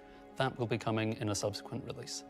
We're happy with this initial scope for crafting. It's going to be so valuable for us as devs to kind of get the metrics in, get the feedback in, because then we can make the changes that, you know, they only become obvious, so to speak, when you have kind of mass amounts of data and mass amounts of users using it. So I'm very excited to get it out in the wild. It's our intention to get crafting out on tech preview by the end of the year and get the testing we need so we can release it when it's ready.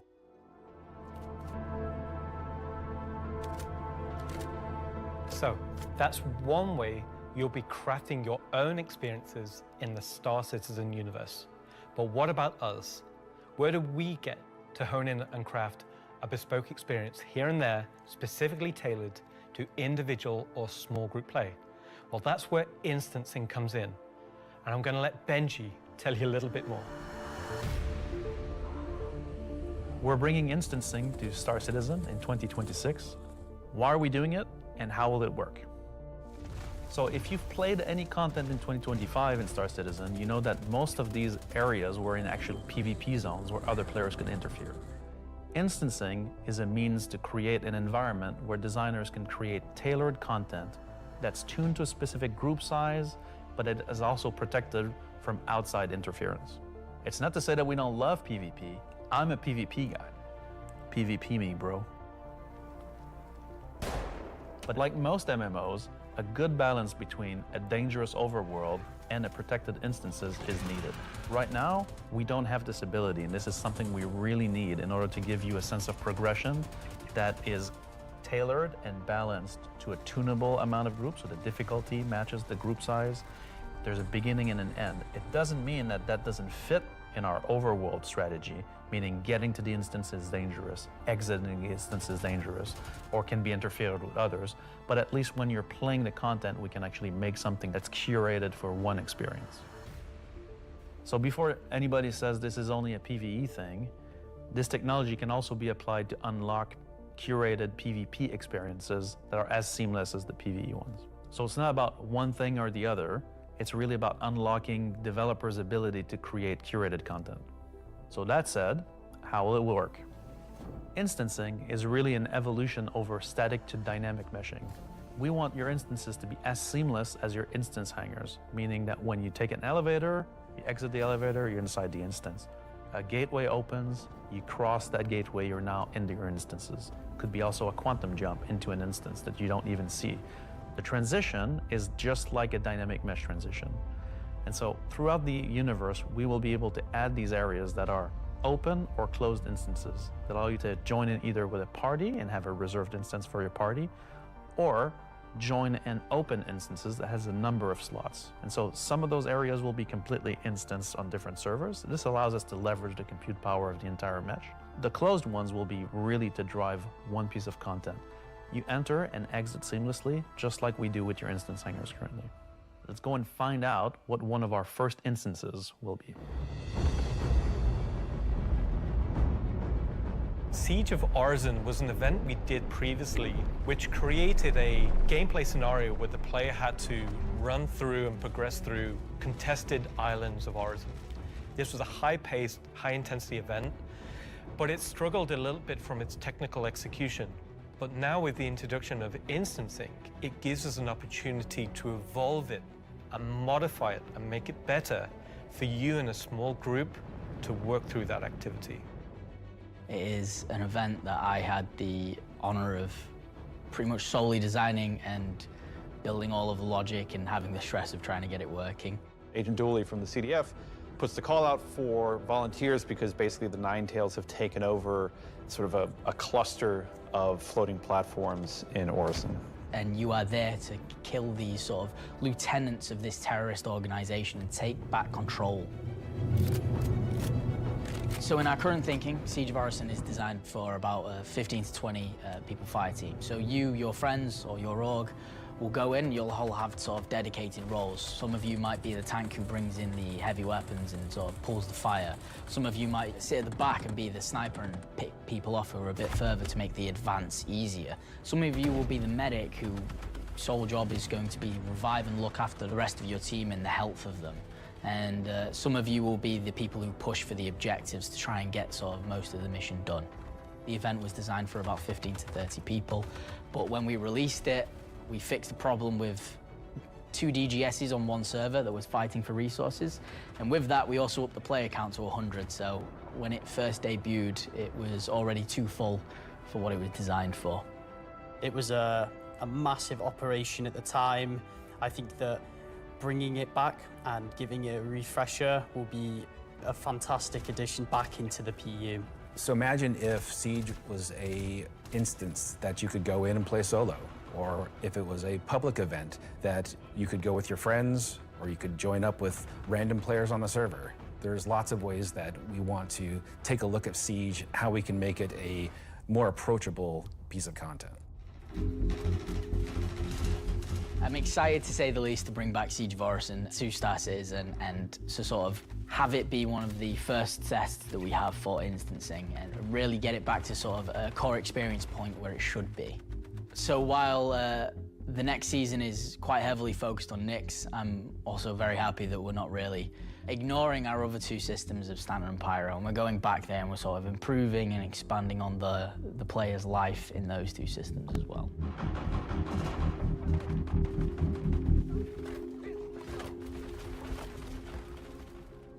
Yes, and while things like Genesis, interstellar hauling, crafting, Siege of Orison, and more will reveal next year, we'll continue to bring life into the existing universe outside of Nyx. There's still one more exciting use for instancing we're building right now. It's an earlier look than normal, and some of it is still in white box, but we're excited to share the first look at a major content release of 2026, and what it means for progression-based gameplay. As an evolution of our Building Interior initiative, you won't discover it by accident, because when it's complete, it will be found deep within the heart of Levski itself. This is the Municipal Works.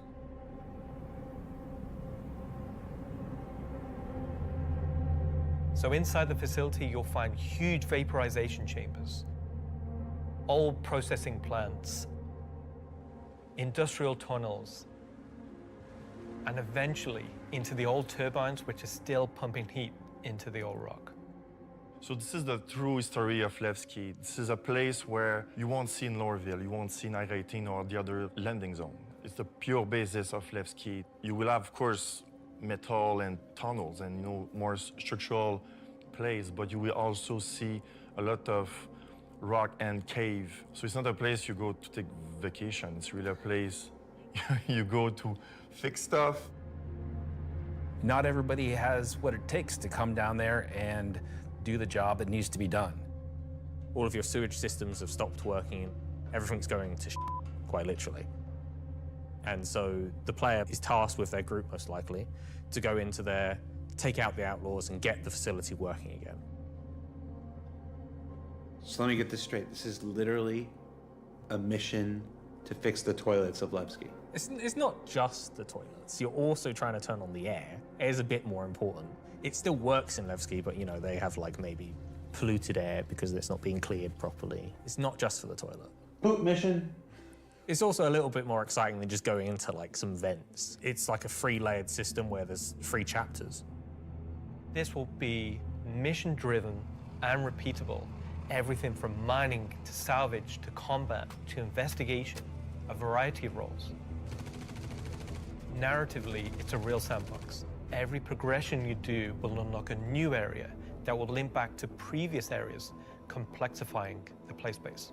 We've been wanting to have more gameplay around landing zones for a long time. Now that we have instancing tech coming online, that allows us to do something that provides really cool gameplay close to a landing zone. With the missions, that's what will create different overlays or change the spaces or change the progression, but it'll be the instancing which will enable us to create tailored content to you and your group. So you're going to be able to play a part of it, make your progress, and then log off. And then the next time you come online, you'll be able to pick up where you left off. It's going to allow players to return back to it at different states, depending on how much you've progressed, and be able to keep it going until you've reached sort of the end of the whole 3 chapters.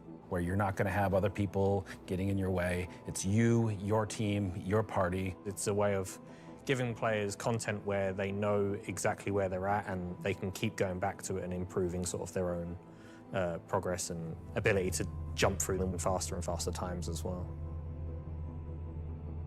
So that's a look at how we'll be allowing players and developers alike to create more crafted experiences within the greater sandbox of the persistent universe. Okay, is that it for me at this point, Jared? Almost. Throw it back to me, and I've got one more for you after this. Back to you, Jared.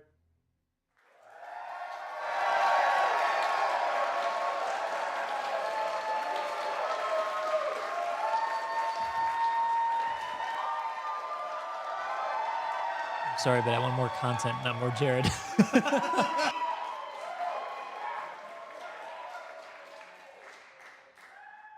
is really excited about the year ahead. So that's a brief look at some of the ways in which we're allowing you and our developers to craft a more curated Star Citizen experience. Now, at this point in the show, we are in the home stretch. We've got only one more segment to go. But before we do that, we wanted to check out, we said earlier in the show that we would look at what you were saying during the show. We looked at how to put YouTube comments on the stream, and it was immediately apparent that we were going to lose our broadcast license, so we're not going to do that. We did find some social media stuff on Twitch, though, or not Twitter, X. What is it called now? Let's see what this says. Let's see, we've got Welcome Back Levski from, I'm not wearing my glasses. Oh, no. Oh, time to suit up, let's go get him, says Ubu. I really should have worn my glasses. Cue the bagpipes. That's the other game, Charlie Oscar. Let's see. Nice to see you live, Jared. Mom? Let's see. First Citizen Con after playing for almost a decade in Austin. Oh, nice. Straight out of Klesher, back to the Hex. Photos from Leicestershire. How do you say it? Is that Leicestershire? Leicester? Leicester? I've only been in the UK for 3.5 years. San Jose Bar Citizen Watch Party. Oh, somebody created a lovely Vandal mask there. Sean Tracy, can we get that in game? Just that, exactly. Just scan that, put that in game. All right, so that's a few reactions we're seeing on social media right now. Before we get to our big finale, or the thing we're going to wrap up the show with today, I did want to talk a little bit about Big Citizen Con versus Digital Citizen Con versus what we're doing today, which is Citizen Con Direct. Every year, Citizen Con is a monumental task for any number of people, whether that's development, marketing, the support teams, the platform teams. Everybody comes together to make this thing happen and go off, hopefully without a hitch. And so far, we've been doing all right, other than some stuff in the room here. You know who you are. They had to know. But doing Citizen Con is not always the easiest thing for our developers. You might not assume this, but most game developers are not social butterflies. They tend to like to sit quietly in the dark at their computers, like little goblins, and just make digital virtual worlds like this. And then I come in all happy and like, hey, you want to be on video? And they're like, no. And I'm like, it's in your contract. And they're like, oh, yeah. So we thought, we usually do it behind the scenes afterwards, but we thought we'd do a little bit of it here. The folks in the editorial department put together a brief montage of some of the more candid moments from the filming of Citizen Con over the last couple weeks, so we're going to spend 2 minutes and take a look at that. Let's see what they put together. How many Citizen Cons have you performed in now? Performed? Just the one. Nope, my first one. One last year. 2. A few. 8 or 9? Maybe 9 or 10? Never. Man, I don't know, man. Did you like doing it? Yes, I was completely terrified. It was good, a bit stressful. The first live one, I was a mess. Weird combination of going from insane highs to insane lows. Live ones. Because? It's over. The live ones are pretty special. Pre-samp's always fun, but the live events are special, aren't they? Remember we were at that weird crack house in Ancoats? Right. I like the live ones. Oh, I mean, I love these digital ones. These are the best. Every time I've done it, it has been a digital one, and I'd like to do one on stage. Is it because you have a restraining order against you, or? Didn't know if I was going to be sick, if I was going to lose my stomach. How hard is it to keep your eyes open on stage? That's not a problem with the lights. They're kind of, I'm realizing through this sentence that I'm closing my eyes as I speak. Do I do that a lot? I am a very shy individual, so this is me just trying to get out of my shell. Getting the crowd to react to the ideas that we've been working on for so long. We can react. Watch. Everybody. Yay! Yay! I can feel your passion from here. Cut the camera. Counting you down in like 30 seconds. I'm like, do I stand up? Do I sit down? Do I drink? Do I not? Do I talk? This will be the best one yet. That's right. Because it's nice and short. Is this all supposed to be usable content? Because I could be different. No. Of all your nicknames, why is Moist Master your favorite? I think you mean least favorite, and because it has the word moist in it. I mean, come on. We'll give you a new nickname by the end of this. Sounds good. Could do all with right. one. Let's get started.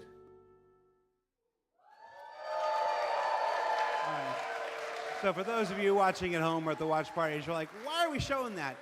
I put that in there because I'm eternally grateful for all of the CIG staff and developers who take the time to appear on these things, whether it's ISC, SCL, CitizenCon, walk on stage, be pre-recorded. It's not the easiest thing for everybody. And on behalf of the community, if I can speak for them in this regard, I want to say thank you for participating in these things each and every year that we have them. Now, let's wrap things up here. So, let's see, how do I want to do this? At this point, we've only got one major story left to tell. But before we do that, we wanted to do one more check-in on something we started last year. Last year, Rich Tyler took the stage and presented his roadmap to 1.0. And we didn't want to go an entire year without talking to the senior game director himself to get his update on that 1 year later. So we're going to throw it to him, and we're going to go to our last segment, and when we come back, we'll say our goodbyes. And if you're at a watch party, it's time to get... I was going to say... that's not a word I can say on the camera. Let's just go. Let's just throw it back to me. Go to me from 1 week ago.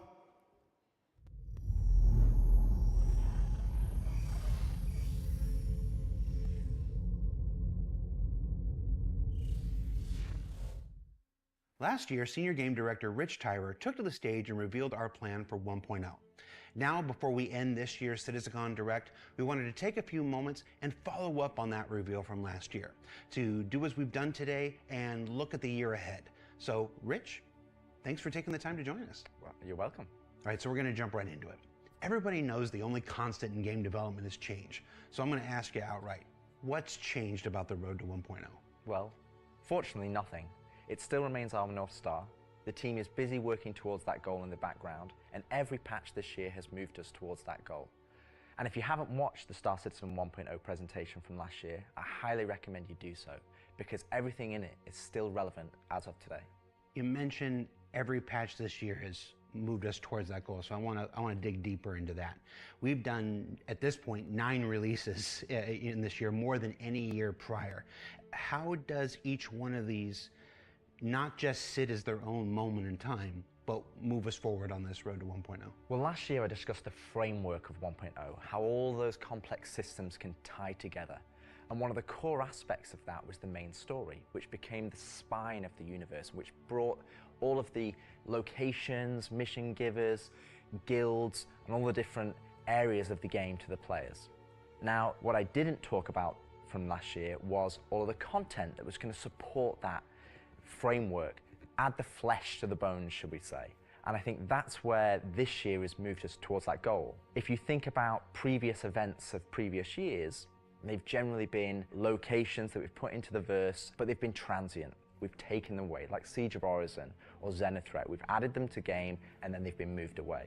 And I think with the addition of the patches this year, when you look at the Hathor facilities, Onyx facility, these are permanent additions to the world that not only have their own story, as when we release them with the patches, but they'll also become points of interest and areas that the larger 1.0 narrative will utilize. Since we're on story, I'm going to stay with this here. Since we launched the PU back in 2015, it's always been this sandbox where players can do what they want. They can bring their own story to the verse, and that'll never change.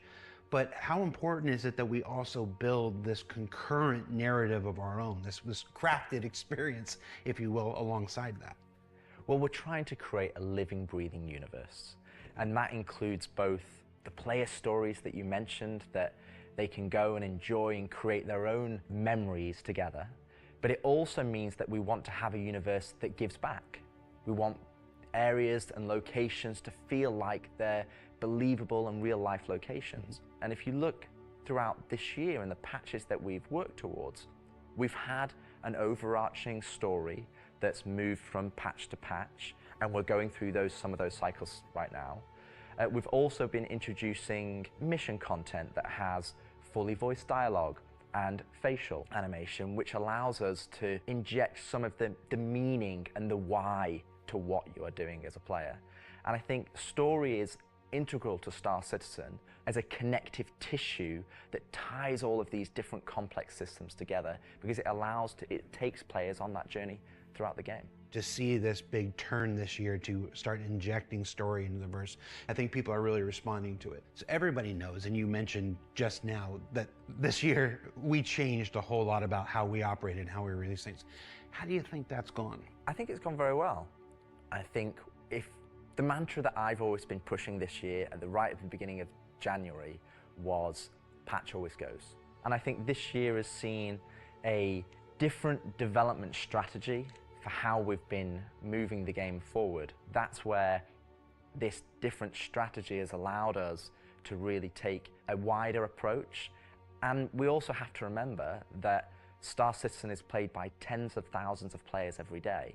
And while we have lofty future goals, we still have to make decisions right now that make the game fun for the people that are playing it all the time, playing it as their daily game. If you look at previous years, we've had to hold a patch back, we've had to make concessions, mainly due to around a feature may not have been ready or right to go into there. There were 3 months, 4 months, sometimes 5 months between patches. Exactly, and I don't think that's good for anybody. I don't think it's good for the players.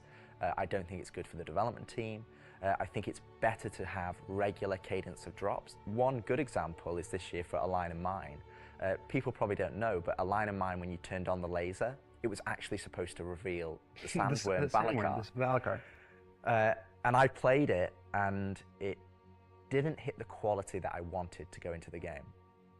So we changed, and I took it out, and I made that decision alongside Chris and Erin, and we've held that back, and we're going to work on that towards a future patch. But I think definitely the more regular cadences has had the multiple benefits, and like I said, I want to dispel a myth right here, right now. Like, features are still being worked on quite heavily in the background, from radar and scanning in FPS, the new quantum, to inventory, engineering and crafting, and all of those features are going to be coming very, very soon for players to get their hands on. And, you know, I'm going to be honest, I'm not going to sit here and say that if I was to go back to the start of the year, I would hope that we would have released more features. But I also think every decision we've made this year has been through the lens of making the live experience as stable and as good as possible. Absolutely. All right, so that's a bit about the year before. And the year before has been, I've said this before, I've said it internally, I've said it out there, I'm going to say it right now again on camera. I think this has been the best year of Star Citizen ever, and I'm willing to look right into the camera and say that. The player numbers are up, engagement numbers are up, the length of the play sessions are up, bug numbers are down, 30K is gone. It's been a solid year. But CitizenCon isn't CitizenCon without talking about the future, so I want to move us to the future. We've talked about story, we've talked about this more diegetic, immersive universe and adding voice lines and stuff like this. But where do we go from here? Obviously that continues, but what more are we going to do to make this universe seem alive and real and breathing? I think the biggest thing is to start having that conversation be two-way. So if you think about this year, like you mentioned, we've been having fully voiced NPCs, but a lot of those missions and those NPCs, they're talking to you, they're talking at you. Right. You don't get to talk back to them. Now, obviously, you get to interact with them through your actions. You get to go and do their mission, and you get to move that along, and then they talk to you again. But it's a one-way conversation.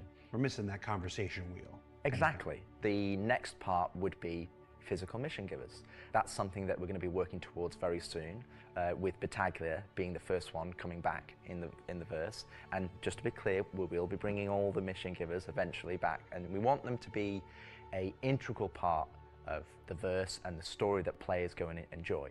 We want the locations to be brought to life, and as we mentioned last year, we want to have interactive scenes that you can go and be part of. And obviously the full end goal is towards, you know, to have cinematic stories in the game, and that is what we're going to be pushing towards. Everything we do, every decision we make, is through the lens of moving us closer to 1.0. It might sometimes be difficult to see why those decisions have been made at the time they've been made, but rest assured that Star Citizen 1.0 is still our North Star. That's what we're still aiming towards, and that's what we're going to be moving forward with every patch next year as well. And remembering when mission givers were first introduced, they sometimes became a bottleneck. Is there a role in instancing, which we learned about earlier today? Is there a role for instancing in that, in helping with mission givers? Yes, partially. It will be one mechanism that will allow us to have players go to their own individual area of the verse, have that conversation, and then go and continue on into the open world environment. So I think that's where, when we look at instancing provides us one tool that allows us to remove that bottleneck and provide a more seamless experience. Happy you said that, because that's one of our last topics I want to get to, is how we reconcile instancing with the persistent universe. Like, for the last 10 years now, we've been building this giant, seamless, persistent universe where everybody can come in and play together. And it would be easy to have a first instinct reaction to the idea of instancing and say that's antithetical to everything that Star Citizen is. But you mentioned last year these 3 pillars of building Star Citizen in the PU, and I want to, you said nothing changed, but I want to ask you about this specifically. What are those 3 pillars again, and how does instancing fit within the greater design of Star Citizen? So the 3 pillars I mentioned last year were open world. That's just like the missions you love today. You can go and play, there's other players there, and you can go and enjoy that together. Then we have instancing, which I'll talk a bit about more, but similar to municipal works that we've talked about previously. And then the 3rd pillar was dynamic content, which would be content that's generated by the activities of the players. And I think it's very easy to become myopic around one specific thing when we're talking about it a lot, when it's the next stage of our development. And I think you could reverse it. If we'd have made a game that was all instance, and then I'd come on camera and said, hey guys, we're going to start doing it open world, it would be like, oh, is the game changing? Are we doing open world now? Is open world the new North Star that's going to take us this way? And it's not. It's just one more tool that's going to allow us to offer different and dynamic experiences for players to go and engage in. Now, when I talk about instancing isn't always what you'd imagine as a solo instance experience where it's only just you. We're going to have several different versions of instances. Some are going to be closed instances, which will be like the new player experience. We'll be able for you to go in by yourself, for us to teach you the ropes in a safe environment so that you can understand how to play the complex game that we've made.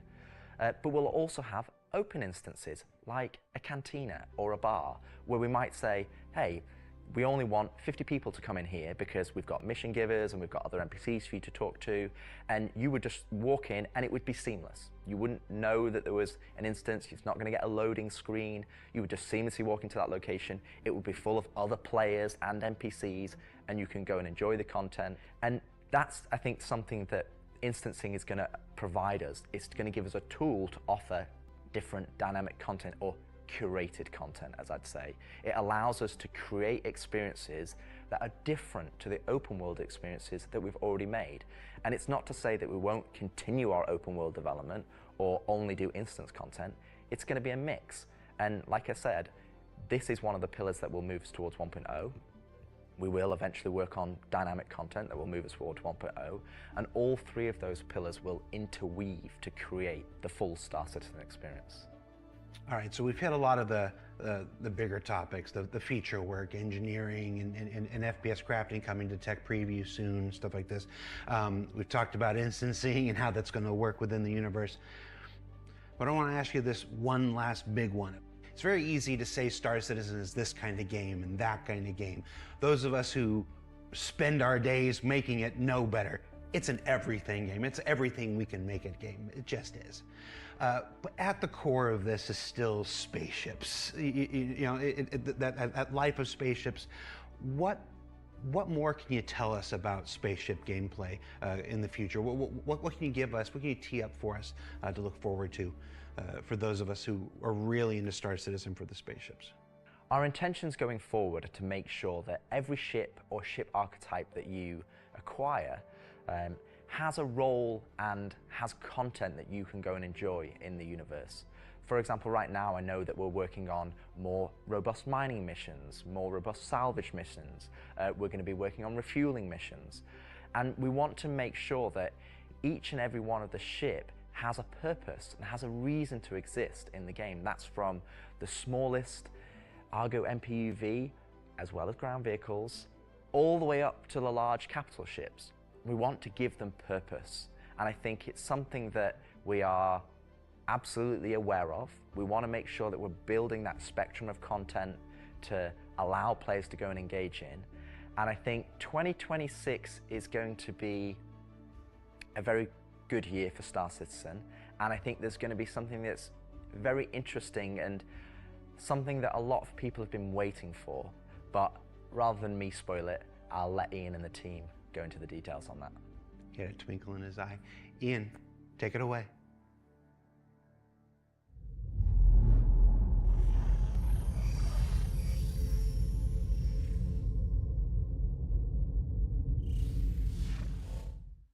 So the persistent universe has existed for over 10 years now. During that time, we've created lots of gameplay systems, we've added hundreds of locations, we've added lots of mission activities for different purposes: combat, cargo, mining, salvaging. But for combat ships, the only thing you've been able to do is fight other combat ships. In 2026, this changes. We're going to be delivering a spaceship-focused activity space which incentivizes the use of different gameplay roles. These are going to be scenarios where you're going to have to plan and strategize and create operational tactics to overcome your objective. So what you're going to see is very early. It's early in the pipeline process, and it's going to come online about mid next year. But we're really excited about the content we're creating, so we want to share with you a super early look at what we're building in a space we're calling Tactical Strike Groups.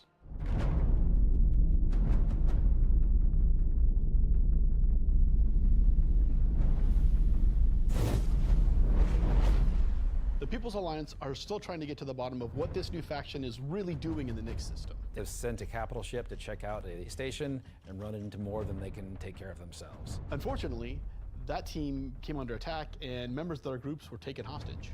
Now they've reached out to Intersec, who've reached out to you to help recover the pilot. Of course, it's unwise to do this alone, so you'll need to put a team together to attack the station.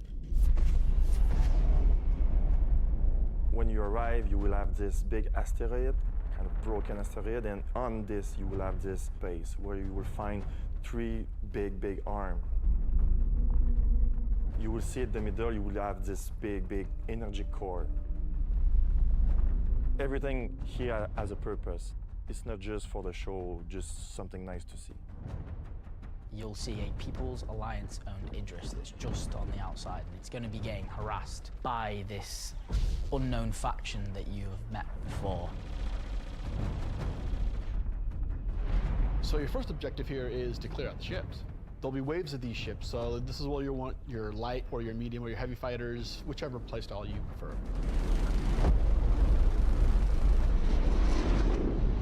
So while one part of your group is dealing with the fighters, now it's time to actually assault the station.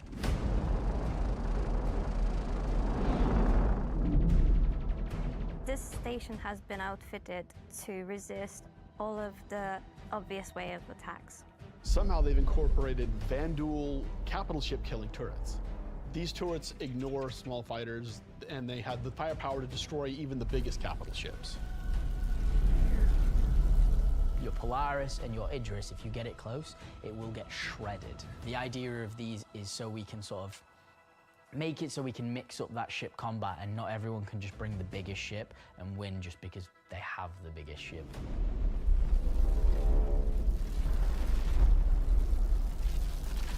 You have to send out your best pilots to navigate the superstructure and take down anything that may damage your bigger ships.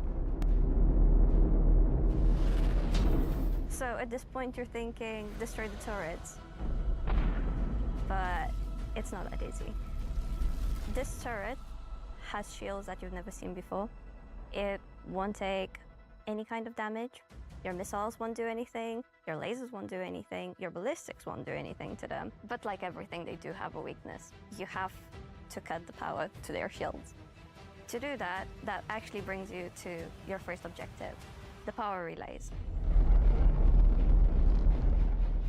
So the exterior has a number of power relays that are holding the doors closed so that you can't get in. You have to find them, you have to target them, and you have to destroy them. But it may not be as easy as it seems. Here's our first wrinkle. The power relays have their own shields that are resistant to energy-based attacks. We know how much you like using laser repeaters, but so do these guys. Capital ship can't get close enough because of the turrets. So ships with explosive or ballistic ordnance will be needed here. That's torpedo ships like your Retaliator or Gladiator, or even another fighter with ballistics loadout. That's going to take you a while.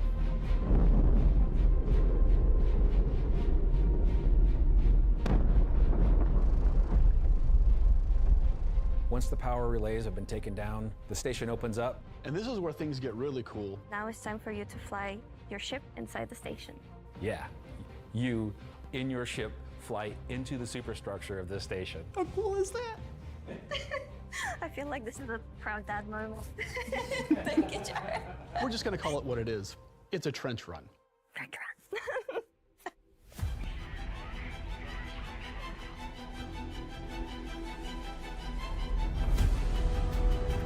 So as you enter the structure, you'll see cooling units along the sides that you'll need to take out. There's 3 arms to the station that have these trenches. You'll fly into one, and then there'll be a core in the center, and then you'll move out another trench. You're either gonna do it multiple times, or you need to bring friends. At this point, the core is still protected, so these are essentially strafing runs. There are objects to avoid. You're going to have to be able to dodge. You're going to have to move quickly. You need an agile ship. Because the shield generator that you're targeting is emitting lots of distortion damage. So once the cooling units are out, that exposes the core to overheat, which means that you can attack it from the inside and also from exhaust ports on the outside of the station. This core is armored and just takes a whole lot of damage.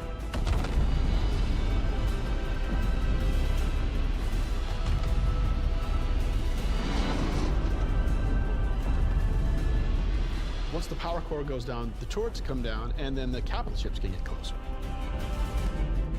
Why is that important? Because during all of this, you spend a lot of ammo and munitions and ballistics, and you're going to want to top up. This is where we're going to get our new feature in: ship hangar refueling and rearming. You're going to be able to land in the hangar of select ships and be able to use the same interface as you are right now at stations to refuel and rearm. It's specifically for ships like the Idris and the Polaris and other ships that are designed to have other ships land inside them. Of course, it'll be more than just those 2 ships, and you'll find out more once we get closer to release. But this is a really important feature that we're really excited to get out. If you're not bringing your own Idris, the People's Alliance has an Idris there that can provide a safe port in a storm, allow you to set back up and head back out. And it's a good thing that you've rearmed and refueled too, because now another group of ships is coming to attack the People's Alliance Idris.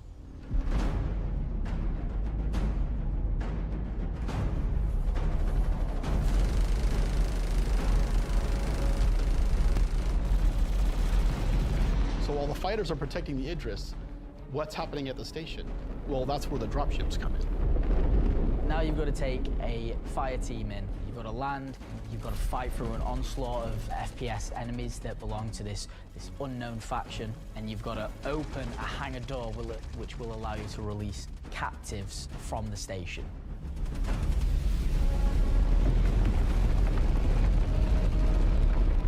After you've opened the doors and that person's taken off, you've just got to make sure they get to safety.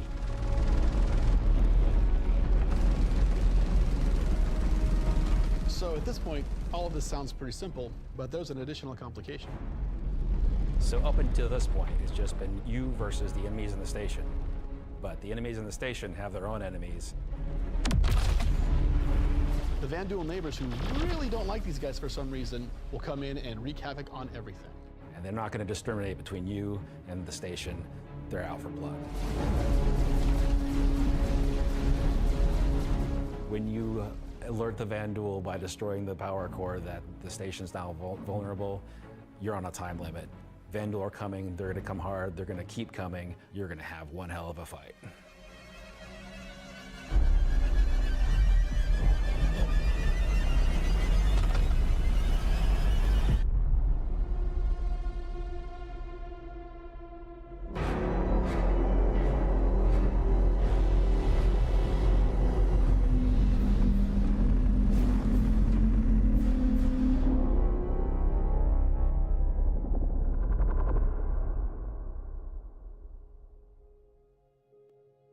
tactical strike groups.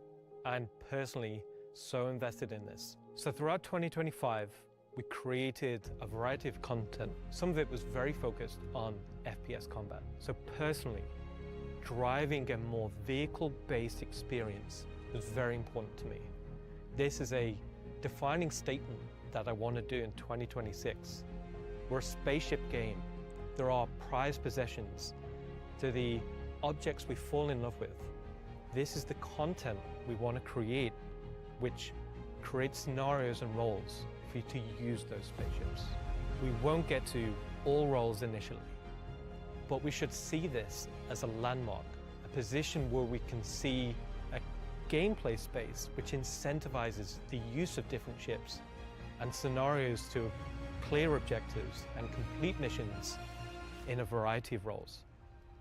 And in the future, we can use this to expand on. So I hope you're all just as excited as I am for tactical strike groups. They're gonna be fantastic.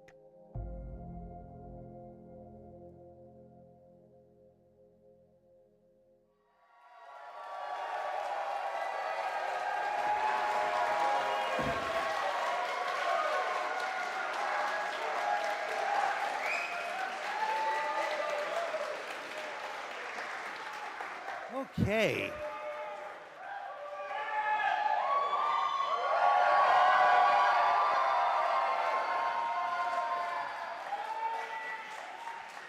Why do you still have the puppet?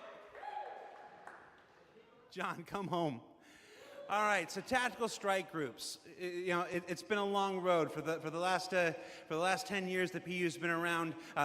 We've done lots to build stuff for mining ships and for salvage ships, and as Rich said, we're currently building out even more for those, and our first refueling missions coming online in 2026. But combat missions. Oh, hi, Aaron Roberts. Aaron Roberts. But finally having enough of the foundation in place that we can begin to build real spaceship operations, in any other MMO they'd call dungeons. It's really exciting for me, and that's why we're ending the show this year with that. So yeah, that's been CitizenCon Direct.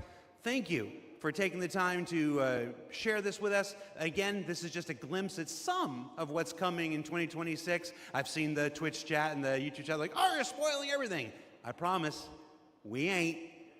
So before we let you go, that's it for me. Thank you so much for tuning in. And as with every CitizenCon, the last word shouldn't be mine. It should belong to our founders and CEO. So take it away, Chris Roberts.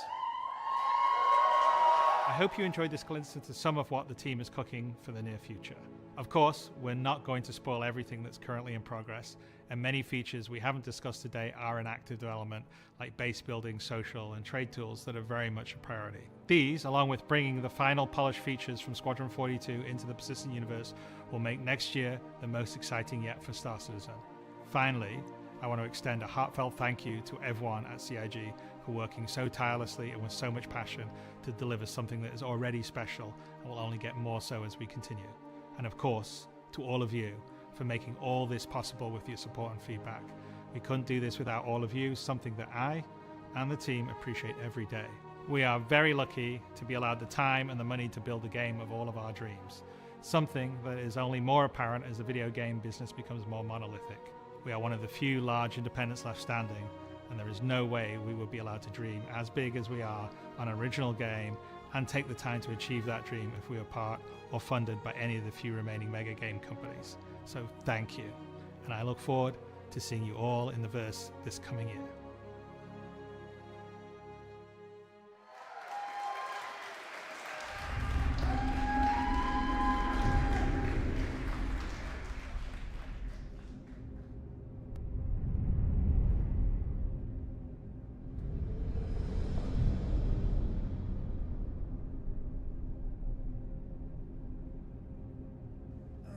Is that it?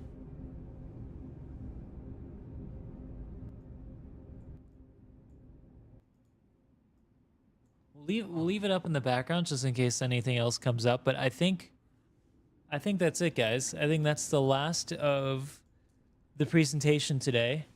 So yeah, I think we all have a lot of thoughts we want to share, and we're gonna share those before we do the giveaway. I think you're gonna do some card giveaways. Yeah, I gotta get at least. Yeah, we have to give a lot. I think we could do it in one big lot, or we could just like give it away as like periodically. I don't know. Do you want to give it in one big push at the end of the stream? I think one big push at the end of the stream probably works better. All right, then we'll do that. Let's do get some feedback here. Yeah. All right. I think that is definitely the end of the stream. And now. Okay, now we're watching somebody else. Hold on, I need to go get my mic. 10-year insurance on the IA for some other probably cheaper than this thing. So it's probably not a good cross chassis upgrade. Okay. Sorry, AC Vertigo.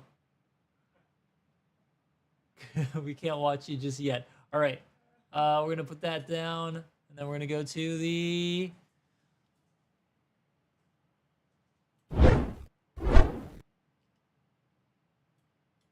Chatting screen. Okay, we're also gonna have another ship to give away, but it's gonna take. We're gonna do that at the end. All right. So I took some notes while we were.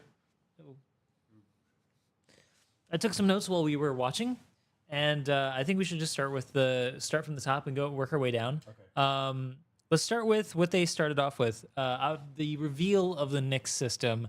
I think we kind of saw that coming, but it's still really exciting to see that they are going to be bringing the Nyx system into Star Citizen, and it's going to be coming before the end of this next year. So, what are you guys' thoughts on Nyx? Start with you, Seaver.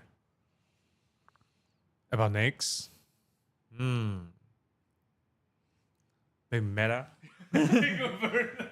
I think it's a pretty big slam dunk conceptually as a system. I think the familiarity of Lepsky, everybody's wanting that. Landing pads, EVA, now with, I don't know, gravity plates that we can walk around on. I think it's going to be an interesting mix of things happening. The review of the 3 different planet bodies, one specifically that they really wanted to talk about the most. I think they gave us enough information and held back enough where, like, I think everybody's pretty excited to go to Nyx. I do believe that one of the things that I'm excited about, and I think a lot of people out there that really love mining are excited about, are the opportunities. It seems like with Nyx coming, the people that really love mining are going to find some game loops there that are going to be really great. And also, the big asteroid is going to be involved enough where you can't just go do that solo. You'll have to get a group of miners and have also maybe your org military with you to help you accomplish that feat. So, and then eye candy always across the board. Star Citizen always hits. It's why we play that game. The fidelity is great for the most part. I think that it's going to be a great system, and I think we're going to enjoy being in it. Yeah, I mean, I think we're all expecting Nyx, so it's no surprise to see it. I'm really pleased to see that our suspicions were confirmed, that they are indeed going to have the Van Duel as part of the system, as the flavor of it. It's not going to be Pyro 2.0. It's going to be something in between where it's more PvE focused. There's a friendly faction that's part of Levski with the People's Alliance. It's going to be a different kind of experience. I guess, though, the thing with the asteroids looked like it was going to be within the next 12 months, so that's definitely not coming out with the end of this year. It looks like what they are going to come out with at the end of this year with Nyx is going to be, I think, that last presentation, that last big involved thing where you have to go take on the laser and the station that you can land, a couple of those stations you can land on and shoot at. So it looks like there's going to be some stuff to do in Nyx, and it's not just going to be new eye candy, which is really good. I think having new gameplay space is good as long as there's gameplay in it, right? Because if it's just an empty place to visit, then planets or something, it's not. But basically, every new content is going to happen in Nyx, right? Today, like every new content, like new stations, new missions, and new biome systems, something like that. Everything is going to happen in Nyx. Yeah, but I think that, and I think that's a good segue into the Genesis. I think the Genesis, the planetary tech stuff. I don't know if we can actually hold on to this for a sec. Well, actually, I can take it. I think I'm not sure if we can go watch the VOD right now of that stream, because if we can go and look at the no, just to have it in the background, because the Genesis stuff was awesome. Give me a second to try to get it up. I don't know if anybody, see if it's still up.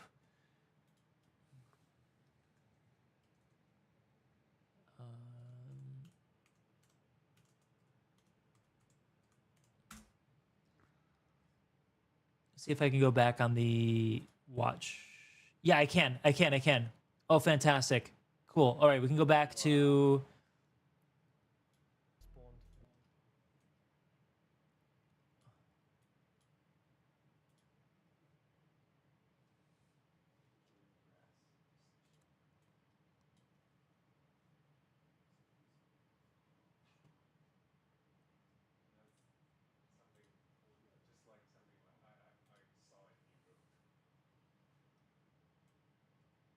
All right, so here we got this in the background. This is the Genesis presentation. This was, I think, to me, a big surprise for the presentation. It was really impressive what they're doing with the next level of planetary tech. I mean, we all saw. I don't think anybody has accused Star Citizen of looking bad, but I think it's going to look at another step better. This is insane. So I think this technology is not going to apply just to Nyx. It's going to apply to all of the planets. But well, I guess we'll just have to see, because this is a fundamental part of the generation of how planets are made. So I would expect that every planet is going to get a refactor, and that it's going to look slightly different. How much better, I'm not sure, but I think it's going to look probably better for sure. They didn't really. One thing they didn't address, though, was the pop-in in rendering. That's something I was a little surprised they didn't directly talk about. Right? Yeah, I mean, no more so like the lag with loading in. You know, like when you fly, rocks pop in and stuff pops in really, like, very visibly. It's not seamless. It's kind of takes you out of the immersion of it, right? So I was kind of disappointed not to hear anything about that, but it looked really, really good. So what were your thoughts on the Genesis stuff? I think, when we saw the grass, we think about, that your PC is going to burn. But I think so. Yeah, because with 5090s, we cannot have any 60 FPS. But yeah, they talked about it, virtual terrain. I think that's a very good optimization. Did you remember that when we went to the Citizen Weekend venue and we saw the pyro with 60 FPS in like middle end or low end PC? Yeah. The optimization is getting really better these days. Yeah, so a little bit of context. We have been doing Seifer's been organizing events in Taiwan, getting together with a bunch of people in Taiwan who play Star Citizen.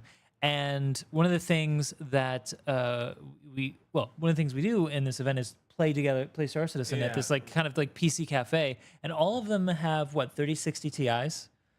And I think 12th gen Intel CPUs.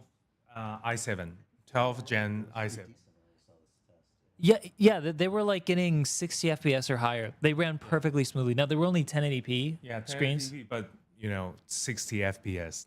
Yeah, really good. So I think they've done a really good job with optimization. I think the moral of the story is that even though this looks a lot better, we're just gonna have to see. But I don't think this is gonna melt people's PCs. But you haven't shared your thoughts. What did you think of Genesis?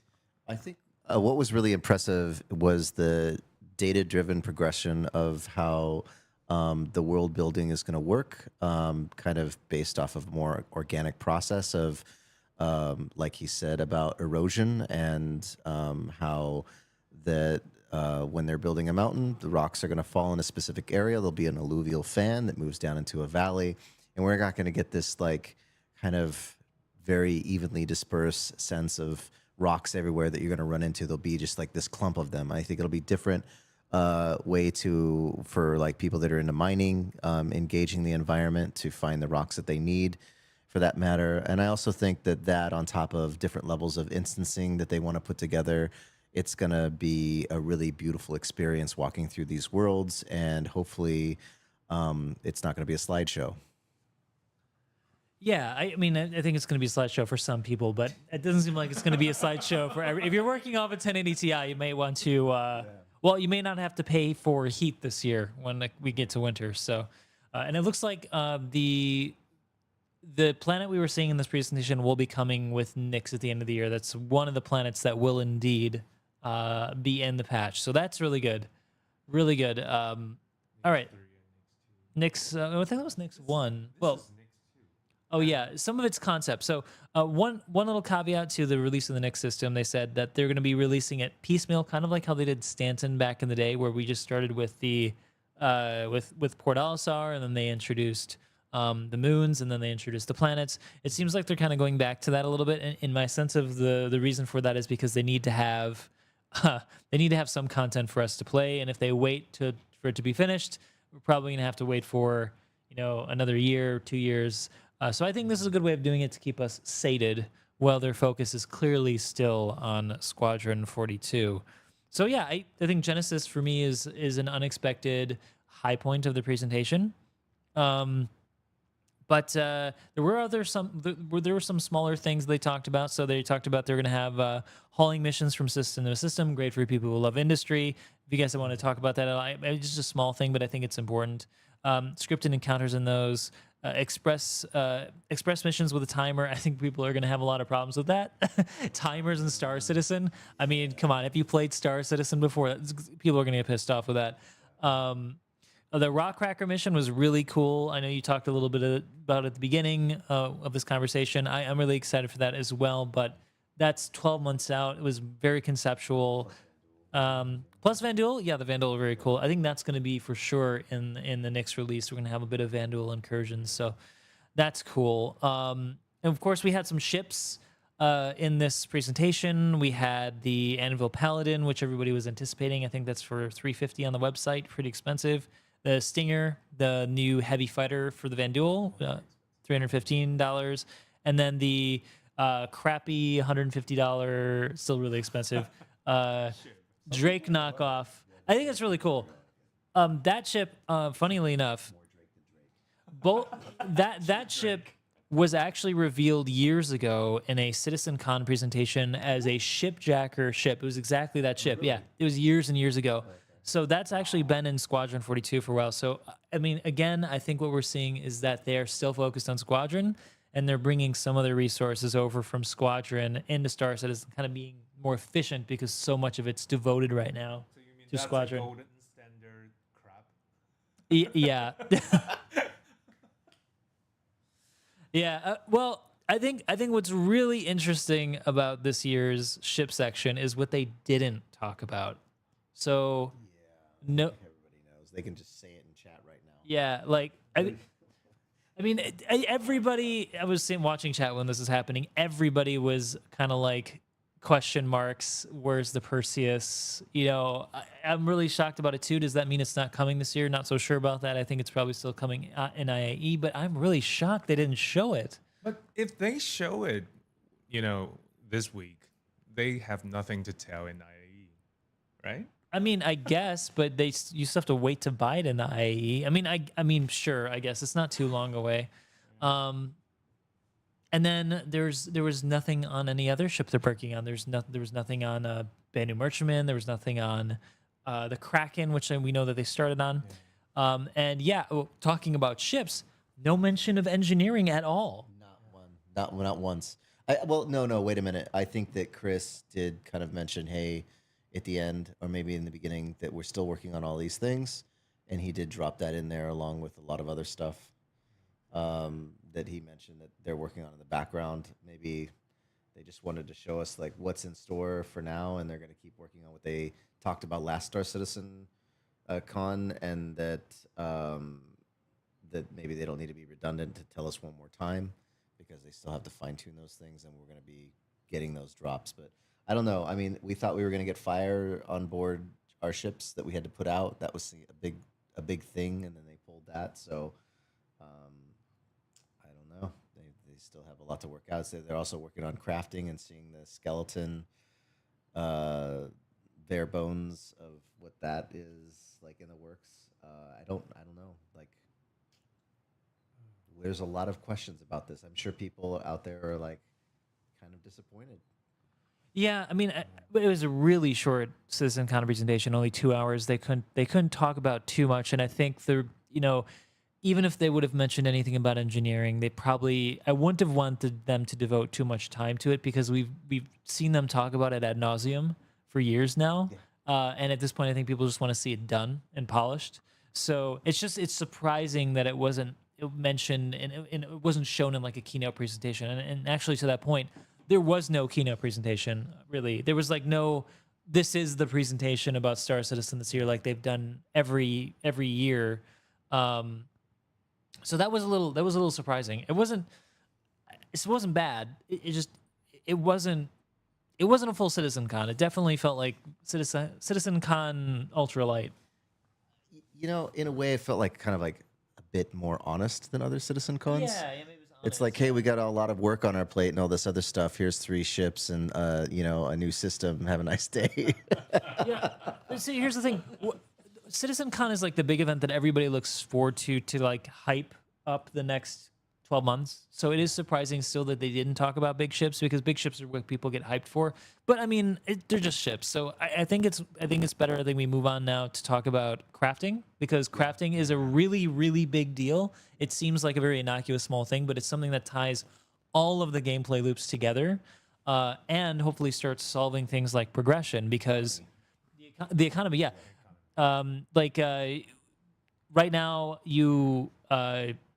there's really no progression beyond buying ships in game, which you can also do on the pledge store, which honestly kind of circumvents the whole progression of the game, and it's been a big problem for the way you play it. So I think crafting gives us a vector to feeling like we're progressing in the game in a meaningful way by putting time and effort into it. So I'm really excited for that. So what did you guys think of the crafting they talked about? It looks like, just to look at my notes, before the end of the year, we're going to be looking at blueprints that you can earn in-game, and you'll get a few on the website, but most of it will be in-game. You'll be able to craft weapons and armor initially. They didn't talk about anything about ships yet, but upgrades are not going to come for a while, and research is coming later, but that's all in the next 12 months. So what are your thoughts on crafting? But crafting is actually the only new system, new gameplay in this CitizenCon, right? That's we have no new stuff actually. Combat is old stuff, and every Genesis it is kind of not this time, but crafting is the new system, and I think they are trying their best to deliver the tech preview within this year. But also my concern is which the crafting machine we can buy in the game shop. That will be only like size 2, within size 2 size. Yeah. So we cannot build anything bigger than that. Yeah, it's going to be So really really limited. Really like entry level tier 1 or tier 0. What about you? How are you feeling about crafting? I mean, it's exciting, and like they said, I think we got to get into that playtest Evo, or I don't know who they're going to open it up to start it. Okay, that's good. But I really feel like they're kind of made a point here that he's stressing we need to collect data for balancing, because you can see that some mad scientist crafts this gun that just one-shots everything in the verse. So they're going to have to be some fine tweaking going on how, and we don't even know how or where all the resources for crafting can be gathered. And so, but I think it's really exciting because it'll be, to craft an item will be an adventure and a story on its own. And I think one of the things that I really liked about the Citizen Con was just the story-rich feeling that I was getting from just kind of like them talking about Lepsky and talking about like not only just creating this content, but like working in the lore, having this go, weave into the whole presentation. And then I can just see now, like, traveling between all these systems, getting the materials that need, some very rare to craft things that maybe even you'd need to even craft something to give to Wakello to give you something back in return. So it's interesting. It's definitely going to be pretty involved. And I think a lot of people are going to really enjoy that loop.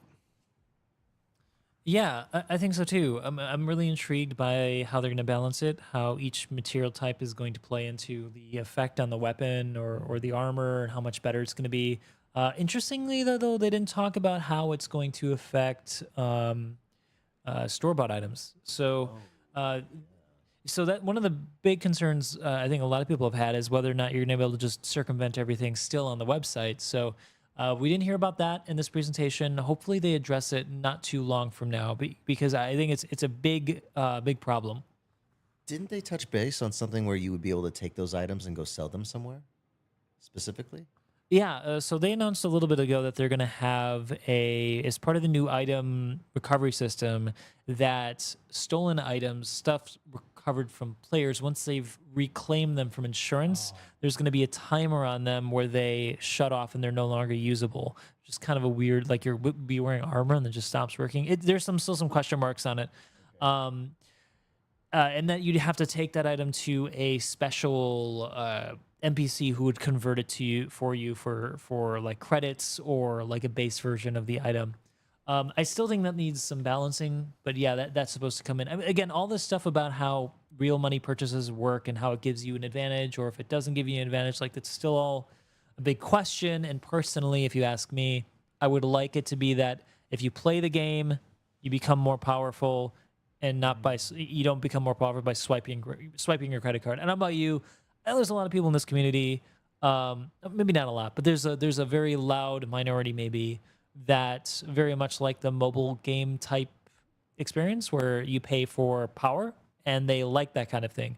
I personally don't like that kind of thing, and I don't want Star Citizen to go that way. So I'm really hoping to see more on that going into the end of this year and going into the beginning of next year. Next major thing they talked about is the fact that they're going to be instancing stuff. Now, I saw both of your guys' reactions and some reactions in chat that were really visceral. I think this is going to be a very polarizing subject, and I just wanted to know what your facial expressions were all about. So I'm going to start with you, Meta, because I feel like you have a strong opinion on this. What are you thinking about instancing in Star Citizen coming online? The way they've explained it, starting with Siege of Orison and then working on to other stuff. Wow, you put me on the spot, man, because I really love PvP. And I've had some great times at Orison being a bastard. This is the guy. This is him. You want to hate somebody for ruining your gameplay experience. This is this guy. Sorry, guys. But then, I've done the other things too. I've done all the things, but I just, I wonder how they're going to make it work out where, you have that rando. And sometimes I like it's scary when you have like that one guy on the roof who's just picking people off and we got to go get him, throughout the mission. But I'd also like the mission, just doing the mission too. It would be nice to do Siege of Orison with instancing and have it smooth, because the one thing about that in particular in the past, it's that it's hit or miss between what server you got and your experience. I mean, there's been moments where we were running through the Siege of Orison naked and been able to complete the whole mission and just doing, basically hand-to-hand takedowns. But I think that it'll be interesting to see how it's balanced. If it's just mission-specific with a good crew and you're not going to run into anybody else. But my concern is that are we going to run into other people, and I think that some people that don't like PvP are going to really enjoy that, which is cool. I'll probably enjoy it too. But I also kind of like the dangerous other side of things. Seifer? I'm probably with you. I don't like instancing. I don't like something that isolates players from the overworld.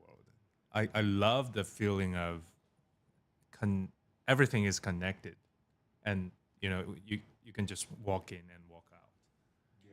Yeah, I love that kind of feeling, and I think that makes Star Citizen different. Yeah. It does. Yeah. So actually, I was concerning about the instancing things since I saw the Onyx facility, and I've talked with more for some times, but yeah. I think one thing I've had to accept over the years is that Star Citizen is going to change, and it will keep changing. And the game that it was, years ago that it is now, those things aren't. It's just not going to be the same. I think that a lot of people that have been playing a long time have had a lot of fun in this game that's been duct taped together at times, during some stable patches, and some people haven't had fun based on what their loops are.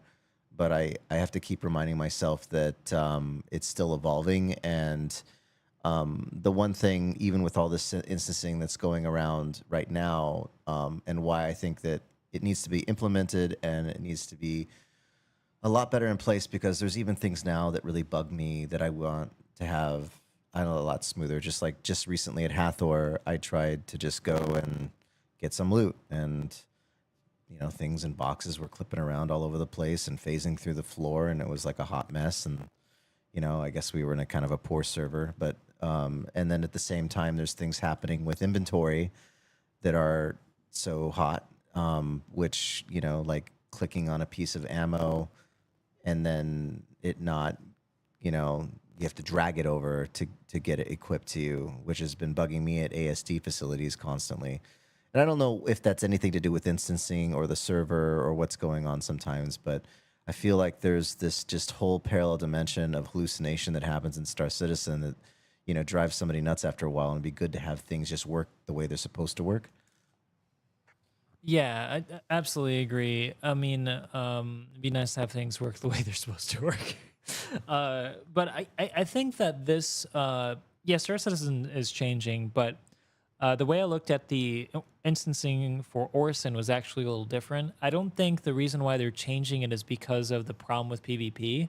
I remember really acute, I remember very well, because I made a couple videos on this, that the problem with Siege of Orison was that the pacing never quite worked right.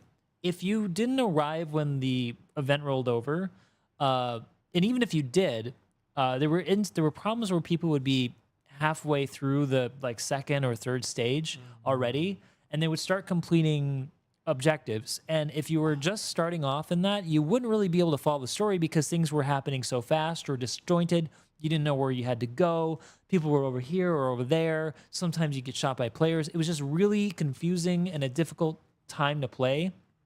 It only really worked well if you started on a fresh server and got in before anybody else did. And that was a rare thing to happen. And so for the whole design of that event, it just didn't work the way that they wanted it to work. And it caused a lot of issues, like with not being able to find the right keys or the right boss to kill, or they weren't spawning right. And you wouldn't know, is this bugged? Is this a part of the feature of the experience? It was really unclear, and it was just all down to...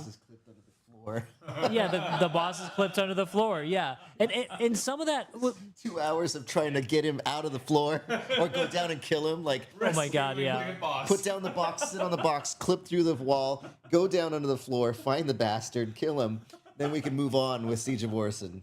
And some of that, I understand some of that. Obviously there were some bugs that clearly needed to be fixed with that, but I think some of it was also just because of the way that players were still around when they weren't supposed to be. And they were, because they were sticking around afterward. It was just because they designed it in a way that they thought people were going to play it, and people played it a completely different way, and it broke it tons of times. And so I think instancing in this case for something like Siege of Orison, which is very much about staging, that there's a process you go through this mission. It'll allow people who go into it to experience that staging. Now, one of the things that I hope that they do with this is that they integrate the party system for community tools, so that you can party up with people, or that you'll be thrown into an instance with other people. So you still get that chance to meet new people, to run into people who backstab you, so you do get a little PvP if you're not expecting it. Because okay, I want to like just caveat this. I was playing ASD the other night, the new area, and I ran into a random person going down there. Just talked to him on VoIP, said, "Hey, where are you going?" I didn't shoot him, and we just decided to work together to get to the end of the experience.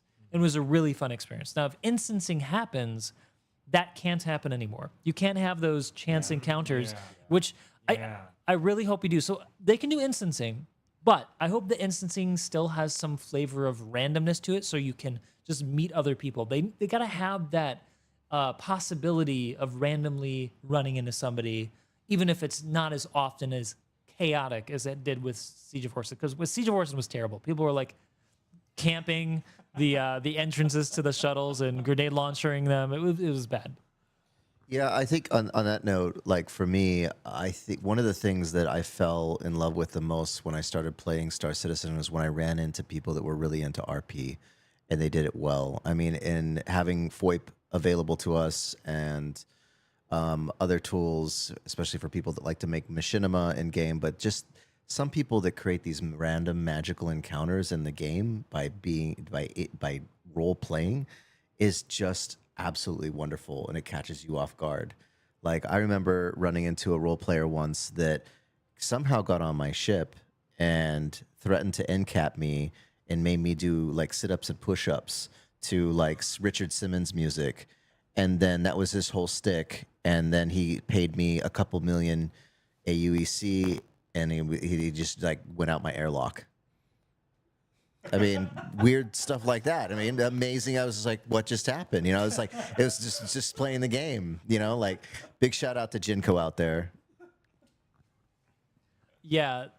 I mean, I remember I have it taped on my channel. I recorded it about, we had boarded right when they had soft death for, they added it into the game.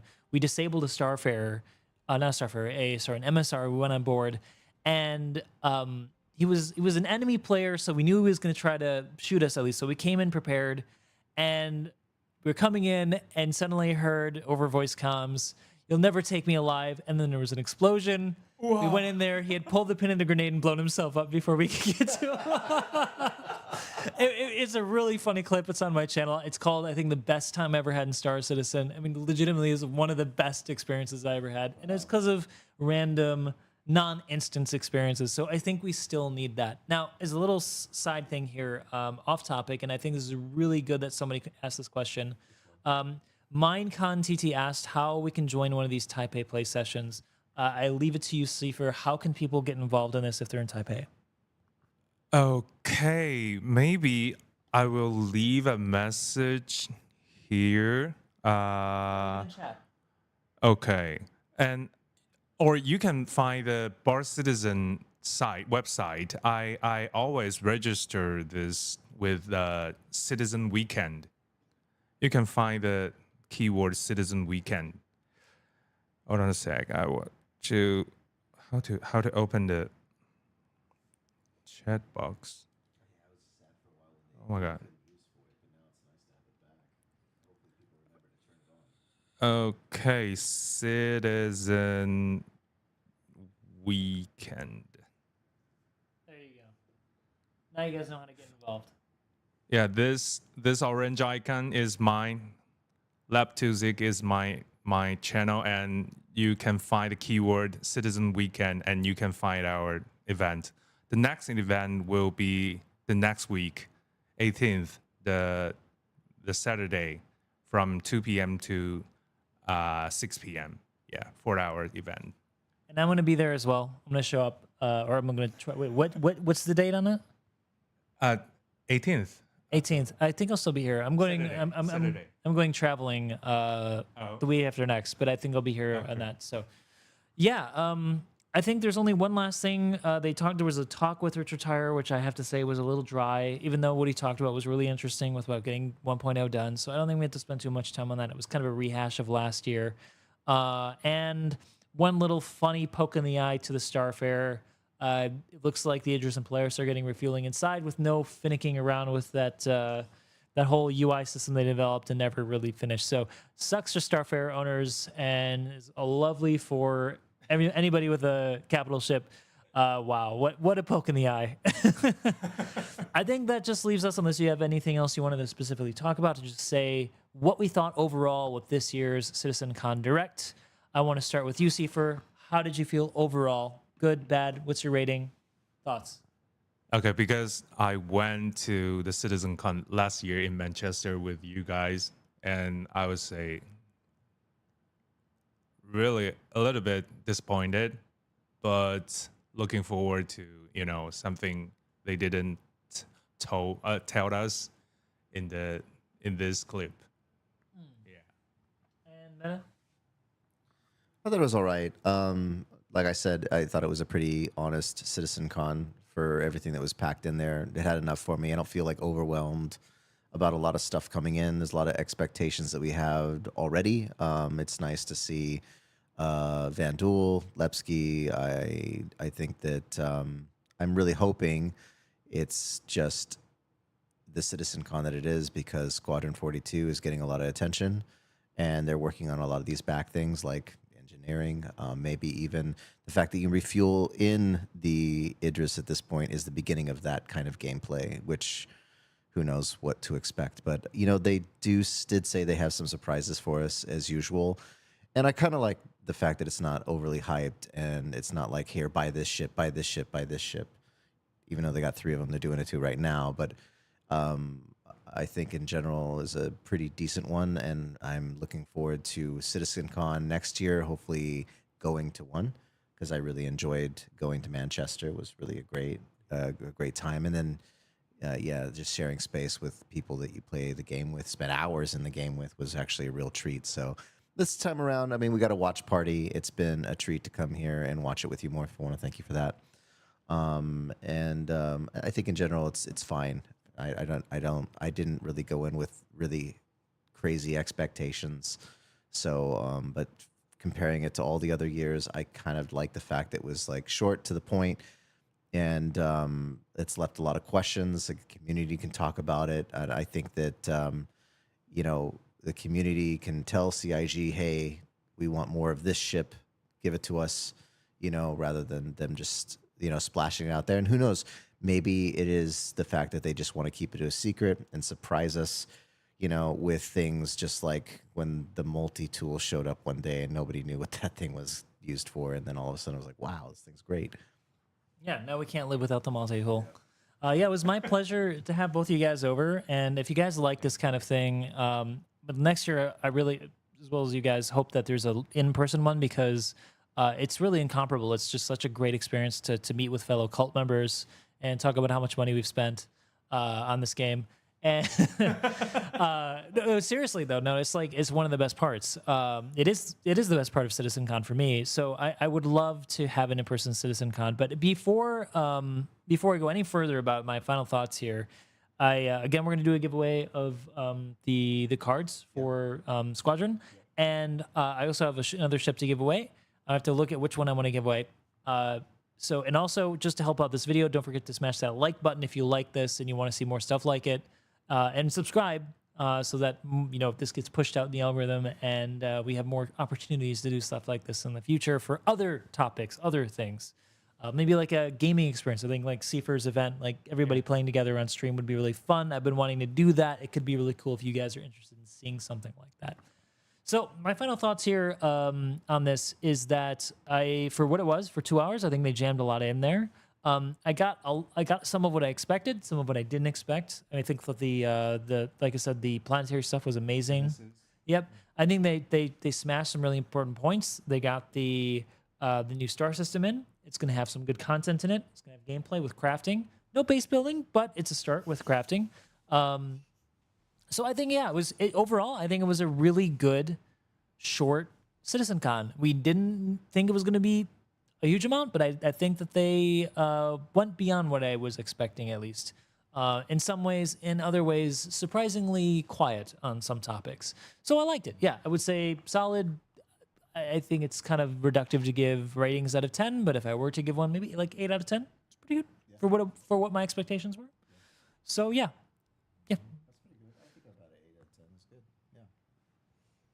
like 7. You can be honest. You're gonna be harsh. I think a lot of people in chat were saying like 3 or 5 or yeah. It really wasn't that bad. Yeah, it was incredible, West Tex. I agree. It's been really fun hanging out with you guys and talking about this. But before we sign off for the morning or evening, depending on where you are, it is sun rising right now. Like we've gone the whole night, full spectrum. I'm feeling energized though. I'm feeling excited about Knicks. How are we going to give away the cards? Hold on, let me talk a little bit about it, and then we can figure it out. I want to give away at least 25 of them in one hit, if we can do that. Is that possible? But they'll have to go over to the Discord to claim them. I'll handle distribution, yeah, and I'll do it through. If I don't get to everybody, because it's kind of late right now. If I don't get to everybody, I'll at least have a list of names from you. Yeah, I guess we're gonna pick people from the YouTube chat, correct? We could do that, or I could do a giveaway for the cards. We're gonna have to do lots of giveaways. Oh, okay, you can't do it in just one big one. What's the easiest way to do this, Morph? Let me check. Okay. Anyways, you guys, I play a game called Star Squadrons, and I have a Twitch channel where I play twice a week with my wife, Witch, and we've been playing TCGs for a long time.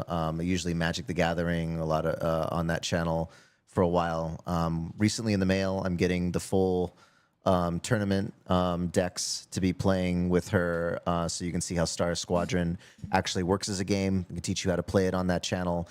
Right now, most of the channels that play Star Squadrons are in German, so I'm kind of one of the only English sanctioned channels to be streaming that right now.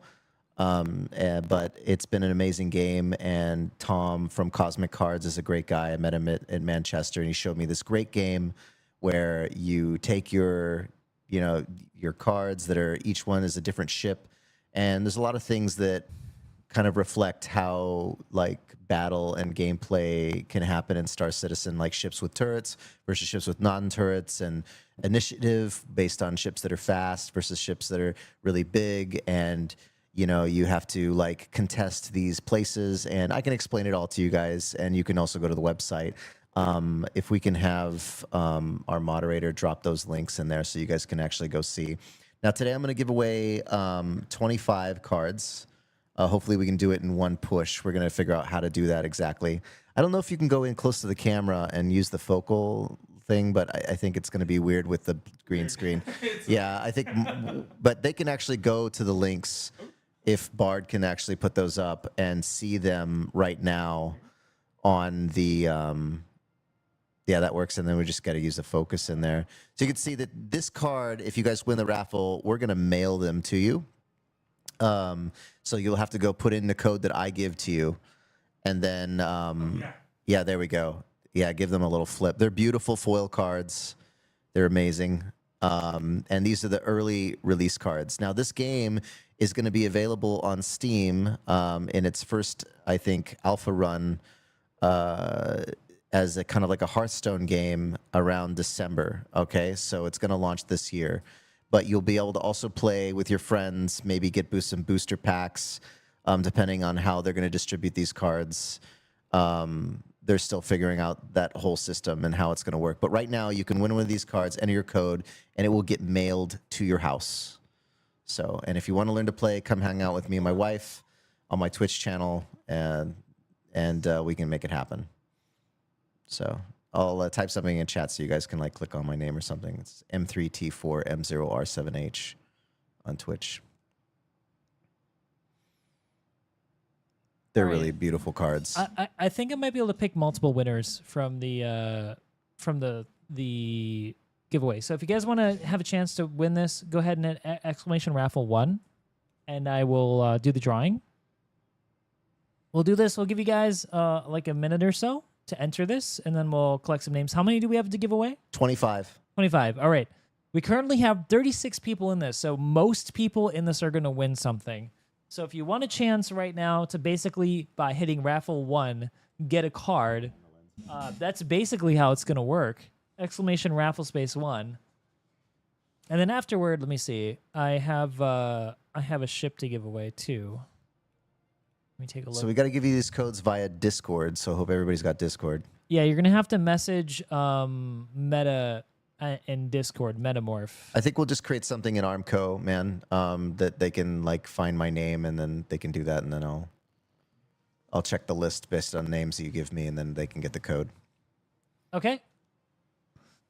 And then Good luck, guys. I hope you enjoy this game too. It's a really fun game. I had a blast playing it. You know, after that, I've got a few things to give away. Let me see if I got like something kind of special because today's a special day. Oh snap! I want a ship. I've got an Apollo to give away. You do the Apollo.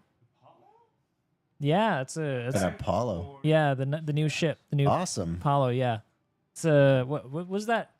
$300 some dollars on the website. Pretty nice, nice giveaway. So we'll do that afterward. But this one is going to be for the cards. So guys, go ahead and enter. I'm going to close the entries in about 30 seconds. So make sure you guys get your entry. You guys can see Nick's in the background now. I'll shrink the boys down. You can see the sun is rising now. It's so great. That's a little depressing, actually. You got a nice view up here, Morph. I Always know. come here at night. I've never seen it during the day. It's really cool. We have to take before you guys leave. We have to take a shot together and post it. All right, all three of us. We'll take it out on the balcony. Not for the stream, just for us. Like, and then we should do some live streams over at your event, Seifer, because sure he's got something really special going on where it's almost like an esports setup. And imagine just like having one huge team of people on one side of the room in one capital ship and another team of people in another capital ship, and then like being able to stream like the reactions and everybody's playing and has their role. That's really fun, man. Yeah. all right, I'm closing the entries in 5, 4, 3, 2, 1. Closing. All right. Good luck, everybody. All right, I'm going to start picking winners. Pick. First one is DKB Holt. Make a list for me, Morph. Yeah, no, I'm going to. I'm screenshotting this just in case Congratulations. it doesn't save everybody. All right, picking another winner. Neftis is another winner. Got a message. Shoot, how should we run this? Should we just send you a message? Because I mean, I can make a list off this, but I won't have their Discord names, so they have to message one of us on Discord. Yeah, I think what we'll do is we'll create a giveaways, maybe a temporary giveaways channel in Armco just for this, and I'll have my information in there, and I'll give to you Morph, and they just need to go over to Armco, and then they can contact me that way. Sounds good. Yeah. So the next person is Neftis, that won. All right, picking another winner. Gloves is another winner. We've got 3. Congratulations, guys. Has the Mat is another winner. Congratulations, Has the Mat.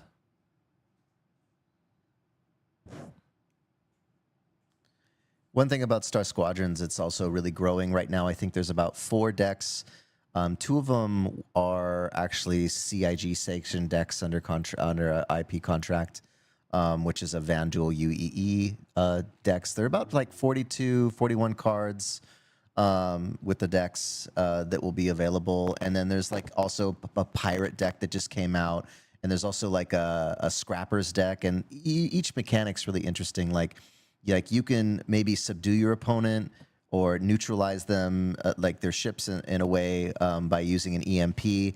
And then if you get their ship, if the ship is down, then you can scrap that ship and then get more cards out of your deck. And all the mechanics have been really well thought out from what you'd expect. It's actually really surprising to play it. You're like, oh my gosh, we can do this and that. And piracy feels like piracy, and Vanduul deck feels like Vanduul, like really fast, nasty ships that have a really high initiative, and can dodge things really easily, but like light and armor, like just a really wonderful like game to maybe play on the side when you maybe don't have your computer around with you, or you got some friends and you're maybe at the next CitizenCon at a table and you can play the game. It's just really, really wonderful game. And it's not just Star Citizen related, even though there is two sanctioned decks that are CIG. They kind of have their own art thing going right now. Yeah. Hey, just real quick, guys, I'm removing people who already won because I can only pick 10 at a time. So I'm writing all your names down. Don't worry. I got your names. I just need to do the next 10. So we got 30, you said, right? Let me check this really quick. So we need 25 total. 25. All right. Yeah. All right, picking another winner. Next winner is James LRL. Sorry about the confusion. I think we'll do more because I have other cards to give away, but we'll do 25 today, and then maybe we'll do another giveaway when you play with me on stream next time. Sounds good. Okay. Tenacious Lemur. Great name. Wait, Gloves won again? That doesn't count. Gotta be careful. Double winner. I've noticed like these cards are crazy right now. Like a couple of them, like there was one that sold on eBay recently. It was like a metal foil, like actual laser etched card, early backer starter. I think it sold for like $2,000. Like these early starter cards are nuts. You mean metal card? It was a metal one, yeah. So some of these also like some of these like more rare one, depending on what you get on the site. I think everybody's gonna maybe get a different one or they get the same one. But some of these like are pretty damn rare, like these early, and it's I don't know how because it's the early release cards. The game's gonna launch at the end of the year this year, so this might be one of the last times you get to get these early backer cards. Congratulations, everybody who's won. A lot of winners here. And Also, AJ won again. No, I can't. Sorry, we can't have double winners. Okay. You're just gonna get two of the same card. Yeah. Evan is a new one. All right, good.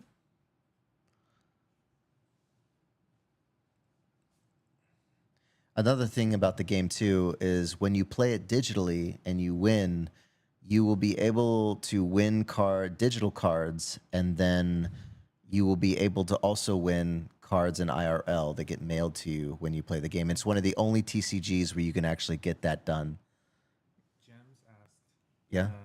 We claimed it through Discord. Yeah, you're gonna. Okay, you guys, how you're gonna claim this right now is what I have envisioned. I think Morph will set it up. Is you're gonna go to Armco, and there'll be a giveaway channel. We'll just call it Star Squadrons Giveaway. And then there we'll have the list of names of the people that are part of the giveaway and the giveaway links and then my contact information. And you will contact me through Discord and let me know that you've won a card. I'll check the list. We'll compare that. I'll need to know who you are on YouTube to make that work. And then we'll give you away the card. You'll get a code. You'll go to a website. You input the code and then you'll get the card. Oh, Tenacious Lemur won again. Nope, sorry.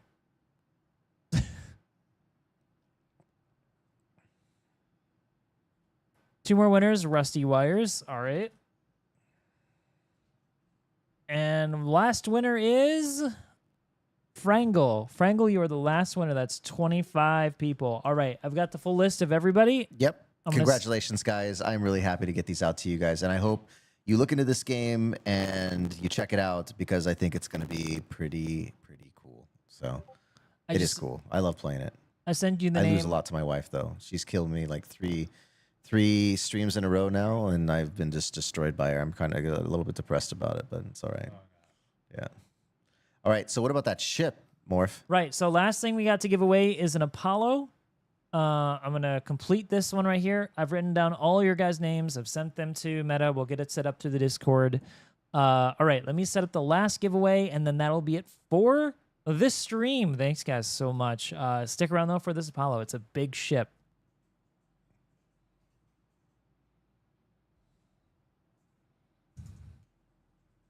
My phone's dead. I can't enter. My phone. I said my phone is dead. I can't enter. This is an Apollo triage. It's the red version. So you get three different types of beds for both. This one has no armor, whereas the medevac has armor. So if you want to upgrade to it once you get it, you can. Up to you though. All right, starting the Apollo giveaway. We'll do this one in, again, like a few minutes. Last giveaway here, guys. The Apollo giveaway, including a game package, so you don't need to own Star Citizen to win this. Good news, right?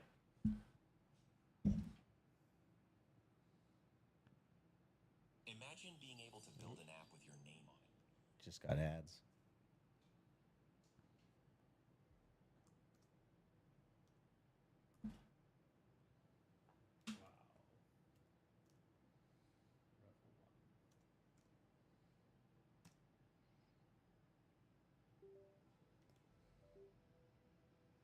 My wife is actually watching right now. Oh, is she? I can't believe she's awake at 6:15. Cecilia. Which? What are you doing? She's making entries too. 101 users. I just saw her name flash by. Oh, wait a minute. I'm logged in as her. That's why. Never mind. I just Wow. entered as my wife. I swear I have a wife. Really, I do.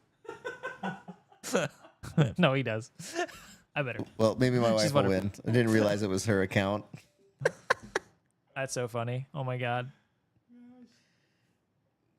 All right, guys. 115 users. I mean, you guys got chances here to win this Apollo. Big ship. If you don't want it, I mean, you can give it to a friend. Or you could, like... No, that's all you can do. You can give it to a friend. Sorry. You have to tell me. I can't condone anything else. That's sponsored by CIG, by the way. Thank you, CIG. All right, closing entries in 10, 9. And this one, by the way, if you win this one, you just message me directly on Discord, screenshotting your username on YouTube to prove to me that is your account, and that's it. Okay? All right. Guys, closing the entries in 5. Exclamation raffle space 1, by the way. Space 1, not together. 5, 4, 3, and 2, and 1. 1. Closing. There's a delay, so. Good luck, everybody. Good luck, everyone.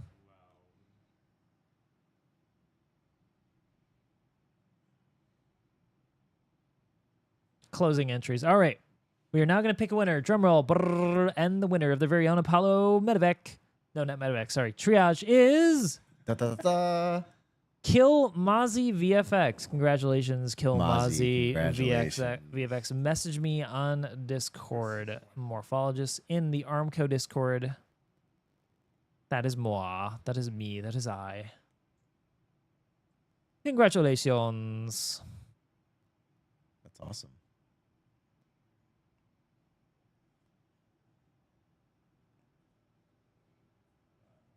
Now you have an endless supply of med gel. Yeah. Endless supplies of med gel. For now. For now. I don't know. There's ways. There's ways. I don't know how it works. Yeah. I don't know. I'm not sure. Kill Mozzie, congratulations. All right, guys. That is it then. I want to come back to the main screen. Give me a second. All right. All right. For everyone over here in Taiwan, thank you guys so much for joining us. It's been an absolute pleasure to host this year's CitizenCon with you. Hope you'll join us for whatever happens in the future. If you haven't already, smash the like button and subscribe so you know the next time I post a video or do a live stream. I've been Morphologist. Metamorph. Seaver. And we'll see you guys in the next one. Night, everyone. Actually, I don't have a signing off. It just says be right back. Okay, it's fine. I didn't think of that. I guess I never wanted the stream to end.